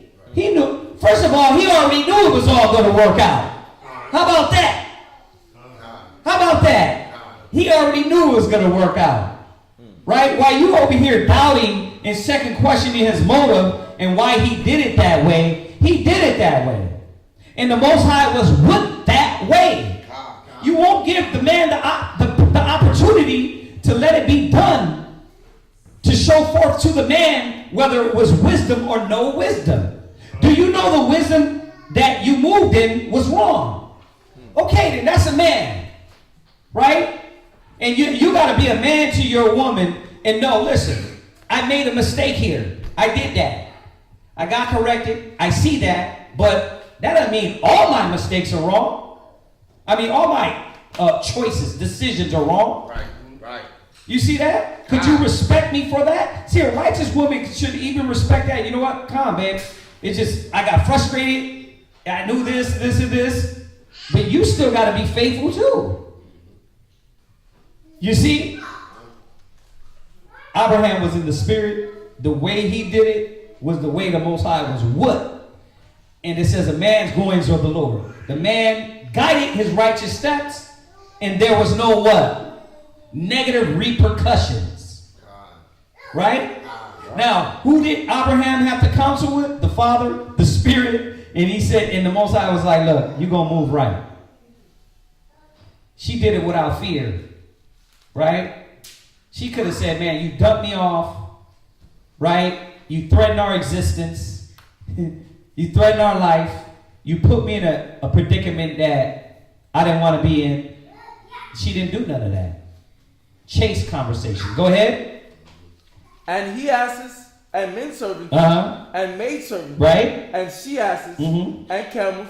He had all of this. Go ahead. And the Lord plagued Pharaoh and his house with great plagues. Won't you give the man the power to lead? And if the man is a man of wisdom, the Most High will show him. Now, I get it. If he tells you to jump off the ledge, right? Don't jump off the ledge. Use wisdom. Right? You got to know if your husband is a fool as well. Right? But you got to know how to judge before you can even say that. Because you can't really make a determination if you're not looking at a man's track record. Right? That's why when I deal with my ribs, I'm like, bro, look at my track record. Like, judge me off of that. Don't judge me off of one mistake that you might think that's going to turn out to a mistake.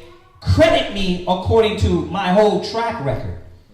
And then you can say, because I can never put me in a predicament that was life-threatening, compromising, right? And then you can say, oh, I have no reason to doubt.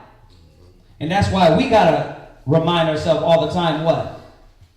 Brothers, you got to make decisions with wisdom, knowledge, and understanding, because everybody in the family's watching.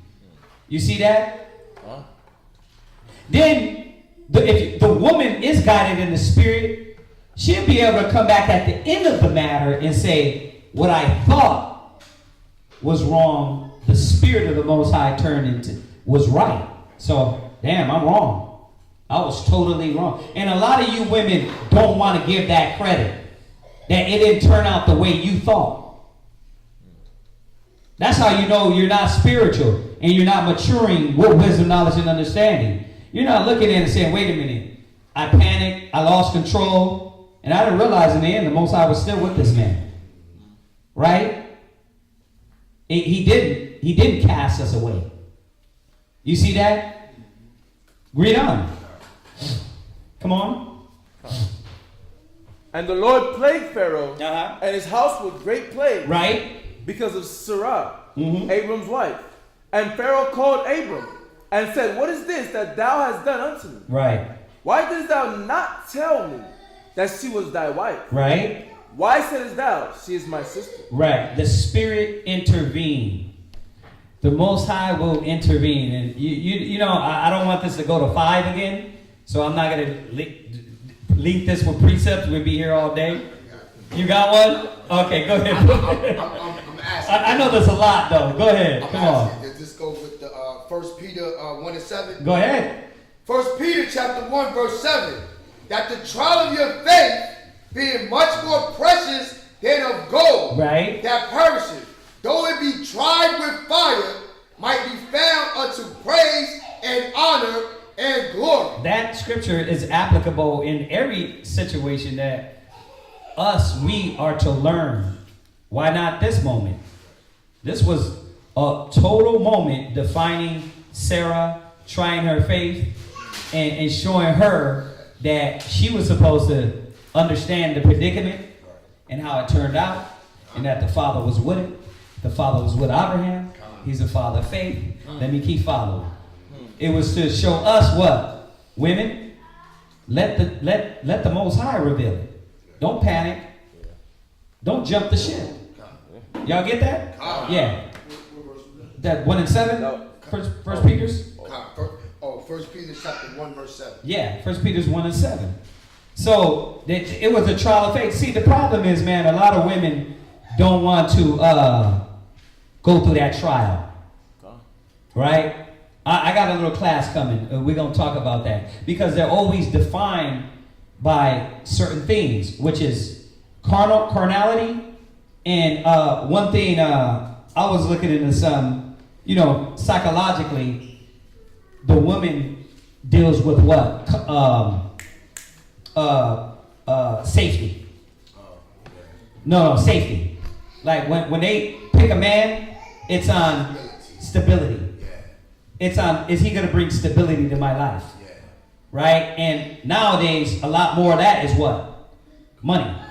Right, carnality. So, is he going to bring stability? And the problem is that if you're not looking at it faithfully through the Father, and certain things lack, and you lose, you start to lose faith. And you start to lose respect for that man. But we'll talk about that another time. Go ahead. Verses 19. Why saidest thou, she is my sister? Right? So I might have taken her to me to wife. Now therefore, behold thy wife. Take her, and go thy way.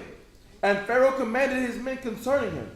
And they sent him away, and his wife, and all that he had. And all that he had. Right.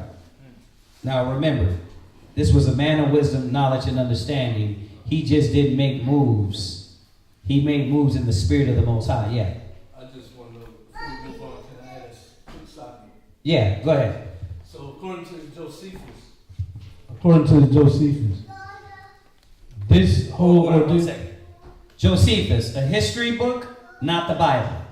Right? So you got to take this for a grain of salt. Right? It's a historical account. Y'all got that? Okay. Right. Yeah, so it kind of picks up where this is leaving off, right?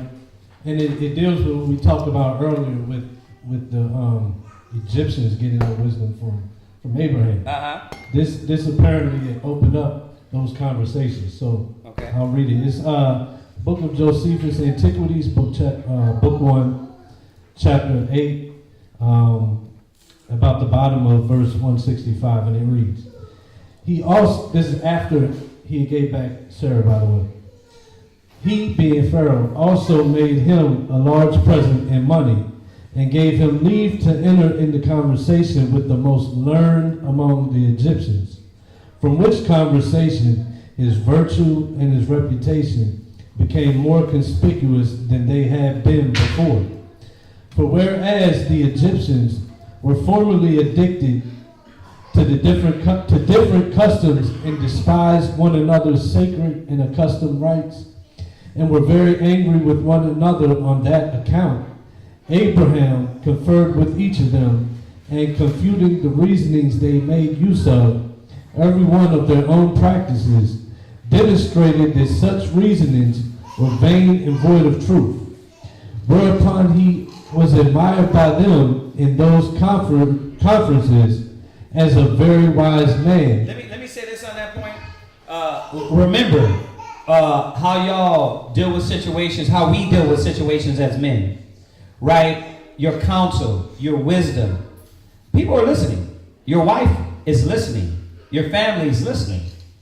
So remember, all these accounts, Sarah just didn't pop up out of nowhere. She'd been with this man for a while, and she was watching Abraham. She was watching the wisdom she was rolling with this man, right? And what he was getting. Why no reason to doubt? Look, man, this dude he's schooling them, right? He's teaching them. And it's all these accounts that you have to start seeing that, damn, wait a minute. Let me start looking at the track record of my husband and in the spirit of the Most High. All right, that being said, I got to look at when he was outside of the truth, coming into the truth and changing. So you give a good credit to him and say, okay, wait a minute. If this was the old husband, he would have did this and this, and it would have been weird. But the new husband, he's at least trying here, there, here, and there. So now I can go ahead and give him a little bit of credit, as opposed to, right, you know what? He's still the dumb ninja that he used to be. No, he's changing. And vice versa. You do it to the wife, right? But that's what she was seeing. She was seeing these standards, him talking to the nations and teaching them. Picking up. And one of great sagacity, when he discoursed on any subject he undertook, and this not only in understanding it, but in persuading other men also to assent to him. He communicated to them arithmetic and delivered to them the science of astronomy. For before Abram came into Egypt, they were unacquainted with those parts of learning. For that science came from the Chaldeans into Egypt, and from thence to the Greeks also. So that from the Chaldeans was through Abraham. Right. So this whole ordeal, it kind of led to that, to him teaching the Egyptians. Sitting down and telling them, schooling them. Because when it picks up in 13, it's going to say he left, right, and he had riches, which it came from Pharaoh. Yeah. But Josephus gives an account, that's where it's Why the riches? were given. The riches were given because of Sarah. Right. Right. So, but also, according to his account, that's where he gave them the education. There you go. Kind Because before that, what were they doing with the sun, the moon, the stars? They worshiping them. God this, God that. Right? He's like, nah, bro, it don't supposed to be used for that. Let me show you. This is the math behind it, right? Right? This is the science behind it. Remember, not that science what we have today. The earth blew up and then, no, real like learning wisdom of what is what for, what is what used for. That's the real science and math. Right, yeah. He was giving them, the sun was made for seasons. He was giving them that knowledge. He was giving them what it all actually means according to the Most High, what the signs of. Right. As opposed to different rites of ceremony for idolatry. Right. Yes, sir. Yes, sir. What was that in Josephus? Book 1, chapter 8, and then it's like the bottom of verse 165. Okay. So 168. Actually, chapter 8, the whole chapter is pretty good.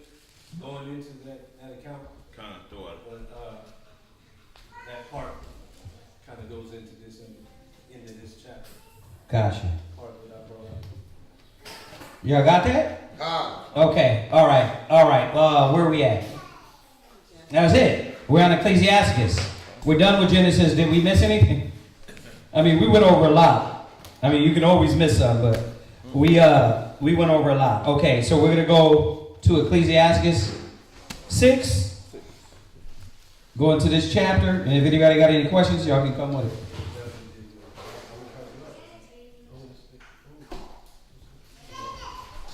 Yeah. It would have been we've been here a while. Another 8-hour session. All right, Ecclesiasticus 6. Ecclesiasticus 6. Ecclesiastes 6:1. Hear therefore, O ye kings, and understand. Learn ye that be judges of... Oh, I'm sorry. Wrong chapter, y'all. I'm in Wisdom of Solomon. My bad. Oh, yeah. Definitely. Okay, this is it. Yeah. Come on. Read. Instead of a friend, become not an enemy. Don't we preach this? Can I say hallelujah though? This is one of the things that we constantly have to remind Israel about. Like, you don't always got to be an enemy and go to war with everybody. How you do things can establish. This will I be telling the sister Sharina, the sister, the young sister. What's her name?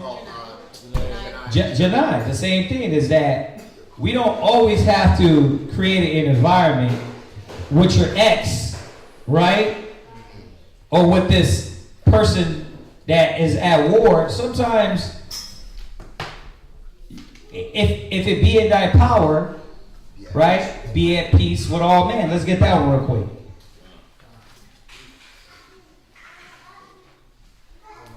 Gotta add that one with it. Yeah. Yeah, I know a lot of times when you, like certain camps and stuff, when you fresh come into truth too, you might just be like disrespectful to anybody that's not Israel. Yeah. You know what I mean? Or anybody that's not in your body, you're going to belittle them. Yeah, you're going to belittle them because they're not among you, right? Now, when you look at the scripture, when you look at this scripture, when you look at how Yahweh Shai rolled, he didn't roll like that. Yahweh Shai just didn't be disrespectful and belittle everybody. Remember, when he was among the sinners and the publicans, when he was under, when he was dealing with the Pharisees and the Sadducees, right? Matthew's 23, when he went into the Pharisees, that was because the Pharisees were going off on him, right? But his every encounter wasn't, hey, listen, I want to what? be negative towards you, be disgruntled towards you, be disrespectful towards you. Right? We got to add all the pieces of the pie. And one of the pieces is Ecclesiasticus 6:1. What's the other one?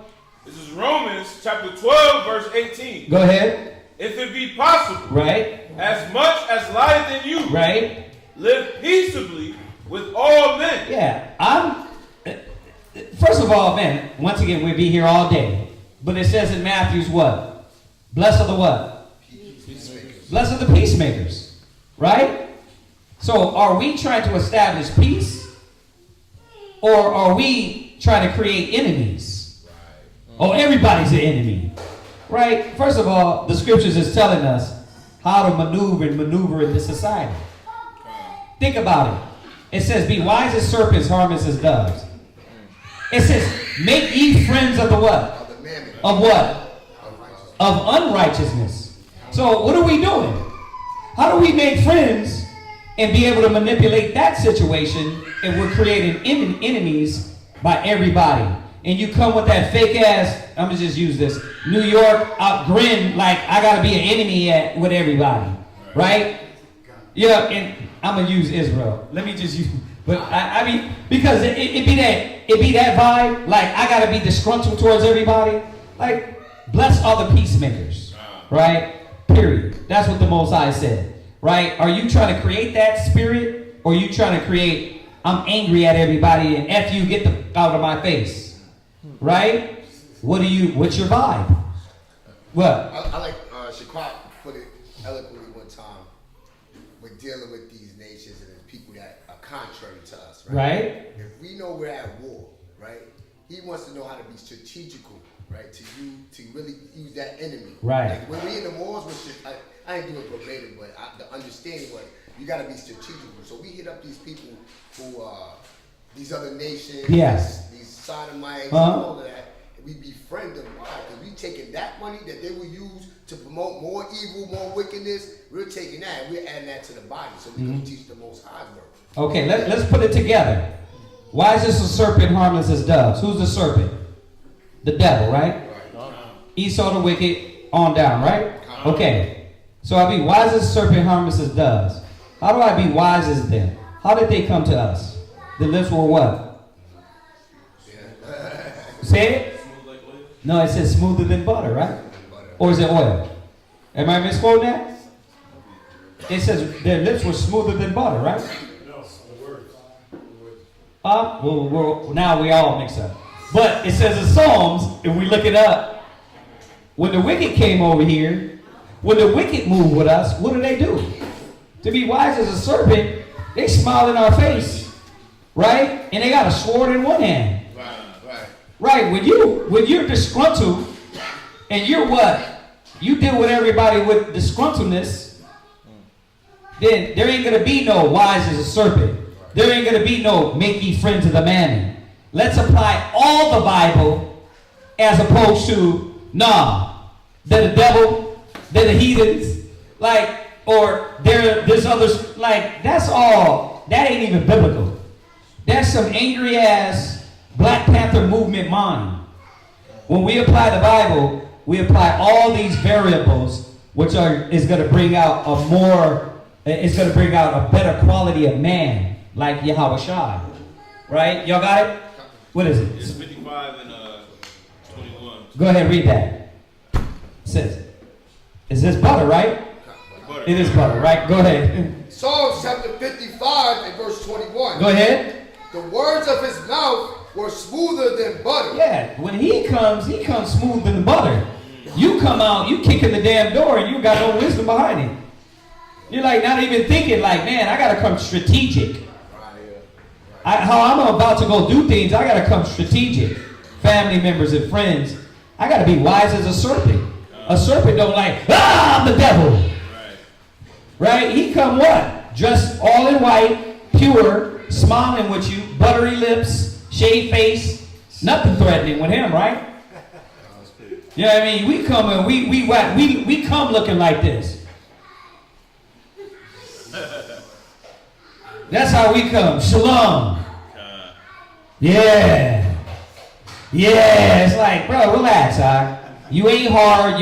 Your rib runs you. Chill with all the damn, chill with all that. Like, you're hard, and we know your rib runs you. That's what makes. That's why. Yeah, don't let me start. Go ahead. What? No, I was just gonna say. Israel, bro. I was gonna say fakeness. When Esau come and gentrify the neighborhoods. Yeah. He come in. He greeting people. Yeah. He real nice and cool. He dressed up with a suit and tie.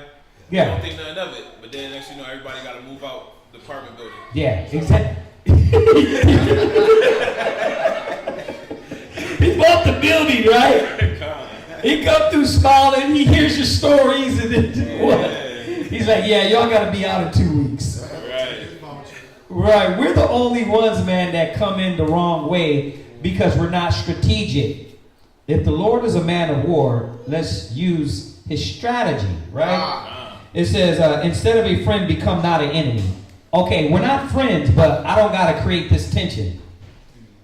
I can be strategic when dealing with you, right? For thereby thou shalt inherit an ill name. Because that person we could have won over now gave us a bad name. Right? They said something bad about it. You went to your uncle, you were disgruntled with him. You know what I mean? You weren't strategic with him.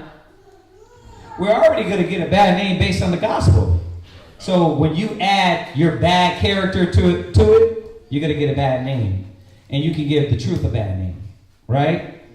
You can give the word a bad name. It says, for thereby thou shalt inherit an ill name, shame and reproach, even so shall a sinner that hath a double tongue. Got to be careful with that. A sinner is double-minded. A sinner makes commitments in their double tongue and not commit to their commitments. That's why we stop with all that fake it. It really was. What I mean by fake is we stop with all the cheerleading with no clarity. We're going to cheerlead you, but we're going to give you the clear message of, look, do you know what you're finna get involved with?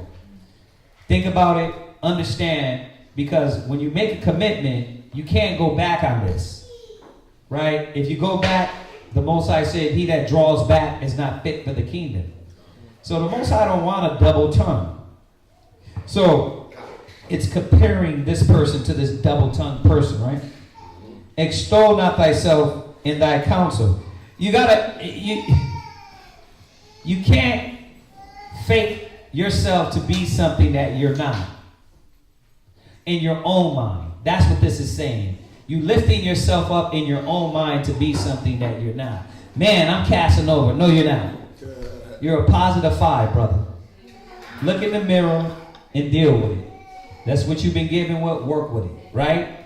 But don't extol yourself in your own counsel, in your own mind, and make you to be. I'm being facetious with the looks, right? But you get it.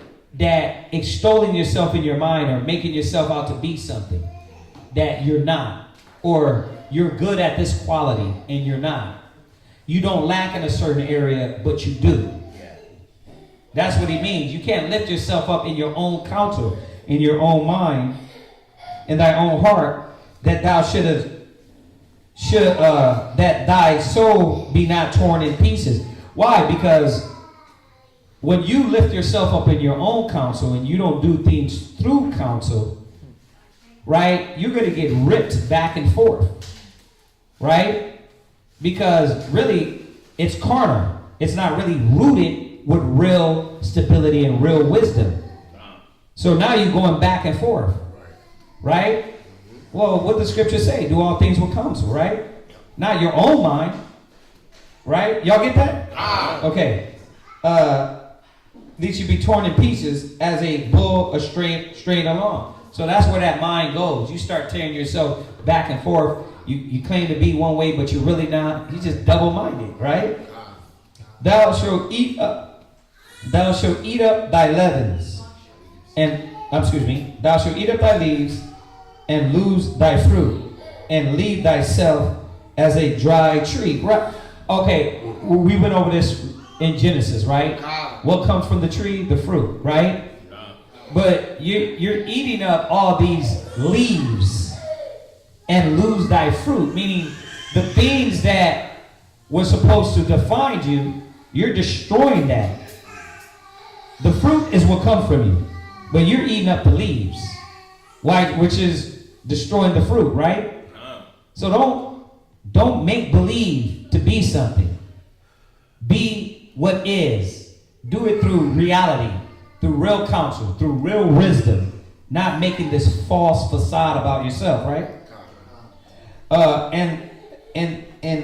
And leave thyself as a dry tree. What do you got from it? Well, I got nothing because I wasn't real with myself, right? Verse 4, a wicked soul shall destroy himself. I mean, what is it telling you? You can't be fake and phony with yourself. You got to be real. If you're wrong, you're wrong. If you lack, you lack. If you need to enhance a certain area, work on it. If you're bad in a certain area, let's get it right. But once you start tapping into that pride, I don't want to believe who I am. I don't want to believe what I lack. You know what I mean? Then what happens? Your soul starts to be wicked, and you start to what? Struggle with yourself, right? And him that have it, and shall make him to be laughed to scorn of his enemies. Because what they're going to do is look at you and say, you're not what you say you are. Huh? You came around, you claimed you were so dedicated to this Israelite truth, and then now look at you. You right back smoking the weed. Why did you stick in? Why was your soul torn apart? Because really you didn't face what demons you really had on you. Right? It says, and then it's jumping, right? Sweet language will multiply friends. There you go. So how do I multiply? How do I multiply friends? How am I using my tongue? Right? We know a whole tongue class we can go over, right? It's like a ship. Your tongue is the turner that turns and steers, right? You can create fires or destroy fires with your tongue.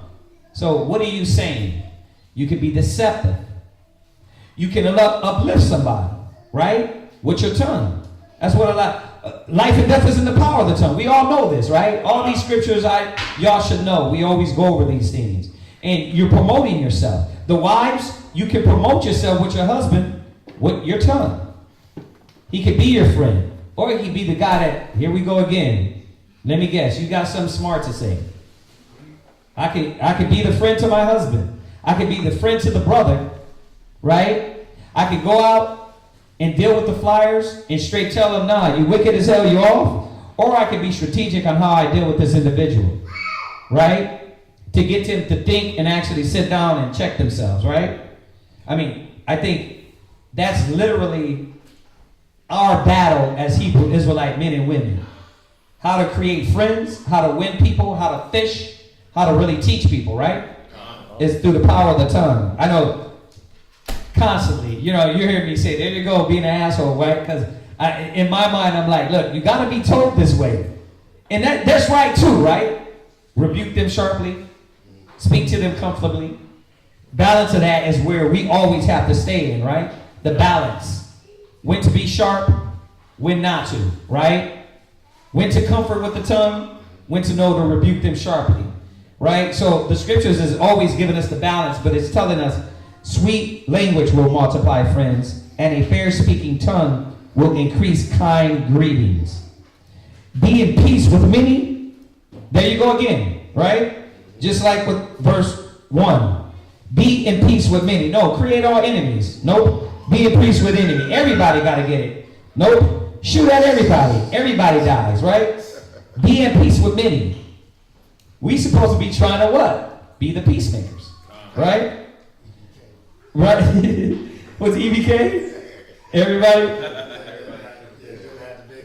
Right, right. Exactly. Be at peace with many, nevertheless, have but one counselor of 1,000. Dang, you are my brothers and sisters, right? But I know that when I go get that counsel, I know who to go to. Yeah, we're going to talk about a lot of things, but I'm not going to counsel and then counsel and then counsel, and then counsel, and then counsel 50 counselors. That's going to bring confusion, right?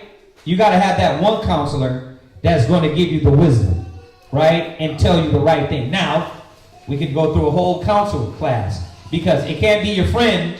Oh, they say have one counselor, but it's the woman that don't know how to counsel, that's in the world still, that's still doing worldly things. Do I got to go all through who to counsel with class? Right? That's not going to be the one counselor. Well, it's my brother. That's the connection we got with me and my brother. We grew up, but your brother is not going to counsel you according to the knowledge. So when it says be the one counselor, it don't mean the guy in the world or Will Smith in the Snapchat. It means find a man of wisdom, a woman of wisdom that's going to counsel you the correct way, right? If thou wouldest get a friend, prove him. Oh my God. Want to be here all day? Want to be here all day, right? Well, we know when we come in the truth, you're proving us. When you sit in the seats, we're proving you. We're all proving us to see if we walk the standard, right? We're proving each other. What we don't understand is that when we go on that next damn TikTok date or Instagram date or try to get to know a woman or try to get to know a man, this is applicable as well. Prove them as well. Do you believe in God? Do you believe in Christ? Oh yeah, I believe this. Do you do this? Can we get along? Can two walk together, at least they be agreed? Oh no, I just found that out by what? Proving them. But if I never sit back and damn ask questions and all we did was eat, or we like the same colors, you know what I mean? You like bad boys too, I like it too. That's not the proving. The proving is what? The knowledge, the gospel, the foundation. Right? Then we can get to you like spaghetti, I like spaghetti. You like pizza, I like pizza. We can get there, but the foundation is the word. What? All right, so what's a realistic length of time to prove an individual? Nowadays, the proving is what? My little children, let us not love in what? Oh, word. Right? Word or in tongue, but in what? In what? In deed. So, how's the Most High prove us? Actions. You can sit here all you want and have a lot of notes. Right. We're like, come on, but where's the action? Right? Everybody can talk the talk, but could you walk the walk? Right? Full Metal Jacket. Right? Right? Could you walk the walk? Right? So, you're like, oh, I'm quoting her. It's been a year on the phone. Right. Con. Get in class. I'm not with that. It's like the whole year came down to one damn thing. And you're like, brothers don't put it together. They're like, yeah, maybe I should have did that a year ago. Yes, you should have said a year ago, hey, listen, won't you come to class with me? Oh, I'm not really with that. Okay. All right, well, give her time. Let's talk through it. And then 6 months later, you're like, you know what? We've been talking a lot. You know what I mean? We got a lot of things in common. You ready to get in class and get this knowledge? Nah, I'm not with that. Did I ever tell you that I was dealing with that and then, I really realized Beelzebub is my God? Damn, I should have asked you that from the get-go. Damn, who's your God? Who's your God? Beelzebub. Oh, the water, sis. Delete. Right? You never know that because you're still on what? Your great movie, your best time. You walked in the park. You sat down. You put the cloth down in the park and ate fruit. You know what I'm talking about? He's my boo, selfie, and it was all damn phony when you hit it. Then you realize you got her pregnant. She's your baby mama. She's like, nigga, where's the money at? And you ain't getting the money there on time. And welcome to the black man, Hispanic man, Native American man, woman in life, right? Because you didn't sit down and prove that guy. But he had a garment on, right? And you were like, man, this cat's always with a camp. Yeah, but with the camp, they still smoke weed. Right? They still smoke weed. They believe in beating women. I'm like, can I sit down in class with you first? You know what I mean? Let me learn this guy. Let me learn what he's learning. Let me learn what he's being taught. Then prove a friend. Now, you can do it the other way. Don't prove a friend. No, that, what the crispy brother in Houston told us. That don't apply to my wife. Okay, dummy. How does that? He got 3 baby mamas all in camps, and he what? Jumping from woman to woman. He's a whoremonger.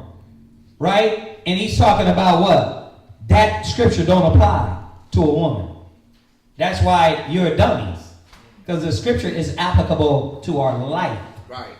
Yeah, and I'm not joking. That's not cap to hype everybody. He literally got women from other camps, and he did it us in Houston. And when we start correcting and disappeared, then he wanted to switch up to doctrines. But that's the woman's fault. Because guess what we told them in class? The same thing we tell y'all. Don't jump in these relationships. Don't jump into these situations. Prove a friend. He came through, dumped into a woman, got her, dipped out, had a baby with her. They're separate. Come on. It's the same story over. It's a game to all these people online, and they're vultures coming in these schools looking for men or women because they're using it as a social media dating app. And when the vibe is gone, they what? They're no longer Hebrew Israelite. They back smoking weed on Instagram, Facebook, Twitter, right? All that. What? You know how it is about hot in this month. About what you said about the county of Houston, about you're more of a whoremonger and taking wives. Yeah. You don't want to prove a woman because what's a woman supposed to do? Right. Submit. You know that.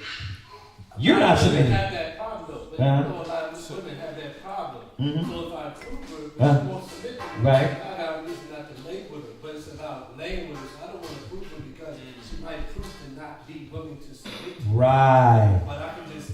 But if I hit it first, good, right, and then I can blame. I can say, you know what? She's out of order. She's wicked. You can easily find out she submit just by telling her to do things before you get that far. Yes. You know what I mean? Yep. Because you gotta do it when I ask, like before it gets that far. There you go. And then you can feel guiltless when you didn't sleep with her and you guys are not fornicating, right? You can feel guiltless because now you know, damn, I didn't make a wrong decision. Lucky I asked her that from the beginning. I didn't know Beelzebub was her God. Okay, I don't got to deal with that, right? And that's the same situation when we got to Rochester. He met the sister online. She had a head wrap. She was in the school. He was in the school. And we told him, Mike, don't jump into it. And what did he do? He jumped into the damn situation, right? Didn't give it no time. And they showed up, sister, and they smiling in the hallway to me. You know what? We got to let everybody know. We got to let everybody know. They came with that little fake-ass Kmart smile. Like, we got to let everybody know. Because I'm looking at him like, we told y'all to wait. Now, he's the worst husband. Because they don't know each other. So she's like, he's the baddest husband. And she's like, bro, she's always disrespectful. Y'all would have knew that. If you did what? Prove the friend. And so how long does it take? No time. I mean, you gotta see. So here's the argument.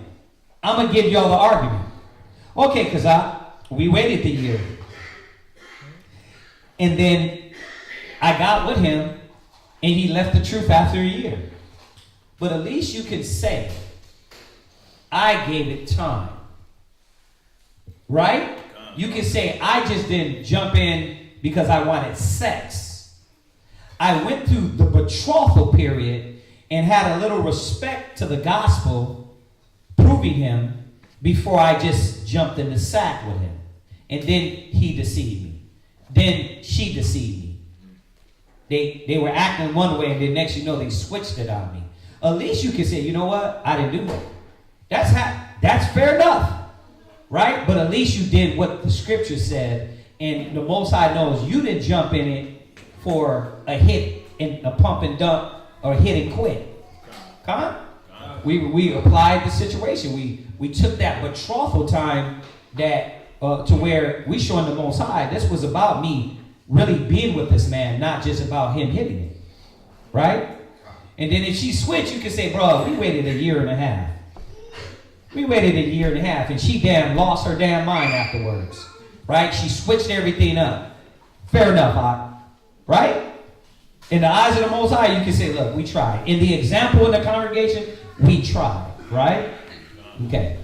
You know what I mean? So, that give you a little idea?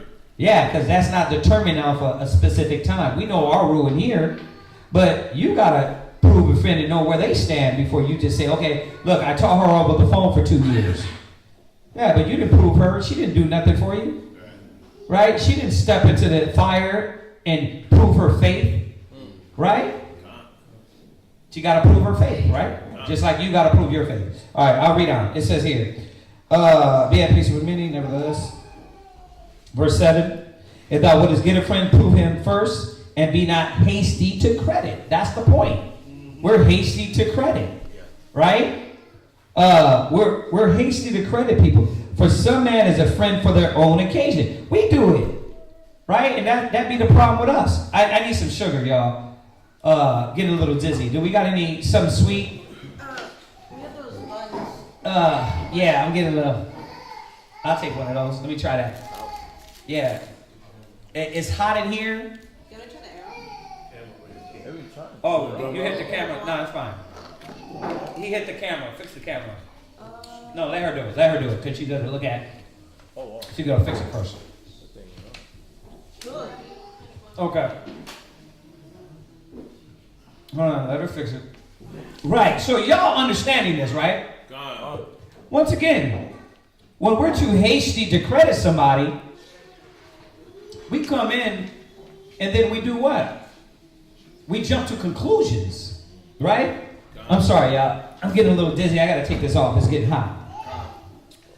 Hold on. Jesus Christ. I'm sweating. The other one. Yeah, I was looking for the other one. That's what I was looking for. I don't know if it's supposed to be. Yeah, turn that, please. It just disappeared. Holy smokes. All right. So, we do that a lot. Right. We discredit hasty to quick to be like, I done did it. I'm a bad judge of character. Bad judge of character. You know what I mean? I'm thinking, everybody in my mind, you a G. You the next man for the Most High. And I'm gonna keep that. I'm gonna keep that, but I gotta really be not too quick to make sure I'm looking at your actions. Just like y'all do with us. Y'all look at our actions and see what is the outcome. What we're doing. Consistency. What's up? I'm sorry. What do we got going on here? Nah, he's just checking the mix. Oh, okay. All right. Go ahead. Oh, that's me. Yeah, come on. All right. All right. For some man is a friend for their own occasion. Because then you realize what? You really like everybody sounds like they're diligent until work starts having to be done. Right?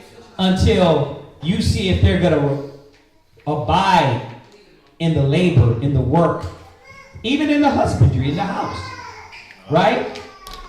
And live to that standard, right?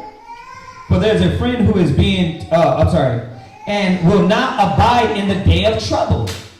Right? Hey, we need this done. Right? Hey, brothers, you've been coming into school for 2 years, but you haven't helped out in no way. It's like, what the hell is that about? You know what I mean? Like, what you sitting here for? Like, if you're believing in this, then you know what the scriptures say. You're gonna put in, you're gonna add, you're gonna say, damn, wait a minute, I be eating a lot from these brothers. Let me get back, right? Whether it be signs, whether it be work, whether it be flyers, whatever it is, alms, whatever it is, you're gonna put in. But that's when cats, when you require for them to put in, they start what? Magicians. It's like, oh, okay, there's a friend for their own occasion, right? There's women like that too. There's men like that too, right? Like when you start telling her, okay, hey, listen, I need you to, that's what I did with my ribs. Huh? Yeah. Sacrifice. Right? Why you think cats, a lot of brothers don't want to show up on Sabbath? Because it's too much. You sit here, how many hours in the class? They're like, I'm going to show up Friday because it's easy. Saturdays I won't show up. It's about sacrifice. The Most High wants a sacrifice from you. Present your body as a living sacrifice. What do you want from your rib? I'm like, look, you're going to do rides. Rides with the kids? Yeah, you're going to ride with the kids. You're going to cook that meal for the brothers. You're going to show up. All you brothers that don't make them responsible for duties and giving themselves to the gospel, she'll never give herself to you. Guaranteed. Guaranteed. Because she don't see no importance. She don't see no importance. It's a small portion that will do that, will give themselves. And they won't fully do it. But when you make her give herself to the gospel, to the wisdom of the Most High, and make herself be a servant to the ministry, then she'll give herself more to you and see the importance. If she gives herself to the Father, she will give herself to you. If she trusts in the Most High, she will trust that everything the Most High telling her is right. They had to give rides, pregnant or not. She had to work them all, pregnant or not. Because that's what business we were doing at the time to promote, to pay our school rent. So I'm there. Where was she at? She had to put in. Get in where you fit in. Is this any different than the world? No. When you were smoking blunts, who was rolling your blunt? Right? If she was a ride or die. If she was a ride or die, right? When you was doing some wickedness, what? Your ride or die would be there with you. Okay. So, proving a friend, some there for their own occasions. Right? Everybody's not there through the thick and thin. Again, some friend is a companion at the table. You want to eat with me? You want to come? See you eating, but where the hell you at when it's time to feed?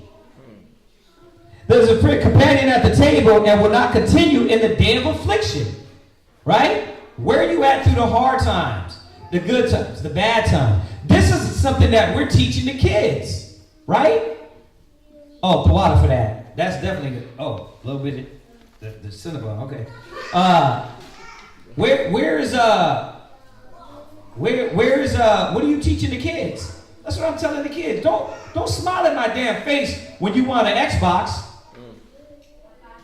But then get all sad when we need the damn floor swept. That's gay.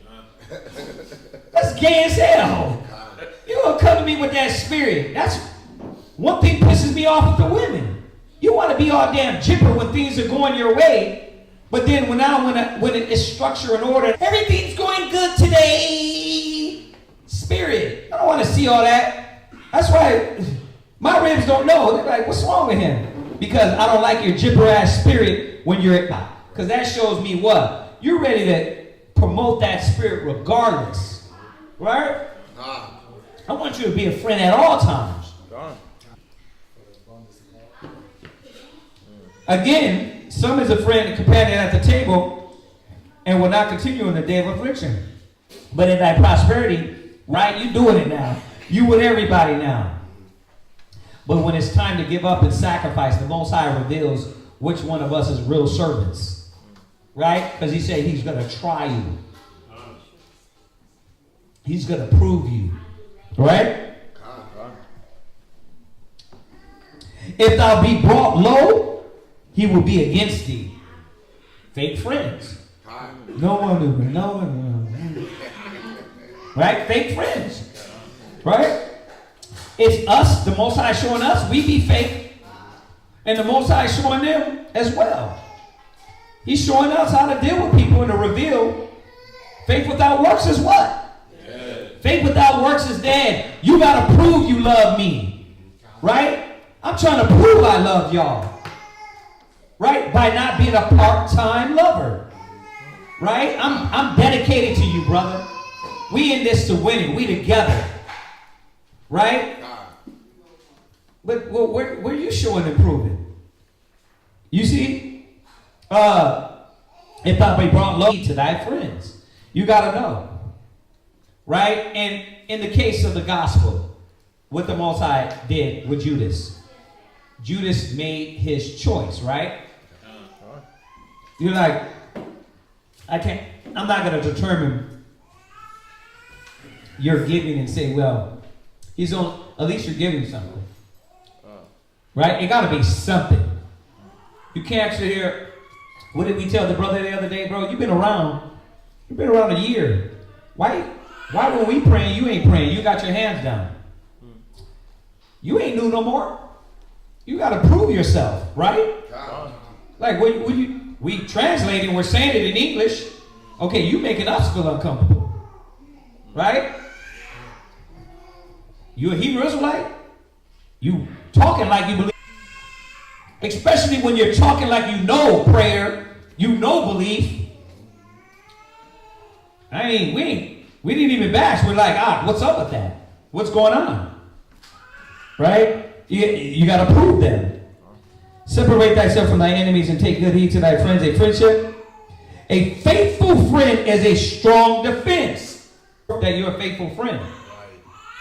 Husbands, if you can't mold her, build her, and put your spirit into her in her weakness and giving honor to the weaker vessel, how are you showing you're a friend? And you're ready to abandon ship and show yourself friendly. You only been in the truth a week. Don't act like I poured it all into her. You ain't being faithful. Right? A faithful friend is a strong defense. And do find that friend. When we do find that brother, that sister, that wife, that husband, man, you got to keep them close. That's a treasure. That's like, don't do them wrong. Treat them right. You know what I mean? Bro, I'm here for you. What you need? You see that? Right? And his excellency is invaluable. Man, that's why Yahweh Shai said, you're no longer my servants, but I call you what? Friends. All right, because I see what y'all are doing. He said these other cats, y'all just showing up for the fish and the damn. You cats is going for the damn fish and the bread. He said the only reason why you want to see me do something for the fish and the bread, bro. Stop the cap, right? But that faithful brothers is what? Invaluable. That's why, you know what? Peter? Yes. Yeah, he's wild. I'm going to tame that, but that's the guy. Because he was like, where will we go? You got the words of life. He was like, bro, I'm going to follow you wherever you go. Yes, and a faithful friend is the medicine of life. And they that fear the Lord shall find him. You're going to get that friend, that brother, when you. So how do you become a friend? If you don't communicate, you don't talk, you don't get to know each other. Okay, the 30-year-old introvert is played out nowadays. Stop it. Just stop with all that. It's time for you to get to know your brothers. Like you said earlier, knowing them that labor among you. I got to sit and bully my way into brotherhood. Because why? Everybody's an introvert. We know that. So I got to what? What's up, Ike? What you up to? What you doing? How's your rib? How's your kids? I didn't know that. How many you got? You know, one thing that happened, this was way back. So when the Albuquerques, when it started to dissipate, one of the brothers said one thing. He said to this one brother, he said, tell me the name of my kids. He said, but it brought to my thinking like, okay, that's true. It's kind of true. You don't really know that brother. So how do we get to know each other and learn and and develop this friendship if you're constantly being a selfish guy, woman, but what is this about? Is it about the bread or is it about the brotherhood? Is it about the relationships? Is it about the unity? The unity. So how do I get these friends if I'm not ready to give up? Proverbs 18:24. Read the Proverbs 18:24. You had it? No, okay. Right. That's your favorite scripture. Come on. Go ahead. Proverbs chapter 18, verse 24. Go ahead. A man that has friends. Right. Because you are not making yourself friendly. You understand that? You're not talking to that sister. You got to get to know her. Right? Hey, Because you know what you're going to get from the introverts. The nation of introverts. Right? Hey, how you doing? Good. Great. Well, how's the situation with your husband? How did that turn out? It turned out good. But let me show you how to break through. Oh, yeah, what happened? It's easy. Ask questions. What questions? But you got to go through the steps. You got to go through the steps and try to get past those things. And learn that person so they can understand. You're like, how do you know, Bakar, you can trust me? How do I know? We meet every Shabbat at the seashore. We riding with you. Asking, let me tell you. Let me hip you. Let me show you. You know me, I'm learning you. How the hell you think John was able to lay in the bosom of Yahushua? He was in the like this with a brother. Yeah, just shooting it. You know what I mean? You got to be relaxed. But you got to come out of yourself to do that. And that's where we learn. We know what the scriptures say. So all you introverts that try to, according to you, because you won't find a friend. You won't learn how to build friendship. So once you cut all of this out, you're like, damn. Now, when you deal with the friendhood, how is a brotherhood going to be built if you don't know what that's my brother, that's my friend? What is a brother? You see what I'm saying? So a brother ain't just a guy that shows up, we meet each other. That's an acquaintance. That's an acquaintance. That's an acquaintance. A friend is more things established with along that. Yeah. I think we're at Proverbs 17:17. Let's read it. All right. There is a friend that sticketh closer than a brother. You see that? Yeah. Check that out. The brother's just a relative. Yeah, a brother's just a relative. Just a relative, somebody that share the same DNA as you. Yeah. That friend is somebody, a friend, pretty much a relative. You don't really think of as that person, as somebody like that's like my ride or die. That's my listen. I die for you.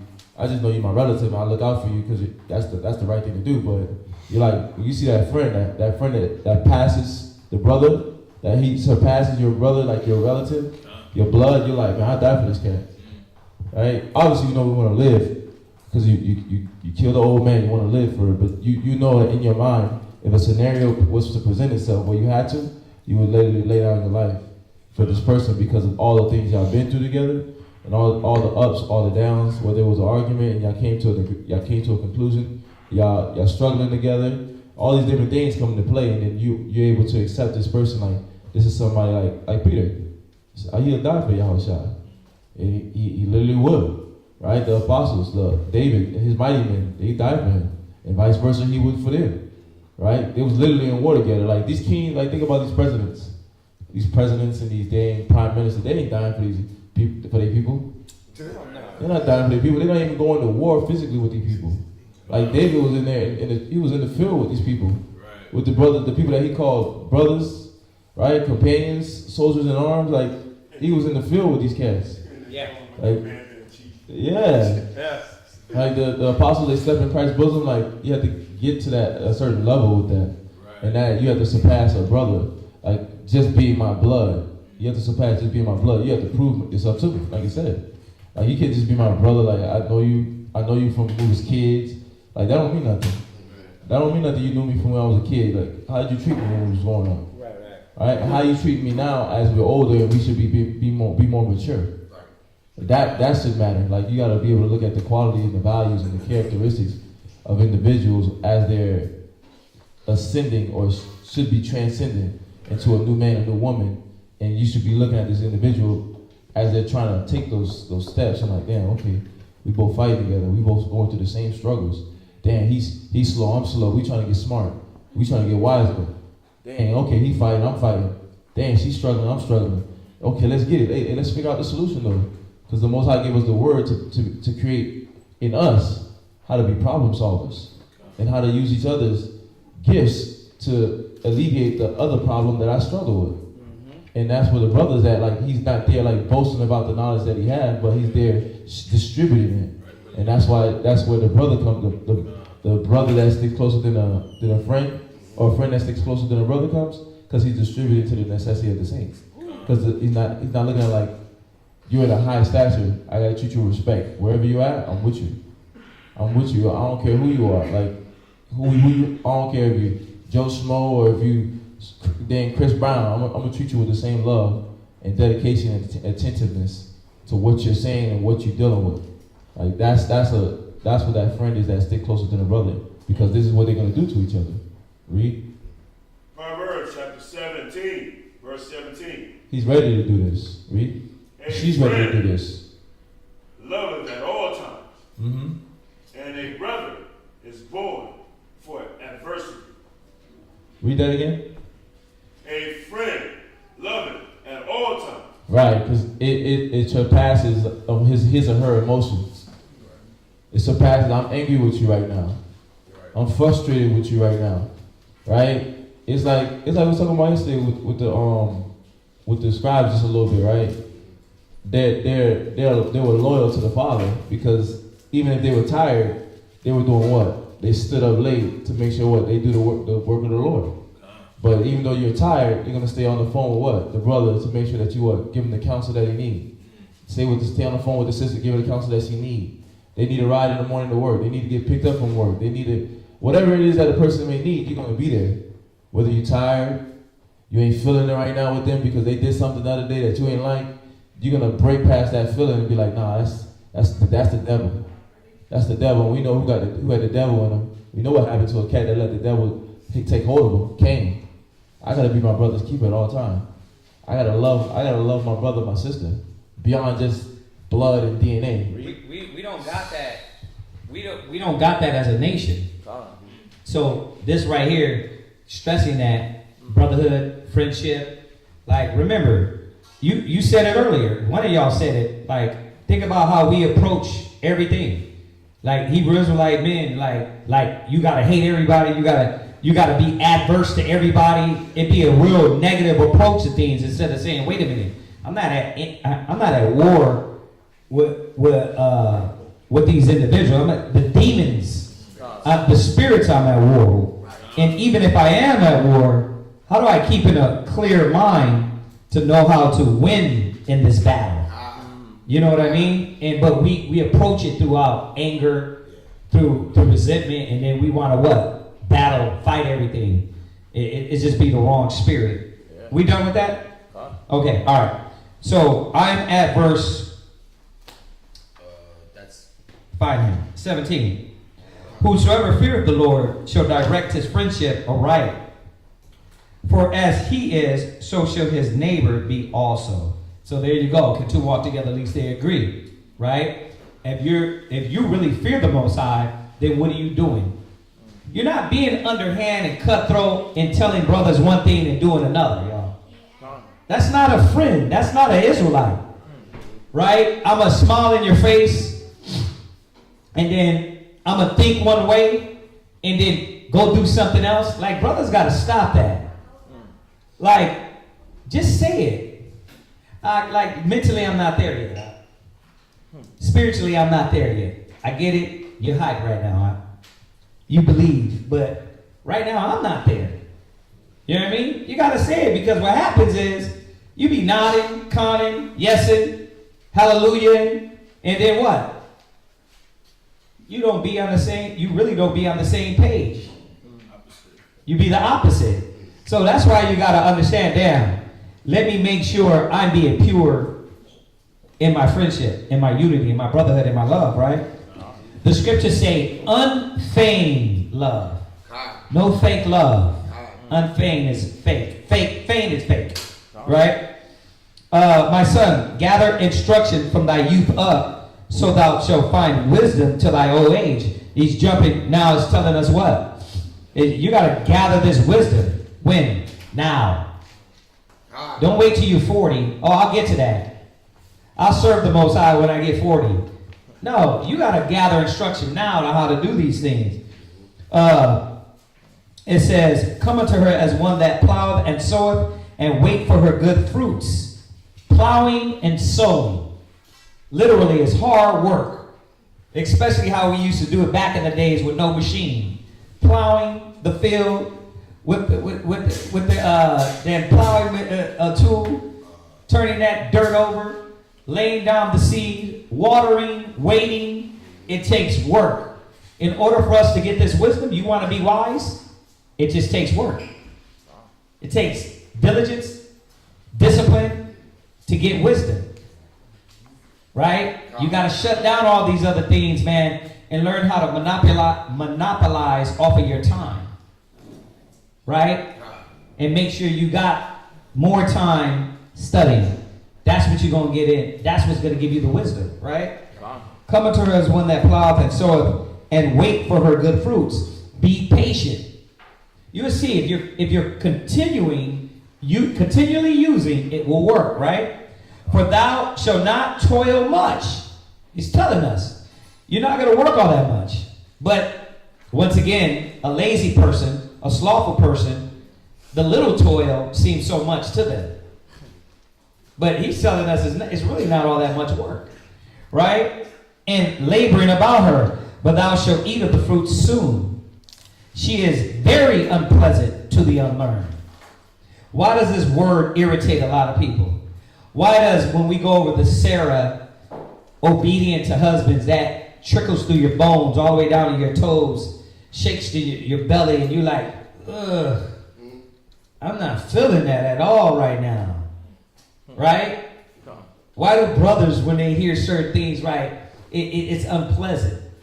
Right? You got to realize, man, that it's not man.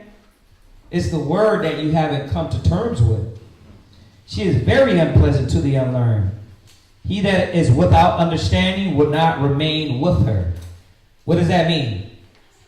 That you abandoned wisdom quick. Huh? You took those karate classes. You went from closed punches to hitting like Sharik. You punched it like that. Like, what you take the karate classes for? This is a punch. You hit like that. I gotta tell Shemai one. That's not a punch, bro. That's like, bro, don't punch like that ever. Like, that's a punch. That don't look right. He start balling his hand and really throwing those punches. I'm like, calm. You see? So we have to understand that if we are continue in what we learn, it will work. Right? He that is without understanding would not remain with her. You can't abandon the method. The method works. It's the Father's method. It's the word. It will work. Well, it didn't work. Well, re-examine how you applied it. Did you apply it the correct way? Huh? Did you use it the proper way? Or were you the timing, how you used it? A lot of people like, I used it. I did what brother said. Patience. That ain't working. Like, bro, first of all, brothers didn't say it. The scripture said patience possessing your souls. The scripture say wait on him. The scripture say what? Woe to him that's lost patience. You see that? So how do you do it? There's method. The Most High has given us the method to deal with these situations the proper way, whatever it is, right? It says, she will lie upon him as a mighty stone of trial. There you go again, trial. The trial is in the reasoning, right? The scripture is always talking about this trial. Well, the wisdom lays on us like a mighty stone of trial. Why? Because when it enters in your mind, now you got a choice. Choose ye this day, life or death. A lot of times, usually how we get rid of it is what? Oh, that's what the brother told me. Instead of saying, wait a minute, the brother gave me the scripture, and I don't want to follow that method. Right? And you throw it away. So it lays out a lot of brothers and sisters as a trial, and he will cast it from him, ere it be long. Meaning what? You be gaining all this knowledge, wisdom, and understanding, and because you don't have any patience and trust and faith in the Father, you what? Throw it right out of the window. Right? It says, for wisdom is according to her name, and she is not manifest unto many. That's why a lot of people don't get it. A lot of people ain't going to get this. It's not revealed to many. Right? Give ear, my son, receive it, my advice, and refuse not my counsel. That's always what it comes down to. Are you going to listen to this wisdom, knowledge, and understanding that's supposed to be guiding you, right? And put thy feet into her fetters. One of our favorite scriptures we always use. is reminding us when Paul said he's a prisoner, right? To understand the hardship of the wisdom, the discipline of it, it uses words like that, the fetters, because it's control. It takes you out of one path of control, the world, and puts you in the control and hands of the Father. So fetters, chains, are going to now restrict you and control you to way the Father wants. And that's how it is when you first come in, right? But to one brother, it's control. To the other brother, man, I love this, right? 25.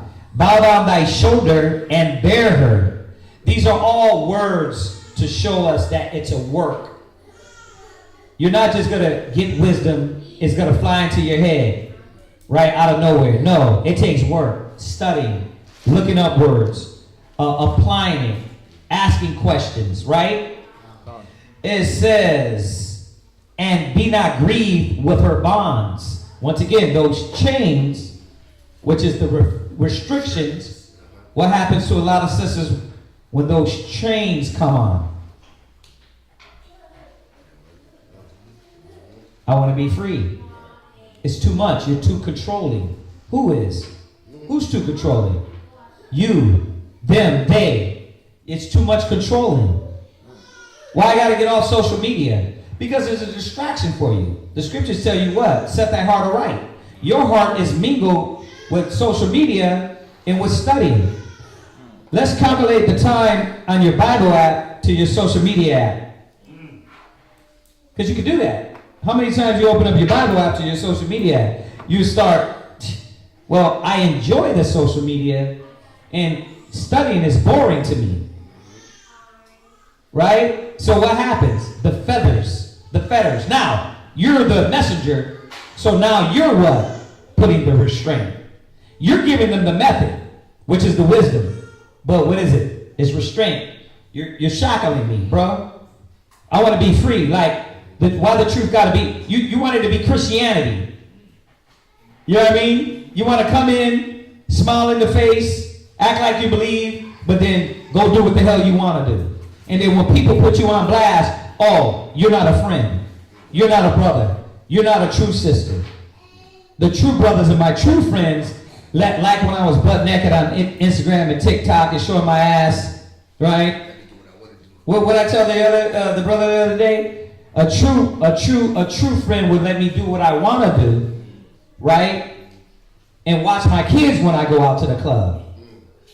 That's a true friend, right? So those fetters become what? It be too much control. That's why it's using the word fetters. It's too much restrictions, too disciplined. You see what I'm saying? So to change, you're like, we're thinking like, well, put off the old man, present your body, let it be sacrificed. Be born again, right? The person that is dealing with the fetter mind, they're saying what? It's too much controlling me. When I was able to do what I wanted to do, eat pork, shrimp, crab, lobsters, have sex with whoever I want to have sex to, don't teach my kids, let them be raised by mama and daddy, while I go in the streets and be a hoe, right? Or be in the streets and do drugs. I don't want those fetters on me. Right? And so what do they do? They translate it as what? You're changing my life. You're making me unhappy. Those are the fetters that they don't want to be involved with. They're too controlling, right? Then verse what? Verse 26. Verse 26. Come unto her with thy whole heart. See? That be the battle. And you're thinking over here like, oh yeah, you believe like me, right, boo? Nope. I'm not even there. You're at a good power 70%. I'm good at it, still negative 30. And I see you diligent, I see you studying, but I'm not feeling that. You know what I mean? That's why my whole vibe is what? I'm not effing with that. Right? And you be like, damn, let me get you to at least a positive. You're a power 30. You're like negative 30, bro. Why? Because what it say? She lives after the flesh. Right, the pleasures of the world, right? So it says here, verse 27, right? No, 26. Come unto her as with thy whole heart, and keep her ways with all thy power. That's first of all, a person that is being restricted and being controlled. They don't even snap. They're like, listen, I know I can't do what the hell I want to do right now. And this is not what I want to do. Right? So you're being over controlling, over possessive, right? And what do they start doing? They start talking that world talk, right? He's just too controlling. Yeah, they just too controlling. Like, who the hell's they? First of all, you walked in they door, and you said you want to believe what we believe. So when we hold you to the standard, they is Yahweh. That's all we're holding you to. Right? If you don't want that, bro, pack your bags, hit the road, Jack. Right? But other than that, you're going to get mad at us because we want to hold you to the standard of the gospel? You told us that's what you believe. That's like him sitting up here, saluting in, and then get mad at if he get checked. Like, wait a minute, bro. What you thought was going to come with it? You thought it was just you were going to come in, you can make mistakes and do things, and nobody's going to say nothing? Like, bro, you in a damn fairy tale. Go back to the church down the block. Go back to Blunt Church.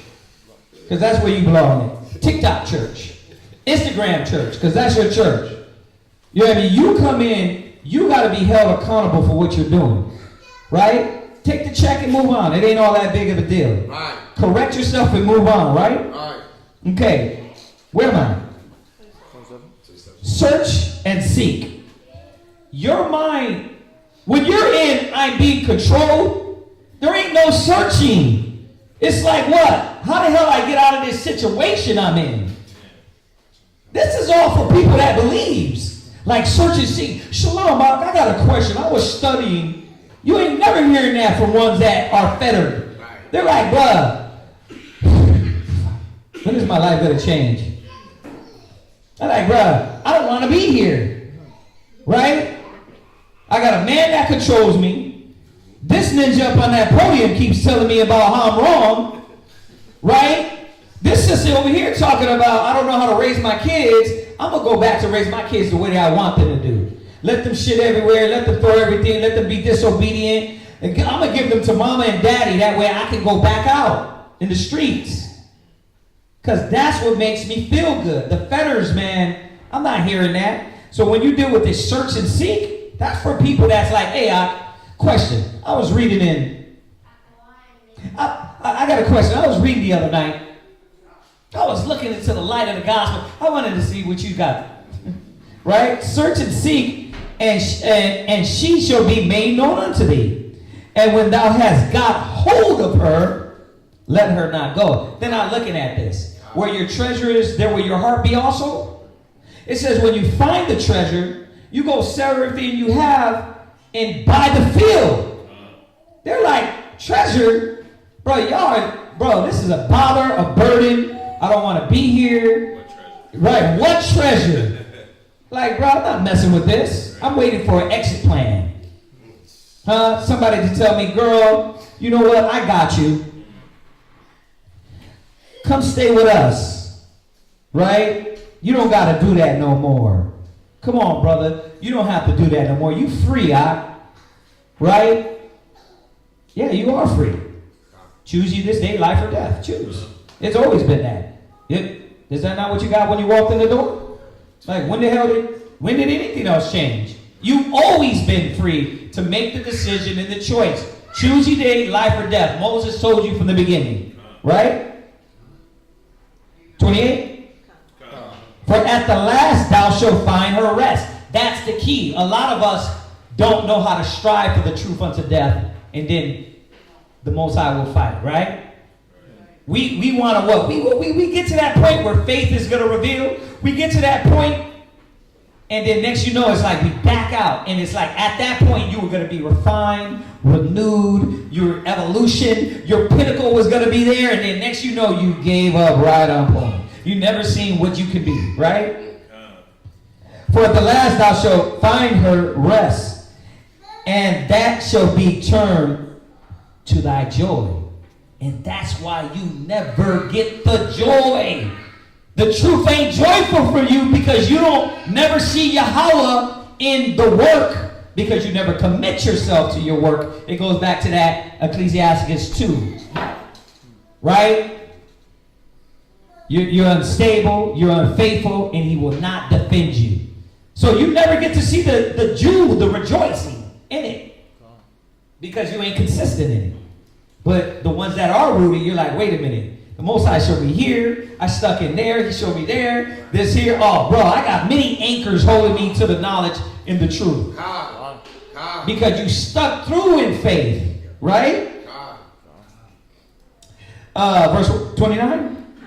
Then shall her fetters be a strong defense. Why did it never change from chains to those are my weapons? Why? The word is telling us at a certain time you were supposed to grow up and say, wait a minute, these ain't chains. These are damn gold bracelets. Why is it still restrictions and refraining and discipline? No pork, dress. Brother, pull up your pants and oh, it's so much. No more blunts and no. It's like, why is there so many restrictions? It was supposed to change to say, wait a minute. Now I see why the Most High pulled me out of that. Right. These ain't, what the hell I've been looking at? These ain't chains. These are what? Bands. The real bands that make you dance. Right?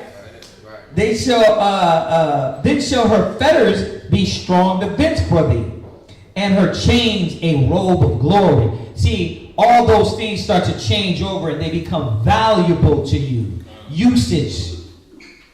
You see? Go ahead. That takes you having to process Yes. this experience correctly. Then you realize, Yep. oh, my health got better Yep. because I'm keeping to the Lord. Right. My household's at peace because I'm not going by real wives of whatever. Right, right. You know what I mean? Mm-hmm. I'm going by what the Most High gave us. Yep. For there is a golden ornament upon her, and her bands are purple lace. What? You realize now, wait a minute, I'm actually being changed into that king. That brings me to Ezekiel 16. He don't go there. Y'all know it. He said he what? Took us out of the mire. He said he found us as bums. Right? Dirt in the dirt. And he said he started giving us these things. But remember, those things were at first the fetters. And then we start to realize, damn, wait a minute. I'm putting on the purple robes. This is what's making me glorious. It's like children. They don't see that you cleaning your room, I'm instilling in you a quality that some men, women don't have. Discipline, a standard, a care, a love. But a lazy, disgruntled, wicked child looks at that as, why are you making me clean my room? Like, why can't I just be a pig and you let me be? Right? And the Most High is like, we're like, wait a minute. I'm creating you to be a person that gives a damn about things that the Most High bless you with. And that's how we be. We be like, bruh, we be like wicked kids, all right? You be like Esau, Cain. Like, bruh, I don't want to do that. And the Most High is like, well, don't you know if you do good, you will be blessed? And you're like, no, I want the blessing, and I'll get the blessing without you, Yahweh. I don't need you. Right? 31? 31? Thou shalt put her on as a robe of honor, and shall put her about thee as a crown of joy. My son, if thou wilt. That's what it's all about. That's what we have to remind ourselves. Right. You can't force this down anybody's throat. Right. If you will, I will. We all got the choice to choose life and death. You know what I mean? And sometimes you got to let people know, listen, you got to make a choice. Like, I'm not playing with this I'm trying to be there for you and open up the Bible and you're on. I'm not messing with none of that. What are you doing? Are you about this or not? Make them say it. Are you about this gospel, this wisdom or not? Choose. Well, if you are, you need to fall back with the stupidity and the madness and the disgruntledness and let's lock into what we're doing. If not, get to stepping. Because enough's enough. I'm trying to put time. I'm trying to put dedication. I'm putting love. You see it, I'm patient as much as I can. But you're still playing games like this is a game. Like, damn, what haven't I done? Right? And that's how we get. We get like that in class. We're like, bruh, we're giving. We're doing our part. What are you doing? Right? 32. My son, if thou wilt, thou should be taught. If you want to, you're going to listen. Those ears are going to open. And if thou wilt, again, apply thy mind. You can't force people to do that. Right? Thou shalt be prudent. And why is everybody not going to be wise? Because everybody don't want it. There it is. Right? If thou love to hear, how many of you love to hear? You love to hear your damn self. But you don't love to hear the Most High. You don't love to hear the wise saying. You don't love to hear correction. Okay, you don't love to, but you love to hear somebody dumb as hell, right? If thou love to hear, thou shalt receive understanding. And if thou bow thine ear, thou shalt be wise. And that's really what it all comes down to. The greater thou art, the more you humble yourself. And the Most High will take the abased and rise them up and lift them up, right? Stand in the multitude of the elders. Like I always say, run from the multitude of elders. Stand in the multitude of the elders. Stay away from that brother because he's going to tell me exactly what I need to hear. Stand in the multitude of the elders. It don't say run. It says stand. Let me get around it. Hey, let me eat off of you. What do you think about this? What do you think about this? What you think about that? What you think? You see what I'm saying? Just eat. It might be that you've known it, but you can at least add more to you. There's a little note that might be added to that point, right? But if you're thinking, man, I want to run, these are all the ones that want to be taught. There ain't no, if you don't want to hear if it's feathers, what you're trying to do. Are we done yet? Feast over? We done yet? Class over? We done yet? Let me skate the hell out, right? What verse? Stand in the multitude of elders and cleave unto them that are wise. Be willing to hear every godly discourse and let not the parables of understanding escape thee.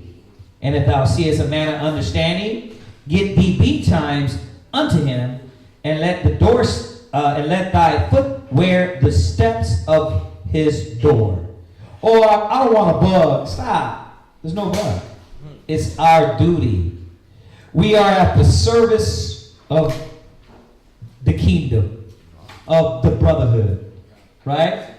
We are at the service of the ministry. It is my pleasure to serve the body. Stop with all that. Ask your question. Let's deal with this and move on, right? Get wisdom and let's move on, right? Well, I be the type of cat that I don't just like bubbits. Stop. Stop with all the hood talk. I just be the type of cat who I just don't want to bug nobody. Like, okay, how many times I got to read the scripture to you, brother? What the hell? What does minister mean? Right. What does the minister? What does it say? We're out the doorstep, right? We're out the doorstep. That's it, right? Let thy mind be upon the ordinances. That's the damn problem. Your brain ain't in the right place. It says, of the Lord, and meditate continually in his commandments, he shall establish thy heart. Why do you hear brother saying, you got to study? You got to study. Because the glorious light will shine upon you. And that medulla, that mind. You're like, well, how does it happen? By reading. It's the word. Getting in the book, reading it, you'll start seeing things about your life, about yourself, about the Most High, and it will change your mind. Why do you think we're so enthusiastic? Right? Because it changes us. It opens up our mind, our third eye, that spiritual eye. Right? It's exciting. Right? Where everybody else is bored, we're damn lit. Ooh, right? Exactly. You're right. That's the real way to decalcify your pineal gland. Right? The spirit. Right? It says, let that mind be continually on the ordinances of the Lord, and meditate continually in his commandments. He shall establish thy heart and give thee wisdom at thy desire. Why? Because out of your belly shall flow rivers of living water. You can't get what's not in you. You're the computer. You got to put the data in your brain. If you don't got the data, you don't got nothing to draw from. Simple as that. So, stupid is as stupid does. If you got wisdom, you're going to draw from it, right? Okay. Yeah. It's another example of faith that works. It's another example of faith that works, because Most High ain't just going to enlighten you without putting in the work. Right. A lot of people, they want to get it. Right. And they expect to get it, and they get frustrated because they don't know what the next person does. Yeah. You know, but they haven't put the work in. They haven't exercised the patience of putting that work in. And let the Most High give you the wisdom. You always want more, but yeah, if you want more, put forth the steps to get there. Right. A lot of people, they get frustrated and not getting there on their time. But the Most High give it at your desire if you put in that work. Yes, sir. So, just so with faith and works, they go together. Because you got to have the works to get that wisdom. Amen. All right. I know it's a lot. Imagine if we added precepts with that. We damn be here all day. All right. So, and it's a lot. It's precepts with everything. What you do is this. You go through Ecclesiasticus. You start from verse 1. And you precept verse 1. That's how you study it. And then you go to verse 2. You're like, okay, verse 2. You have precepts to that. Literally, your whole book should be filled. When you look at my Proverbs, and a lot of things I gotta go back. But it keeps you what? Studying. You go to Proverbs, my Proverbs is like lit. You know what I mean? Because I'll go through there and I'll add what? Scripture right next to it. Gives you study. Then it what? Gives you a vast understanding of more of the verses, other verses. All right, is that it? Any questions? I know. It's that time. We're weary. Huh? Need some food. Famished, brother. All right. Anything online? Any questions online? Anything that we missed? All right. Anything y'all want to bear witness to? Remember, it is the Shabbat. All right. All right. We'll wait a few seconds. Why I got all of y'all on here, it's been a fluctuation, I see. Listen, garments. Please get your garment money in. Passover money. Alms to the school. We need help. All right? We got to start just playing with it. We've been trying to take the burden. We need help. Help us. Whatever you can donate to the school monthly, whatever you can give, we would appreciate it. All right? Okay. Help. Right? Cornelius Foundation? Yeah. Listen, any of you Edomites out there? Any of you Edomites watching this? Listen, we need help. You want to put in? Go ahead and give. Put some alms. Help build the school, huh? Yeah. Listen, we know you got a little dough on the side. Snap it to that 401k. All right? We want to buy a building. All right? Donate to us. It's going to go for a good cause. In our schools, you can ask of our track record. All right? Anybody in here, you can ask of our track record. All right? We don't misuse the funds. It will go to a building for a school. So, hey, throw it out in the airways. You never know, right? All right. Is that it? Anything response from them in that line? No? All right, let's salute. No? Let's finish up these prayers. All right.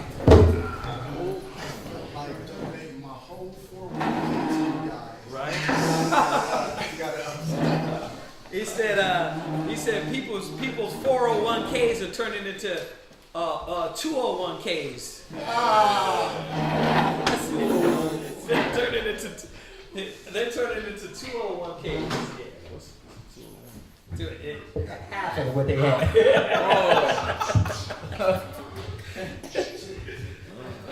Man, test it. All right. Barukata Yahweh. All right, Barakatah Yahweh. Barakatah Yahweh Shai. All power, all praise, all majesty is of you. Yahweh, the water, for the Shabbat. This day, your work, your will, the water Yahweh, for your compassion, and giving your servants duty. This duty of the ministry. We ask of you. Raise up prophets. Raise up teachers. Raise up women that have been in your name. Please, Yahweh. Reward them that wait for you. And let your works be declared in the earth. Please bring down, root out, destroy all nations. Please, Yahweh, that come up against your word, your will, your knowledge. In Yahweh Shai's name, we ask of you to enlighten, wake up the 144,000, remove confusion from all schools, brothers, sisters, teach them, teach us how to love the brothers, and be in unity. Bahashem Yahweh Shai. Give us faith, patience, kindness, long suffering, gentleness, all the fruits of the Spirit. Unite us in brotherhood, in keeping bonds of unity and peace. In Yahweh Shai's name, we ask of you. Come quickly. Deliver your servants. Deliver the chosen. Deliver S.O.W. Bahashem Yahweh Shai. We pray. The water. From Yah. Amen. Barakatah Yahweh. Bahashem Yahweh Shai. Hahawa'ah. Natalanawa. Ha-tawara. This is blessed are you, Yahweh, in the name of Yahweh Shai, that gives us the law. Barakatah Yahweh. Bahashem Yahweh Shai. Hahawa'ah. Natalanawa. Awar. La Ra'ah. Blessed are you, Yahweh, in the name of Yahweh Shai, that gives to us the light to see. Barakatah Yahweh. Bahashem Yahweh Shai. Hahawa'ah. Natalanawa. Ha'ayo. Kora. La Kora'ah. Ha'ain. Blessed are you, Yahweh, in the name of Yahweh Shai, that gives us the ram's horn to call the people. Barakatah Yahweh. Bahashem Yahweh Shai. Hahawa'ah. Natalanawa. Zayaf. Lamashaf. Yasha'ala. Blessed are you, Yahweh, in the name of Yahweh Shai, that gives to us the olive oil to anoint Israel. All right. You know, afterwards you can get anointed. Psalms 92. It is a good thing. To give thanks. Unto Yahweh. And to sing praises. Unto His name. O Most High. To show forth. Thy loving kindness. In the morning. And thy faithfulness. Every night. Upon an instrument. Of 10 strings. Upon the psaltery. Upon the harp. With a solemn sound. O Yahweh. How great are thy works. And thy thoughts are very deep. A brutish man knoweth not. Neither doeth a fool. Understand this. When the wicked spring up as grass,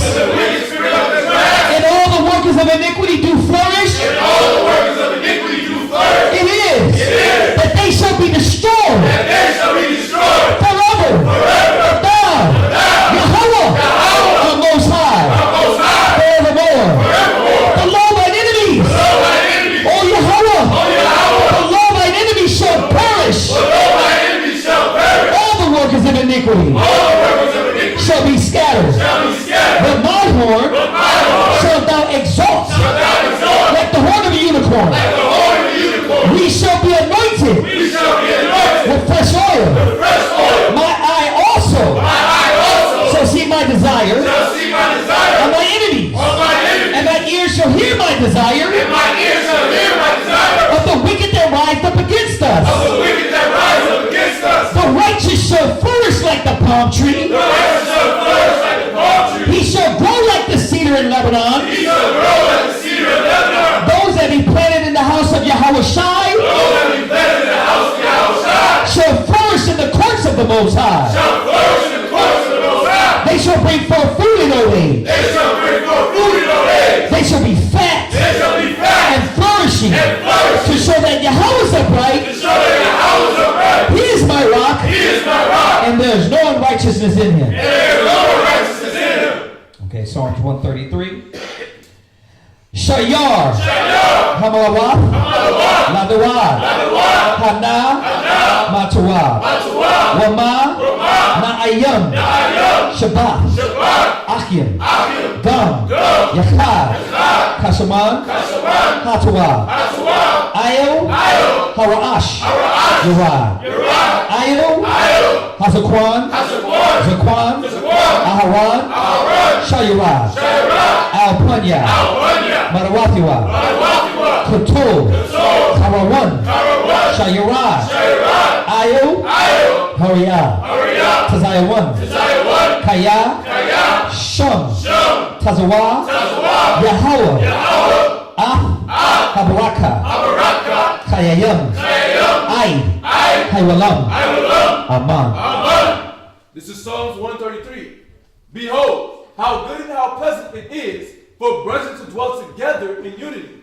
It is like the precious ointment upon the head, that ran down upon the beard, even Aaron's beard, that went down to the skirts of his garments, as the dew of Hermon, and as the dew that descended upon the mountains of Zion. For there the Lord commanded the blessing, even life forevermore. Amen. Amen. Ba'ashem Yahushai. Ba'ashem Yahushai. The water. The yah. Amen. Come. Circle up. That's how you make from now on. Hold on. No. Keep. No. Now. Breathe. There we go.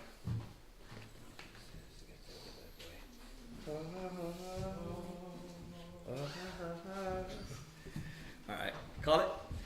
Akim, Imagine, Barak, Yahweh Hashem Yahushai. Kumasel, You got the child turning to face his sisters. Come on, man. Shemar, you got to give a strong salute, bro. Call it. Salute not the daughters of Zion, men of Israel. Imagine, Barak, Yahweh Hashem Yahushai. Yadimata.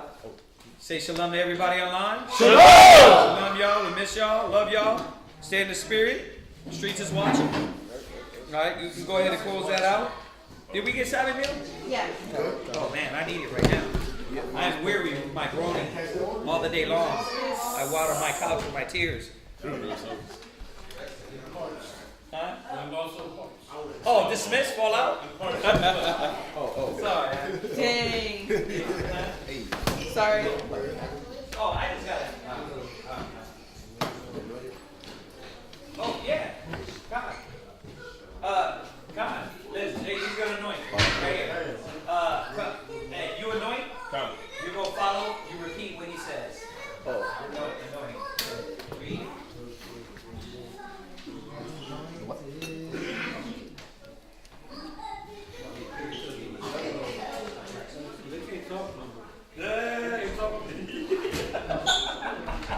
I like that. Hey, hold on, Art.